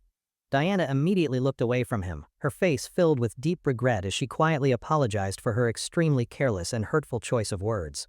Leon's face was cast in shadow as he asked why she was apologizing, stating with a cold, steady voice that his father had no regrets. He crossed his arms and added that just like his father, who had protected what was important to him, he also had no regrets about his choices. Diana was visibly stunned by his chillingly pragmatic worldview, and a single bead of sweat rolled down her face as she processed his ruthless determination. She quickly changed the subject back to the meeting, reminding him that it was an event they simply could not miss, even though she hated such things. Her words hung over a brutal image of their victory, reminding Leon that he had to attend such events to re-establish their family's high ducal status. Leon quietly acknowledged that she was right, adding that he knew the other noble families were watching them closely, while Pullen beamed with pride beside him. His green eyes gleamed with fresh resolve, as he declared that if attending this annoying meeting was necessary to protect his family, then he would do it. His followers were thrilled by his decision. The formally dressed Walter clenched a fist in excitement, while his companion Crow agreed that it was an excellent judgment. With his mind finally made up and his purpose clear, Leon stood tall and announced with a firm, steady voice that he would attend the exchange meeting. The scene shifted to a magnificent grand hall, glittering with light and filled with elegantly dressed nobles who mingled and chattered amongst the lavish decorations. The view panned across the room, showing groups of gossiping nobles who laughed and shared drinks, their polite smiles hiding their harsh judgments and political ambitions. A handsome, golden-haired young man sat confidently at a table, enjoying being the center of attention as he casually sipped a glass of fine wine. At a nearby table, one noble leaned in to whisper to his friend, asking if the rumors about House Sylvester's defeat were actually true. A blonde-haired noble looked up from his meal with great interest, asking his friend who their opponent could have possibly been to achieve such a victory. The first noble nervously whispered the answer he had heard, his eyes wide with a mixture of disbelief and fear as he named the Marbas family. A third, gray-haired noble scoffed at the news, dismissing it as a baseless rumor and questioning how a failing house could suddenly become so powerful. The first noble suddenly stopped speaking and pointed a trembling finger toward the grand entrance, directing his skeptical friend's attention to the new arrivals. Leon and Diana had just entered the hall, and the first noble sarcastically suggested that his friend should just go ask the new family head himself. Leon scanned the glittering, crowded hall with a grim expression, thinking to himself that these kinds of fancy, formal places really did not suit him at all. Seeking a bit of support in the uncomfortable situation, Leon reached out and took Diana's hand, holding it firmly and making the surprised young woman blush. She hid her flustered reaction with a scoff, but then admitted she also disliked such events and that handling them was part of a leader's duty. Leon was pleasantly surprised that they had something in common and gave her a small, genuine smile before sincerely thanking her for the much-needed support. Diana reflected on the boy she had known her whole life, shocked by his recent changes but thinking that his new decisiveness was probably a good thing. Leon glanced over his shoulder at his followers and quietly asked Diana if she thought the others would be okay on their own in such a place. He admitted that his followers were still quite inexperienced, just as Walter and Crow were seen awkwardly trying to fit in with a salute and a thumbs up. Diana laughed softly at his concern and teased him, saying that to everyone else he already appeared to be a fully developed talent, not a kid. Leon reminded her that as the head of the family, he was her superior here, which made Diana puff her cheeks in frustration at his comeback. Suddenly, the same gray-haired noble who had been mocking him, Rive, stepped up behind them and asked if he was the head of the Marbas family. Rev continued to smile at them with a smug and deeply unpleasant expression, his eyes full of cunning as he sized up the young lord. Leon turned to face him with a sharp, wary look, calmly confirming his identity and asking if the man had some business with him. Reeve claimed he had no real business with him, but his inner thoughts revealed his arrogant plan to see if this boy truly defeated the great Count Alan. The noble, Reeve, laughed condescendingly and said the rumors must be exaggerated, because he had heard that Leon was the one who had defeated Alan. Leon met his mocking gaze with unshakable calm, his voice perfectly flat and steady as he simply confirmed that the rumors about his victory were true. Reeve was so surprised by the blunt confession that he was stunned into silence, his smug expression finally faltering as he processed the unbelievable claim. Diana watched the interaction with a hard expression, thinking that Reeve was a coward for trying to undermine Leon in front of a woman.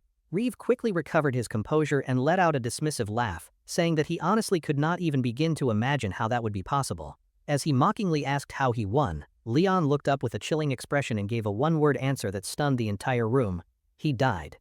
Reeve's smug grin instantly vanished, his eyes widening in shock as a dark energy began to crackle in the air around him. "What?" he demanded. Leon's eyes began to glow with a demonic light as he leaned forward, clarifying that he had killed Alan de Sylvester as the Marbas family heir. Reeve stumbled backward, his face a mask of dawning horror, as Leon added that it wouldn't be very easy for him to demonstrate the process. With his eyes glowing like a predator's, Leon issued a chilling threat, suggesting that if Reeve became his enemy, he might see the process firsthand.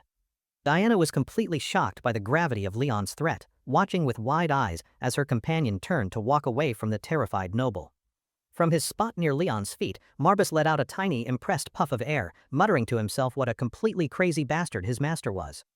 Across the hall, the mysterious white-haired young man from the Reinhaver family watched Leon and Diana depart the scene with a look of intense, newfound interest.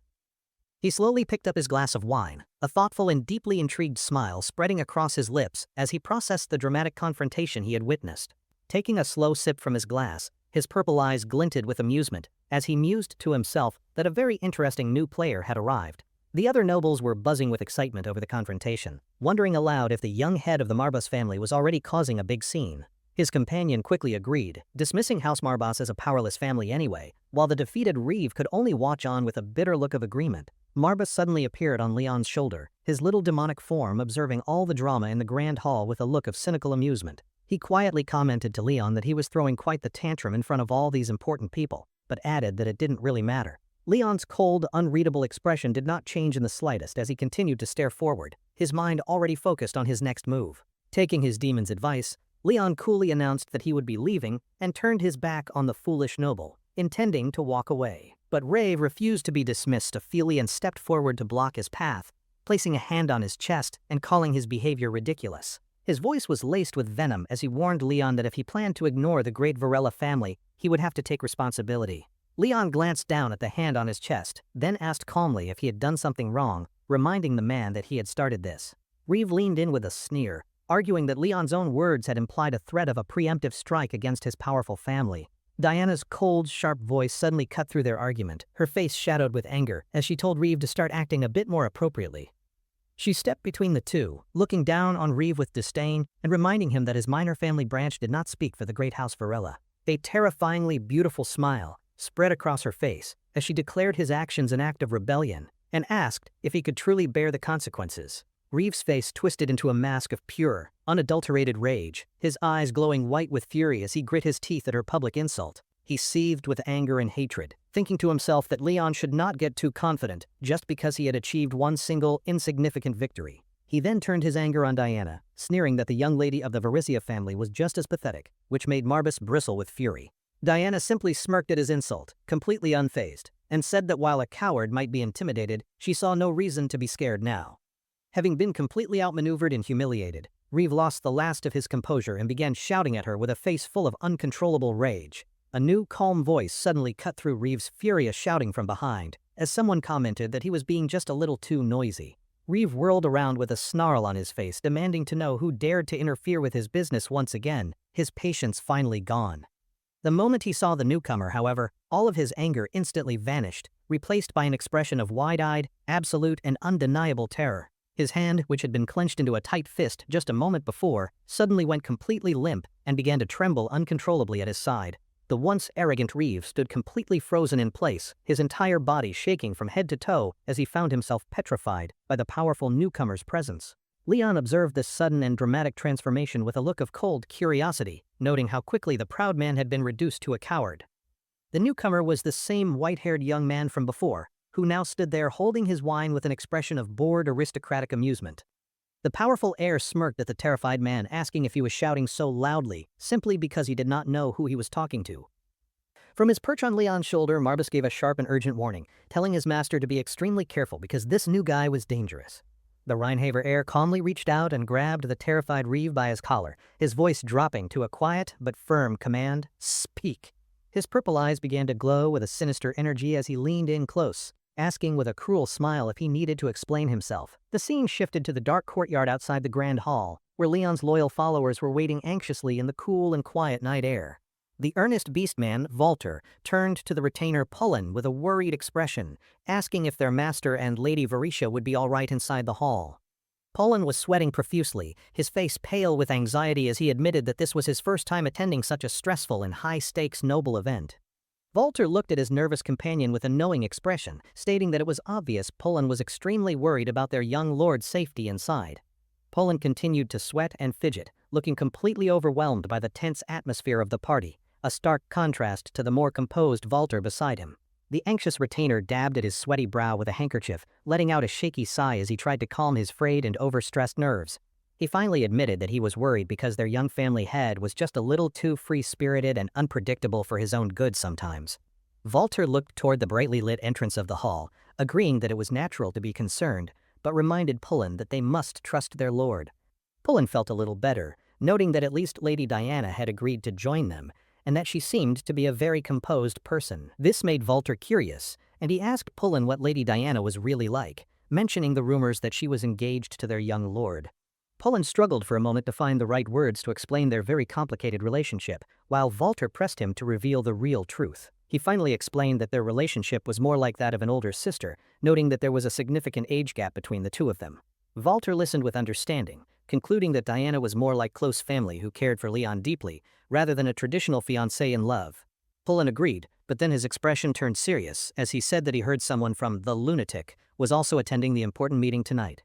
Walter's eyes widened in shock at the name, his small fangs showing as he repeated the name of the infamous and dangerous organization with disbelief. Pullen confirmed it with a nervous sweat, describing this mysterious person as one of the 3 most dangerous heirs, a ticking time bomb everyone wisely avoids. He explained that the Rheinhaver family's power was on a completely different level, and that the weakened House Marbas could not hope to compare with them. Pullen's hand clenched his collar in fear as he thought about the sheer power wielded by the infamous young master of the Rheinhaver family. The scene snapped back to the confrontation, where the heir held Reeve by the collar and introduced himself as Knox von Rheinhaver, a name to be memorized. Knox leaned in with a cruel smirk, warning the terrified man that he should stay out of his business unless he wanted to get dragged into the mess. The terrified Reeve immediately collapsed to the ground and began begging for his life, apologizing for not knowing who he was, and pleading for mercy. Knox casually let a few drops of wine spill from his glass onto Reeve's head, calling the man a stingy bastard not even worth the drink. He then cruelly upended the entire glass over the man's head, looking down with mock disappointment and wondering aloud what to do about the spill. A wave of pure, sadistic pleasure washed over Knox's face as he let out a quiet, chilling laugh, thoroughly enjoying the terror he was causing. The sheer malevolent power radiating from the cruel bastard was so intense that Diana and Marbus both reacted with shock and unconcealed demonic fury. Only Leon remained completely impassive, his expression cold and calculating as he watched the scene, calmly assessing this dangerous new player who had just entered the game. Some fancy dude in gloves just tips his glass, letting a single drop of wine land on some poor guy's head. Talk about a classy power move. The smug, white-haired pretty boy is literally using another noble's head as a drink coaster. He's got a seriously punchable, chill smile while he does it. The guy on the ground is totally freaking out, apologizing like crazy. but the pretty boy just turns and bounces, like his work here is done. Now the white-haired dude turns his attention to our main guy and his crew. His calm smile says he's just found some new toys to mess with. Our main guy, with his super grumpy-looking cat on his shoulder, straight up asks the new dude who he is. That cat is totally judging everyone. The new guy just smiles, super confident that everyone should already know him. He basically says if you have to ask, you can't afford it. He introduces himself as Nox, acting all proud. The purple-haired girl next to our hero whispers the name, confirming this dude is a pretty big deal. His fiancé gives him the lowdown, saying this Nox guy is from a super powerful family and is trying to pin this whole mess on him. Nox then claims with a friendly grin that he was just doing our guy a huge favor. His idea of helping is apparently just making a bigger scene. He then tells our hero he expects they'll be seeing each other around. You can't tell if that's a friendly promise or a very polite threat. Our guy coolly replies that he's down to meet up, but only if it's good for his family's business. He's all about the bottom line. Nox seems totally jazzed by this straightforward answer. He happily agrees they should hang out more, finding the serious attitude pretty refreshing and fun to poke. After their weird intro, the white-haired guy vanishes into the crowd. Our hero watches him go, already trying to figure out this new guy's angle. His fiancée leans in with some hot gossip, calling Nox the family's guard dog. Her advice is simple, just be polite and don't poke the bear. Our hero remembers hearing that Nox was the family screw-up. He's wondering if that's true, considering the insane, terrifying vibe the guy gives off. She asks why he's caught up on rumors. The demon cat on his shoulder mentally tells him that Nox is a total genius, even if he's built like a twig. Our guy silently agrees with his cat. He has never felt such a crazy amount of dark magic coming off of one person in his entire life. As Nox strolls off, he feels like meeting our hero was fate. He's sure that whatever happens next is going to be super interesting, and not a mistake. A maid carefully walks up to him, calling his name like she's scared he might bite. She seems shocked he even bothered to get involved in the drama. She asks him why he went out of his way to help a total stranger. Apparently, butting into other people's business is totally not his usual style. The maid adds that he usually finds these petty noble fights incredibly boring. She's wondering what made this particular one so special and worth his time. He gives her a mysterious look, saying that things will be way different in a few years. His maid just repeats his words, looking totally lost. He then confidently predicts that soon everyone will know our hero's name. He even gets a flash of a super-powered future version of the guy. The maid is left completely speechless by his weirdly specific prophecy. She clearly has no idea what he's on about or why he suddenly cares. As they leave, Nox admits he's not sure if this new guy will be a useful ally. He's basically just gambling on a total wild card. Deciding he's had enough fun for one night, he announces it's time to go home. He figures they could both use a nap after all that excitement. Back inside, the party is still going strong with people dancing. The happy music feels like it's from a different planet compared to the recent showdown. His purple-haired fiancée suddenly grabs his arm with a big smile. She reminds him they're engaged, so it's probably about time for them to leave together. Our hero looks a little surprised and flustered by her forwardness. He seems totally clueless about what to do in this very awkward public situation. With a playful grin, she asks if he even knows how to dance. She's assuming a fancy noble like him must have taken at least a few lessons. He thinks for a second, then gives a firm, determined nod. He looks ready to take on her challenge, even if dancing isn't his thing. She smiles and takes his hand, leading him out onto the floor like a pro. They step out together, looking like they belong among all the other dancers. As the music starts, she expertly guides him through the dance steps. He follows along, and they move pretty gracefully among all the other swirling couples. Leaning in close, she teases him about his good dancing skills. She adds that his super serious, focused face is actually kinda cute. He apparently didn't hear her and asks what she said. She just playfully scoffs, telling him he's not her type anyway, so it doesn't matter. She then gives him a sweet smile and tells him not to take it so seriously. It's just a dance, so he doesn't need to look so intense. His expression stays dead serious. He explains his dad taught him that the head of the family has to be the best at everything, no exceptions. Then, in a slick move, he completely takes over the dance. He pulls her closer, and his sudden confidence totally flips the script on who is leading. She blushes, totally flustered by how close they suddenly are. She stammers, asking if they really need to be this cozy for a simple dance. Now that he's leading, she looks away, completely thrown off. Her usual cool and confident vibe seems to have totally disappeared in a single instant. Their sudden closeness and the intense vibe between them gets everyone's attention. All the other nobles start whispering and gossiping about the new couple's dramatic display. She gets her playful attitude back and teases him for being so serious. He just shoots back that she seems a little stiff now that he's in charge. With a strange smile, she tells him to shut it. She jokes that she remembers when he was just a tiny, unimpressive little kid. Their teasing stops as they just look at each other. There's a sudden, intense vibe between them that makes the rest of the party just fade away. Our hero's face immediately gets sharp and serious. His eyes narrow as he picks up on some kind of trouble happening outside the ballroom. The other guests start to notice the commotion too. They're all murmuring, wondering what kind of drama is going down at such a fancy event. A few guys rush over to the doors to see what's up. One realizes it's a one-sided beatdown and gets mad, asking who'd start a fight here. Forgetting all about the dance, our hero immediately turns and heads for the noise. His fiancée watches him go, looking worried that things are about to get ugly. They step outside and find a grim scene waiting for them. The party is officially over, replaced by a tense and violent standoff in the courtyard. A cloaked figure is standing in the shadows, giving off a super cold and powerful vibe. Just his presence makes the whole area feel way more intense. On the ground is the loyal butler, all beat up and trembling. The young beast boy stands over him, sword out, bravely protecting his injured friend. A big knight with blue hair and a massive sword is facing off against the beast boy. The kid is holding his ground, refusing to back down an inch. The beast boy's face is twisted in a furious snarl, his red eyes blazing. He's clearly struggling, but he is not going to give up the fight. The purple-haired fiancé spots a familiar jerk smirking in the crowd. She points him out and sharply demands that he explain what's happening right now. The guy she's yelling at is none other than the humiliated noble from earlier. He's just standing there looking smug, clearly enjoying the show. He mockingly asks if she's the boss of her family now. She gets even angrier and repeats her demand for him to start talking immediately. The jerk then sneers at our hero, mocking him for looking tired. He says that with his friends cornered, our guy is now totally and completely alone. The demon cat on his shoulder grumbles to himself. He's blaming this whole mess on that pretty boy troublemaker who started all the drama and then vanished. Our hero totally ignores the jerk's childish insults. He just walks forward with calm, steady steps, his full attention on his injured friend on the ground. He kneels down and gently lifts his butler's head.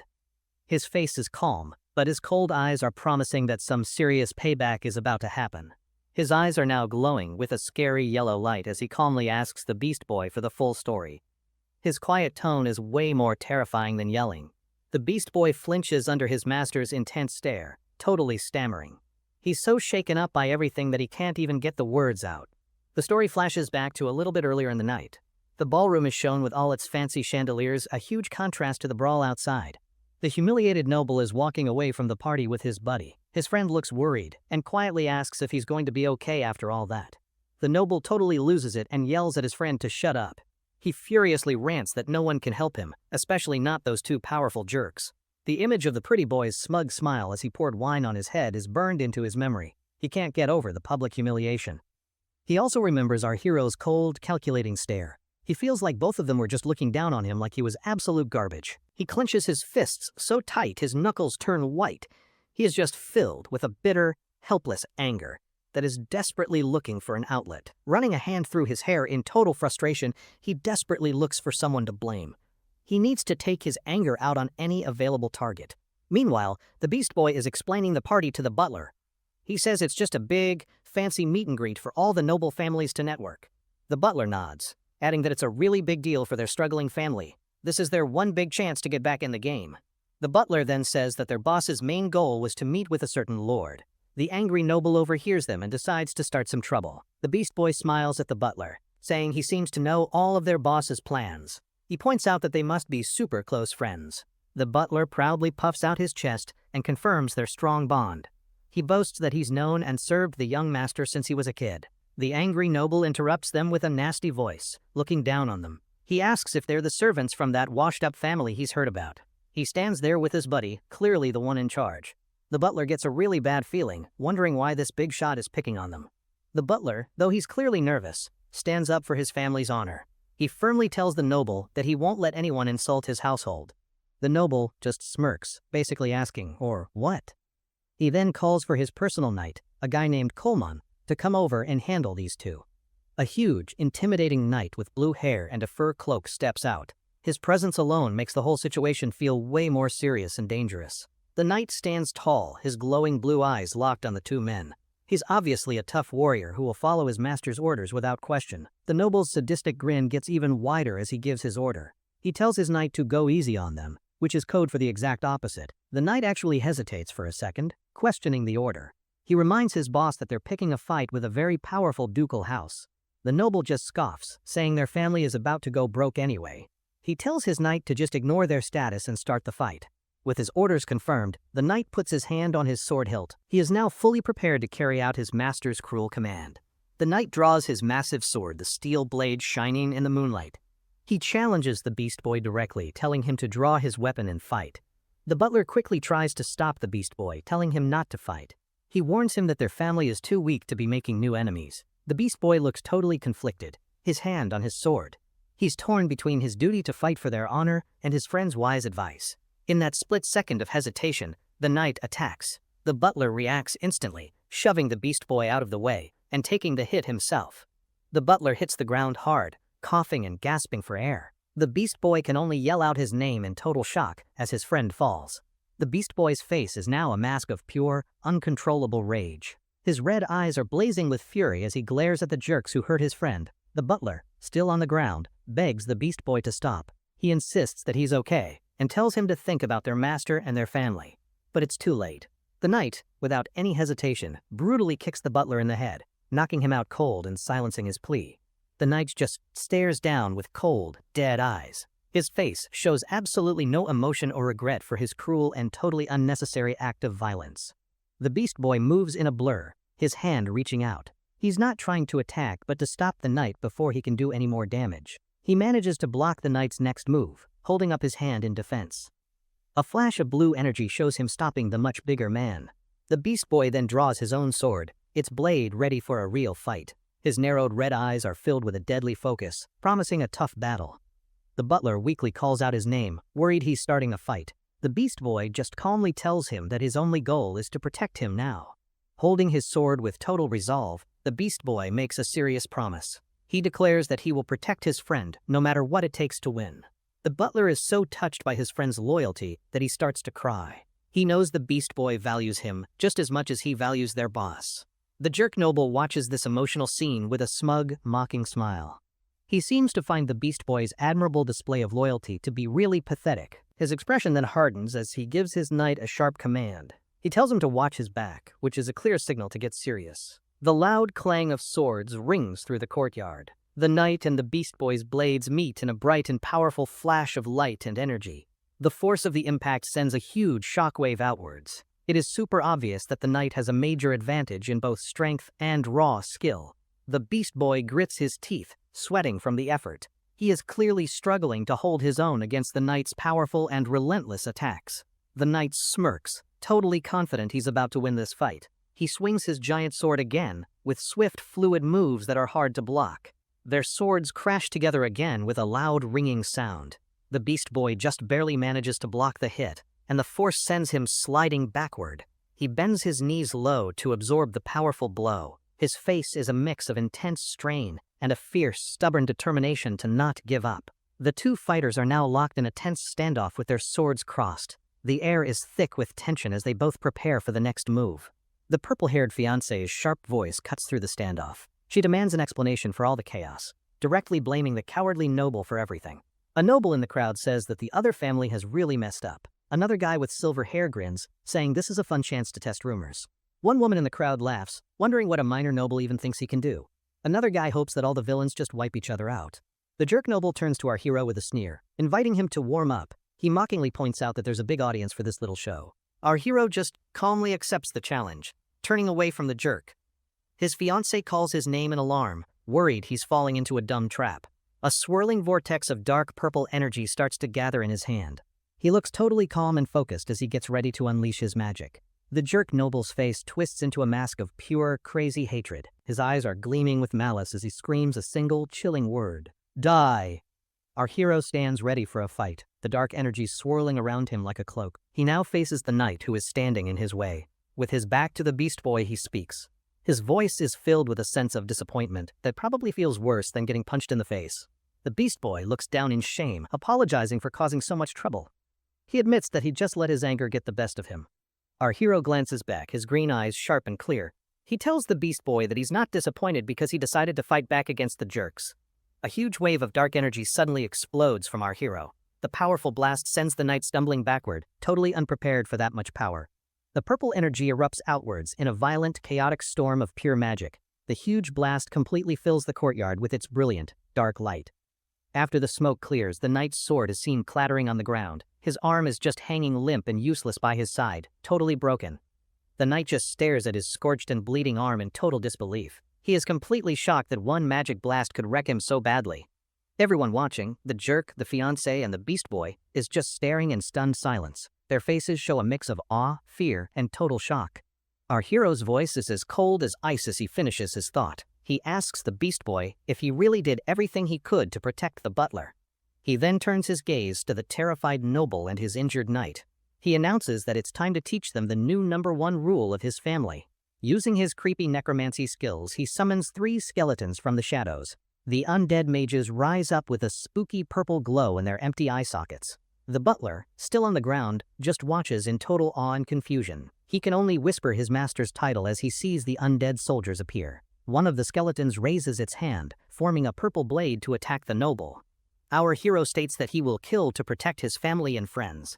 His eyes are now glowing with a fierce violet light as he makes his vow. He declares that anyone who messes with him will be dealt with. Leon, flanked by spooky skeletons, calmly states that he is not afraid to get his hands dirty. With a menacing golden glow in his eyes, he declares he would even perish for his cause. Earlier, a bloodied Reeve trembled with shame after being thoroughly humiliated in a previous encounter. Kneeling in a pathetic puddle of his own blood, Reeve suddenly found himself under a shadow. Startled, he angrily looked up, wondering which new jerk had arrived to bother him now. He stared in shock at a very tall, very fancy man in a crisp white uniform. His jaw dropped when he realized the well-dressed stranger was actually the prince of all people. Utterly embarrassed, the blood-soaked man stammered an apology for his less-than-princely appearance. The prince just smiled, telling the messy noble not to worry and casually confirming his name. Reeve was completely floored that royalty even remembered his name and bowed his head in awe. The prince offered a quick, breezy apology for startling him, though he did not seem very sorry. He mentioned seeing the earlier spat and found the whole messy business delightfully entertaining. Leaning in, the prince's friendly demeanor vanished as he admitted he was incredibly curious about the details. He wondered why 2 supposedly rival dark magic families had bizarrely seemed to be on Reeve's side. Reeve, sweating buckets, started to nervously explain the complicated history of the last territory war. The prince suddenly placed a hand on his shoulder, politely telling him to stop talking now. His eyes glinting mischievously, the prince whispered a proposal for a fun little mission for Reeve. Reeve looked absolutely terrified, realizing the prince's fun mission was probably incredibly dangerous and stupid. He figured with royal backing, he could finally get some revenge on the seemingly weak Marbas family. A nasty grin spread across his face as he eagerly agreed to the prince's shady command. The prince smirked, quite pleased that his little pawn was now moving exactly where he wanted. Back in the present, Leon's undead minions prepared to give the terrified Reeve a very sharp haircut. But another noble stepped in, questioning Leon's right to meddle with another family's bumbling servant. Leon scoffed at the idea his loyal followers were just insignificant household members to be trifled with. Reeve's knight, Coleman, looked on with concern, his face half hidden in the dramatic shadow. Reeve's hand, looking quite pristine in its white glove, clenched into a very tight, shaky fist. He looked at Leon with disbelief, shouting and asking if all this drama was truly necessary. Leon coolly reminded him that when it comes to his new rules, there are absolutely no exceptions. He took a single, deliberate step forward, his dark energy making the air feel quite heavy. Surrounded by his bony friends, Leon looked down on the fool who dared to cross his family. Without even looking back, Leon ordered his beastman boy to take their injured friend to the doctor. The young retainer quickly acknowledged his master's order while cradling his unconscious companion, Pullen. Diana grabbed Leon's arm, telling him she understood his feelings, but this was getting too wild. She reminded him that starting a brawl in front of so many gossiping nobles was a bad idea. Leon just stood there silently, giving her words some very serious, very dramatic consideration. Seizing the moment, Reeve gave a sneaky look to one of his goons, a silent order passing between them. Leon's eyes widened as he realized the bad guys were about to do something incredibly dishonorable. In a flash, a thug grabbed Diana from behind, holding a knife to her throat like a classic villain. Watching from afar, Marbas the cat looked utterly disgusted by the cheap and predictable hostage tactic. Reeve grinned like a buffoon, telling Leon to stop acting tough now that his lady was in trouble. He threatened that if Leon did not want his precious toy to get a scratch, he should immediately back down. Leon thoughtfully considered this, wondering aloud if the man needed glasses, since Diana was not a toy. Marbas slapped his own furry face, exasperated by his master's dangerously literal sense of humor. Reeve smugly suggested they all just calm down and walk away before his lady friend gets hurt. The noble audience, who were enjoying the magic show, now looked horrified by the sudden thuggery. Leon's expression grew cold as he asked to confirm one little detail before things got messy. A storm of dark magic erupted from him as he furiously asked if they had just insulted his sister. Reeve flinched, feeling the air grow cold as he realized he'd just crossed a very serious line. Leon, his back turned, repeated his deadly question as dark energy swirled ominously around him. Marbus appeared, telling his contractor that the villain's terrified silence was all the answer they needed. Leon mused that silence being an affirmation was a new lesson for him, and a very useful one. His eyes blazed with white-hot fury as he reached out his hand to issue a new command. Reeve started to taunt him about hurting the woman, but did not get to finish his cliched threat. The thug holding Diana gasped as she suddenly grabbed the knife and expertly stabbed him in the neck. Blood splattered onto Diana's face, but she looked completely calm, as if this was a normal Tuesday. A shadowy mask of magic formed over her eye, revealing she was never really in any danger. She stood beside Leon, surrounded by her own dark power, looking ready for a fight. In a blur of motion, one of Leon's skeletons dispatched the remaining thugs with ruthless efficiency. The other skeletons quickly subdued the stunned Reeve, holding a blade to his throat for good measure. Reeve's face was a perfect picture of terror, finally realizing he'd picked a fight he could not win. Leon grabbed Reeve's face with a crushing grip, forcing the terrified man to look him in the eye. With glowing golden eyes, Leon's calm demeanor was gone, replaced by a truly terrifying cold fury. Pinned by Leon's hand, Reeve's eyes were wide with the pure horror of his impending doom. Diana watched, shocked and a little worried, wondering how this situation had escalated so dramatically. She knew Leon had gotten stronger, but she never imagined he was capable of this much raw power. Marbus telepathically told Diana she must be very important to his master, which only confused her. The demon cat explained that he had never seen his contractor show this much raw emotion before. This was a new, frighteningly protective side of Leon that even his demonic partner had rarely seen. Reeve, struggling for air, managed to squeak out a pathetic plea for Leon to please wait. Leon, his face splattered with someone else's blood, looked completely and utterly unimpressed by the begging. Diana watched with a worried sweat drop, realizing Leon was way too angry to listen to reason now. The nobles in the crowd were freaking out, wondering how a fancy party turned into a magic brawl. Two onlookers noted with fear that Leon's power was unstable, making him even more terrifyingly unpredictable. A wise noble predicted that from now on, Leon would either become a feared and powerful ruler, or he'd become a massive target for every other noble family to try and destroy. Choosing the path of fear, Leon tightened his grip on Reeve's head with a crackle of dark magic. He shoved Reeve away like a piece of trash and turned his back, his dark aura calming. Leon's expression was once again serene, as if he had not just terrified an entire room of nobles. Just then, the sound of a single person clapping echoed through the suddenly very quiet hall. The prince applauded, looking at Leon with great interest as he stood among his skeletal bodyguards. He smiled calmly, taking in the scene of destruction with the air of a theater critic. Leon sarcastically remarked that the prince must have peculiar hobbies to enjoy such a messy spectacle. The prince just chuckled, saying he was merely curious about the return of Marbus's forbidden magic. His expression then turned serious, noting that no one had controlled this power for hundreds of years. Leon considered the unasked question, pondering how he was able to wield such a lost art. He answered with one word: talent, admitting that even he found his own skills a bit strange. Leon added that regardless of how, the important thing was that he was still standing here, undefeated. The prince listened intently, his gaze sharp and calculating as he sized up the young dark mage. He gave a thinly veiled warning, hoping Leon's impressive talent was not aimed at the royal family. Leon smiled politely, assuring him it was not, as long as they did not bother the House of Marbus. The prince gave Leon one last calculating look before turning to leave with his rather boring attendant. Leon watched them go, his calm expression hiding the new, dangerous political game that had just begun. Later, Marbus warned him that his big show would attract a lot of unwanted attention from other families. Leon disagreed, believing his terrifying display would actually buy him some peace and quiet to get stronger. Marbus then changed the subject, his playful tone gone as he got down to some serious business. He warned Leon that the prince was dangerous, saying he could sense a familiar darkness in him. Leon agreed, admitting he also felt a strange, menacing aura coming from the seemingly charming royal. He described the prince's presence as feeling like a powerful demon was hiding under that fancy uniform. The scene shifts to the Marbus estate, looking surprisingly peaceful after all the recent drama and chaos. Inside, Marbus the cat stretched out on the floor, his long, fluffy tail twitching with contentment. Leon sat on his bed while his doppelganger servant offered him a bowl of very important snacks. He thought about how the prince had orchestrated the whole mess, and then just walked away casually. Marbus grumbled that the whole incident was definitely a setup by that sneaky, scheming Prince Leon acknowledged their difficult road ahead, needing to both pay off debt and fix up the estate. He realized that to manage all this, he desperately needed a brilliant and trustworthy chancellor to help. In a flashback, Diana looked completely shocked to learn about the family's massive financial problems.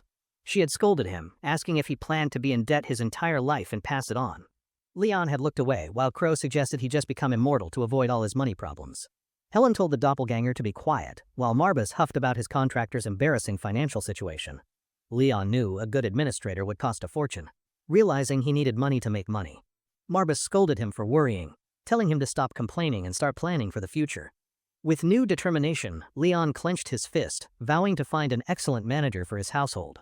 His eyes burned with resolve as he declared he would do whatever it took for his family.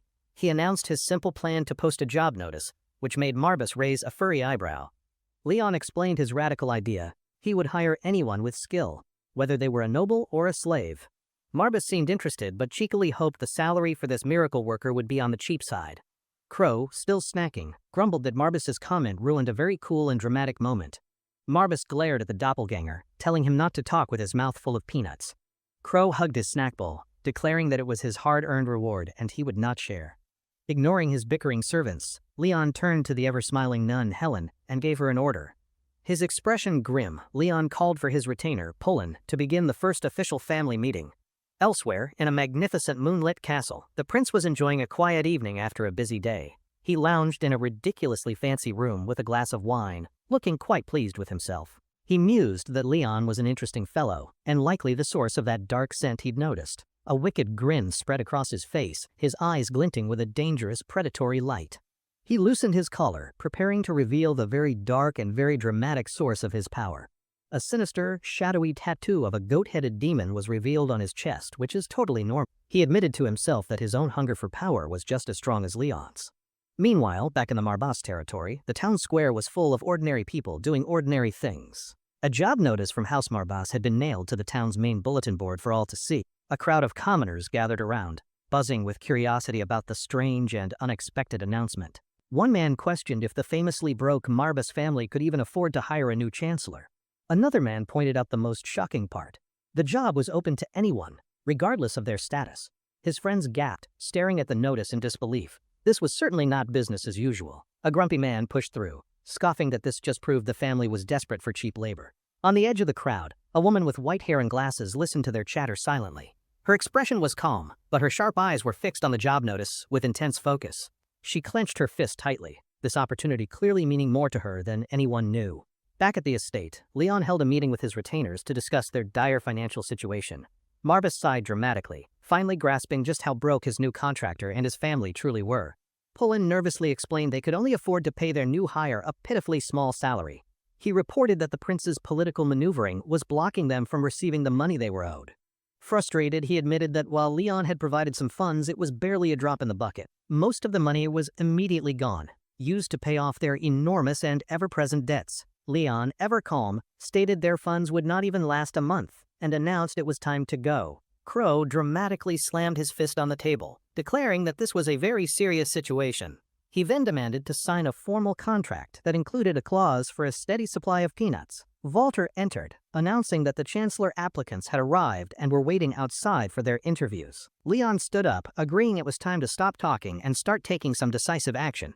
With a determined look, he prepared to meet the candidates and find the one to save his house. Pullen fussed over Leon's clothes, making sure he looked the part of a proper lord for the interviews. Marbus yawned, clearly finding his master's primping routine to be incredibly boring, but also a little funny.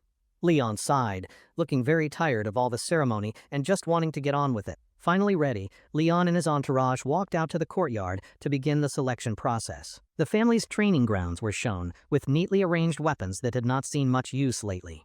Wooden training dummies stood under the bright sun, waiting for someone to finally come and hit them. An ornate, empty chair sat on a platform, waiting for the young lord to sit and pass judgment. A small, nervous group of applicants waited in the courtyard, including the woman with white hair. She looked around at her competition with a mixture of anxiety and fierce, unwavering determination. Suddenly, someone shoved her hard from the side, sending her stumbling forward into the dirt. She looked up in shock, wondering who would be so rude as to push her for no reason. A big, brutish man with blonde hair smirked down at her, pretending it was a complete accident. He mockingly said he was surprised to see a lowly commoner in such an important place. She recognized him instantly, Alucard, a horrible noble who had been relentlessly trying to bother her. She glared at him, furious that he had followed her here, and asked what he wanted. Alucard just grinned, acting as though her presence was his most important business in the world. He put his arm around her, calling her his future wife and introducing her as Siren. Siren slapped his hand away with disgust, her eyes flashing with pure, unadulterated rage. Alucard looked genuinely surprised that she had the guts to publicly reject him like that. He sneered at her, telling her to give up her dreams of climbing the social ladder. Siren shot back, asking if his noble status meant he could really have anything he wanted. He boasted that he could certainly have more than a poor, insignificant commoner like her ever could. She smirked, pointing out that for all his power and wealth, he still could not have her. Alucard's eye twitched with fury, and he cursed her under his breath for her sharp tongue. Her eyes burned with fiery resolve as she declared her intent to climb higher, no matter what. She proudly stated that she did not care about her humble origins or her difficult past. She vowed that she would change her destiny and climb the ladder one way or another. Alucard disgustingly mocked her, saying she'd only ever be a nobleman's plaything, not a true leader. Completely enraged by her sharp-witted insults, the brute reared back his fist to punch her. Just then, a single polished black shoe stepped between them, stopping his attack. Leon had arrived. The other applicants gasped, shocked that a simple interview had suddenly escalated into a public brawl. Alucard's fist was stopped by an invisible force, and he strained against it with all his might. A wave of dark magic erupted from the ground, sending the brutish Alucard flying through the air. He stared at his hand in confusion, while Siren looked on, stunned by the timely magical intervention. Leon's voice cut through the silence, calmly apologizing for the loud noise and the uninvited drama. He stood before the crowd, his quiet presence immediately commanding the attention of every single person. He took his seat on the ornate chair, looking every bit the part of a powerful lord. Leon introduced himself as the head of the house, with his loyal retainers standing beside him. He announced that the test to select the new chancellor for his troubled house would now begin. Siren looked up at the young lord who had just saved her, her expression full of curiosity. Leon's sharp green eyes scanned the crowd, carefully assessing each of the nervous applicants before him. Siren offered him a slight, nervous smile, hoping she had what it took to impress him. Perched high on a wall, Marbus the cat watched the proceedings with a very keen, critical eye. He seemed pleased, noting there was at least one decent candidate in the otherwise motley crew. The demon cat continued to watch, a thoughtful and slightly mischievous look on his fluffy face. He decided this whole recruitment business might not have been a complete and total waste of time after all. Leon sat patiently in his chair, preparing to use a very special, very secret skill. His eyes began to glow as he activated a magical ability he had gained from his demonic pact. The ability was a special gift from his demon master Marbus, designed for just this occasion. It was a piercing gaze that could see deep into a person's soul and true nature. This was the ancient way of demons, who could easily see the true hearts of mortal beings.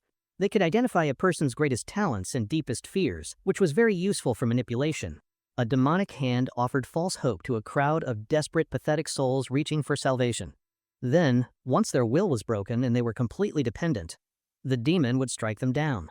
The demon would then crush their prey, making them their eternal servant and sometimes a light snack. The latest subject of this powerful and very judgmental demonic gaze was the young woman Siren. She stood out from all the others, her inner strength shining like a beacon in the crowd. The gaze revealed that she possessed an iron will, one far stronger than anyone else present. Siren stood confidently, unaware that her very soul was being scanned by a demon cat from afar. Leon, his demonic sight now active, announced that the examination for the new steward would begin. Leon raised his hand, signaling for the first part of the challenging examination to begin immediately. Pullen handed him a scroll, as Leon explained the first task, understanding the family's awful situation. Walter began handing out scrolls, which the applicants took with a healthy dose of nervous energy. Each scroll contained a detailed map of the Marbus lands, which looked large but also very empty. Leon admitted that everyone probably already knew his house was having some serious cash flow problems. He confidently told the applicants their job was to figure out a trade plan to fix this. A sphere of purple magic appeared in his hand, ready to form into something dramatic and time-related. The magic coalesced into a glowing hourglass, because every dramatic test needs a magical timer, of course. He gave them a mere 10 minutes to come up with a brilliant, world-changing financial proposal. The applicants frantically began scribbling on their maps, the pressure of the deadline already getting to them. Siren's eyes were wide with intense focus, as she scribbled her own notes with incredible speed. She let out a small sigh, the sheer difficulty of the problem clearly weighing heavily on her. Tapping her pen against her chin, she forced her mind to race, searching for an innovative solution.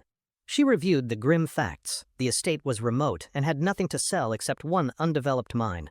And unfortunately, the family was too broke to even begin digging, making the mine completely useless. With a swift stroke of her pen, she crossed the mine off her map, dismissing it entirely. As she muttered about the lack of a workforce, Alucard glared at her, annoyed she was actually thinking. His face was a perfect picture of irritation and jealousy as he watched her work so diligently. Siren noted the other big problem. No one wanted to move to the middle of nowhere to work.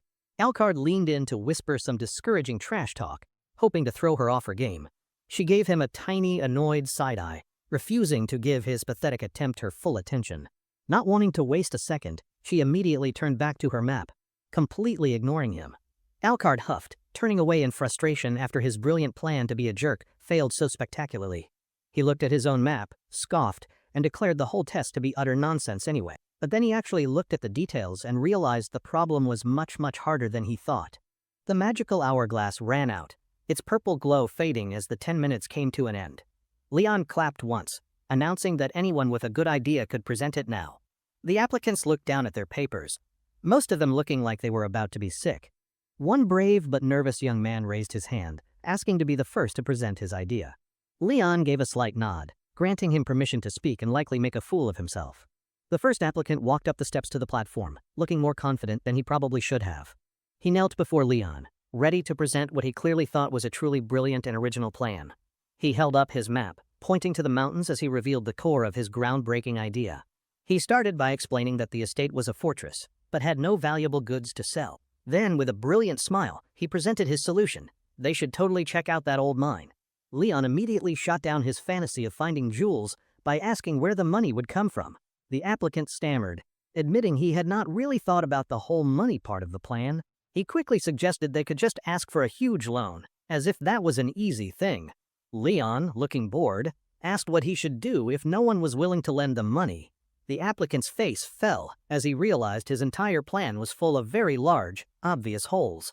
Defeated, he bowed and admitted that was as far as he had gotten with his genius proposal. Leon dismissed him without a second thought, calling for the next person to come up and try. The other candidates murmured nervously, realizing this test was a lot harder than they had anticipated. Siren stood in the crowd, clutching her scroll, her expression showing she was ready for this. She took a deep breath, telling herself that this was her one big, life-changing opportunity. Her eyes burned with fiery determination as she vowed not to let this chance slip away from her. With steady steps, she began her walk to the platform, ready to present her own unique idea. The other, mostly male, applicants watched her with skepticism, clearly doubting her ability to succeed. Marbus the demon cat peeked over the wall, watching the promising young woman with great interest. Leon's sharp green eye followed her every move, his expression giving nothing away. Siren stood before the young lord, her posture straight and her gaze unwavering and confident. She looked nervous but also incredibly determined, ready to prove herself to everyone who had doubted her. The older nobles in the crowd whispered that House Marbas must be truly desperate to consider her. Leon heard their insults but knew they were right. His family had been struggling for a long time. He activated his demonic sight, its pink energy glowing as he peered into her soul. Marbas telepathically told him that this particular applicant might actually be worth listening to for once. The demon confirmed he sensed the same raw, untapped potential in her that he saw in Volter. Siren stood patiently, completely unaware that she was being spiritually scanned by a very judgmental demon cat. A warm, golden light seemed to shine on her, marking her as special among the candidates. Leon finally spoke, asking her to state her name and background before presenting her grand proposal. She introduced herself as Siren, stating clearly that she was an orphan with no noble background. Her intelligent eyes met his, showing no fear despite her humble origins and the intense situation. In a flashback, Leon recalled how he had gained this strange and useful new power. The ability to see talent had appeared just a few days after he made his pact with Marbas. The demon cat had told him he needed to build an army of loyal vassals and subjects. Only then could he hope to reclaim the legendary glory of his great ancestor, a powerful sorcerer. Leon had doubted the plan, questioning why they needed to recruit random people from the streets. Marbas had smirked, offering him a special power to tell the good ones from the bad ones. The young Leon had tilted his head, intrigued by the demon's very tempting and mysterious offer. Marbas had then demonstrated, Summoning a swirl of powerful red and black demonic energy before him, the energy formed into a strange, glowing magical symbol that floated eerily in the air. The symbol flew forward and merged with Leon's eyes, which began to glow with a strange power. He had looked in a mirror and saw his own eyes blazing with a bright pink demonic light. He was shocked, staring at the incredible and slightly terrifying new power that he now possessed. Marbus explained that his new eyes would grant him perfect clarity when he was recruiting new allies. The more talented a person was, the brighter their unique aura would shine in his new sight. Later, Leon looked down at some new recruits sparring in the courtyard, testing his new vision. Marbus had asked him what he saw, curious to know if the new power was working correctly. Leon's eye glowed a bright crimson as he observed the fighters sparring below him. He described seeing a rainbow of different colored auras, all representing different types of hidden talents. Marbus confirmed that the brightest glow would always signify the greatest and most valuable hidden potential. Leon then turned to the demon, a serious and very important question on his young mind. He asked if restoring his house was even possible, and what hidden talents he himself possessed. Marbus just stared at him, his fluffy face giving absolutely nothing away about his true thoughts. He told Leon that was a question that did not need an answer from him right now. The demon just grinned, promising that Leon would find out the answer for himself very soon. Marbus thought to himself that he would enjoy watching what his contractor would have to sacrifice. Back in the present, Leon saw a brilliant, beautiful golden light glowing all around Siren. He stared, his demonic eyes wide, realizing her talent was far greater than anyone else's. Siren stood patiently, having no idea that her soul was currently shining like a golden beacon. In the flashback, Marbus explained that a rare few might have a black light of dark promise. A vision of the troublemaker Nox appeared, his purple aura marking him as one of these dangerous individuals. In the present, Siren gripped her arm, steeling her nerves for the most important speech of her life. She confidently began by saying she would present her own assessment of the family's dire situation. She held up the map, agreeing the territory had nothing valuable to trade for quick cash. Therefore, she argued, they needed to find a completely new and creative way to make money. Leon just sat on his throne and listened, his calm expression giving away none of his thoughts. The other applicants started grumbling again, complaining that her idea was boring and a waste of time. Leon's face darkened as he issued a very quiet but very firm order for them all to shut up. The hecklers immediately fell silent, shivering in fear under the Lord's sudden and intense magical pressure. His eye glowed a terrifying gold as he reminded them that their behavior was also part of the test. He then glanced back at Siren, silently giving her permission to continue with her presentation. She explained that the mine was a good idea, but the real problem was the lack of workers. Marbus the cat perked up, intrigued that she had correctly identified the true core of the issue. A very sly and very confident smile spread across Siren's face as she prepared her big reveal. She proposed using Leon's most powerful and controversial asset, his terrifying and very useful undead army. Leon sat in stunned silence for a moment, processing her incredibly bold and unconventional suggestion. Siren's eyes were sharp and focused, her brilliant mind on full and glorious display for all. Leon's own green eyes narrowed as he gave her truly insane idea some serious thought. He asked for clarification, making sure he heard her right about using his undead for manual labor. She confirmed it, arguing that his army of hundreds could be used for more than just fighting. Leon stroked his chin thoughtfully, actually considering her completely radical but interesting plan. The other applicants were horrified, calling her a peasant who did not understand noble traditions at all. Siren admitted that she understood their point of view about protecting the arts of combat. She then looked Leon in the eye and asked him if restoring his house was not his ultimate goal. He quietly agreed that it was, and she argued that no ordinary plan would achieve it quickly. She passionately asked him to trust her, promising that he would not be disappointed with the results. A single bead of sweat rolled down her cheek as she waited for his final, life-changing decision. Leon sat silently, his face unreadable as he considered the enormous risk of her unique proposal. He turned his head slightly, his final verdict still hanging in the tense, silent air. Leon raised a small shield bearing the roaring black lion crest of the Marbus family. He held the crest out, calmly informing Siren that she had officially passed his difficult examination. She sank to her knees, overwhelmed with emotion, as Leon said they would discuss the details later. A huge, joyful smile spread across her face, a tear of relief finally escaping her eye. The other applicants, especially the brutish Alcard, murmured in complete and utter disbelief at the outcome. Alcard's face was twisted with pure rage, unable to believe a commoner had beaten him so easily. Several of the other failed candidates tried to present their own mediocre ideas to the uninterested lord. One man with a smug smile tried to pitch his own plan, but Leon was not listening. His confident expression quickly melted into one of pure panic as he realized he had already failed. Leon's cold gaze silenced them all as another failed applicant crumpled his notes in frustration. As the sun set over the Marbus estate, the very dramatic first trial finally came to an end. Poland grandly announced the conclusion of the first trial, all for the glory of House Marbus. He informed everyone that the next trial would be individual interviews, and dismissed them for the day. Siren clutched the small, ornate shield in her hand, the proof of her incredible success. She pressed the crest to her chest, the reality of her victory finally sinking in completely. She shook her head, reminding herself that the real hard work was only just beginning now. She adjusted the strap on her humble backpack, ready to face whatever new challenges came her way. For safekeeping, she carefully slipped the precious family crest into her shirt, close to her heart. She stood tall and proud, her future suddenly looking much brighter and more exciting than ever before. Later that evening, she was shown to a simple but clean room in the Marbus estate. As she walked through a quiet courtyard, she noticed the evening light was beginning to fade. She continued on her way, a lone figure walking through the peaceful and empty estate grounds. But a quick glance over her shoulder revealed she was not alone. Several shadows were following her. She immediately stopped in her tracks, realizing that she had walked right into a trap. More shadowy figures appeared ahead, completely surrounding her and blocking any chance of an easy escape. She swallowed hard, realizing this many people in a dark alley could only mean very bad news. Her hand instinctively went to her chest, clutching the precious crest hidden underneath her shirt. In one swift and practiced motion, she reached into the sleeve of her simple dress. She pulled out a small, sharp dagger, its blade gleaming in the dim twilight. She stood ready for a fight, her back to a wall, prepared to defend her newfound future. Siren held her dagger defensively, her face calm but ready for the impending, unfair fight. A thug grabbed her from behind in a chokehold, making her gasp and struggle for air. Alcard's smug voice echoed from the darkness, telling her she should have learned her proper place. He stepped out of the shadows, looking like the perfect picture of a classic, arrogant villain. He mockingly asked if she was excited to see her future husband, the absolute creep. Siren glared at him with pure hatred, telling him his cowardly ambush was completely unfair. He sneered, saying fairness was a funny thing to complain about for someone from the slums. He held out his hand, demanding she give him the crest and give up her foolish dreams.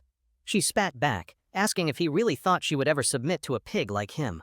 With a surge of adrenaline, she stomped hard on her captor's foot, making him howl in pain. As he loosened his grip, she cleverly threw a handful of dirt right in his face.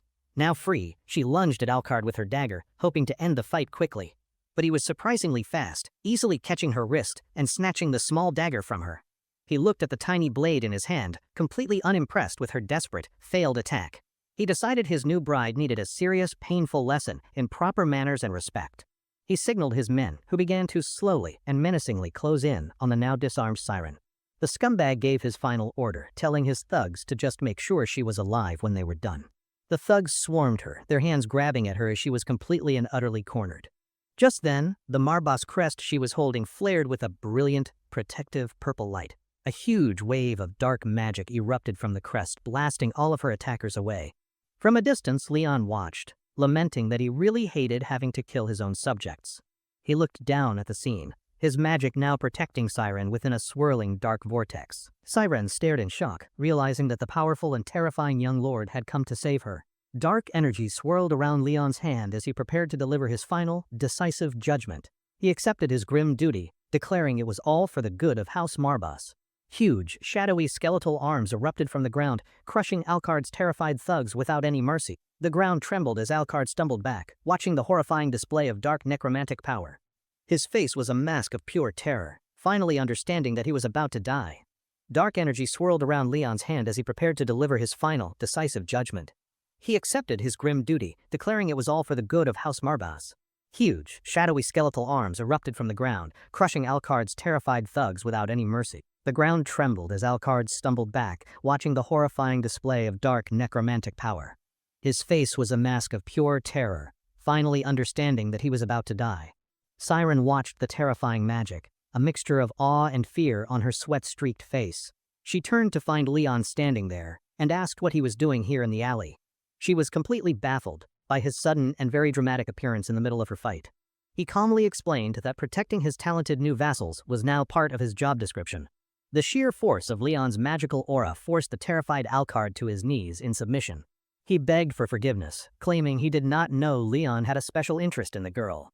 He pressed his face into the dirt and pleaded for mercy from the powerful dark mage, Leon found the man's assumption about his intentions with Saren to be both bizarre and insulting. His eye narrowed, and he silently ordered his skeletal warriors to pause their attack for a moment. The spooky skeletons stood at attention, their glowing eyes fixed on their terrified, groveling victim. Leon asked Alucard to confirm if his plan had been to harm the newly recruited woman. Alucard swore he would never look at her again, babbling that he must have gone crazy. Leon pointed out that Alucard would have just attacked anyone else who had tried to intervene. The cowardly noble remained silent, knowing that he had no good excuse for his horrible actions.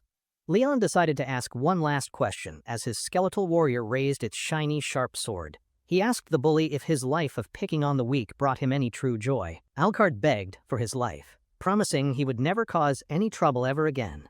His terrified eyes reflected the gleaming steel of the sword hanging right above his head. The skeleton brought its sword down, its movements swift and completely devoid of any emotion. Leon turned away, deciding that any answer the man gave would be utterly worthless and boring. He took a single step, his back turned as his magic finished its grim and bloody work. With one last, indifferent glance, he walked away, leaving the shadows to clean up the mess. Saren watched him go, completely stunned by his ruthless efficiency and absolute sense of justice.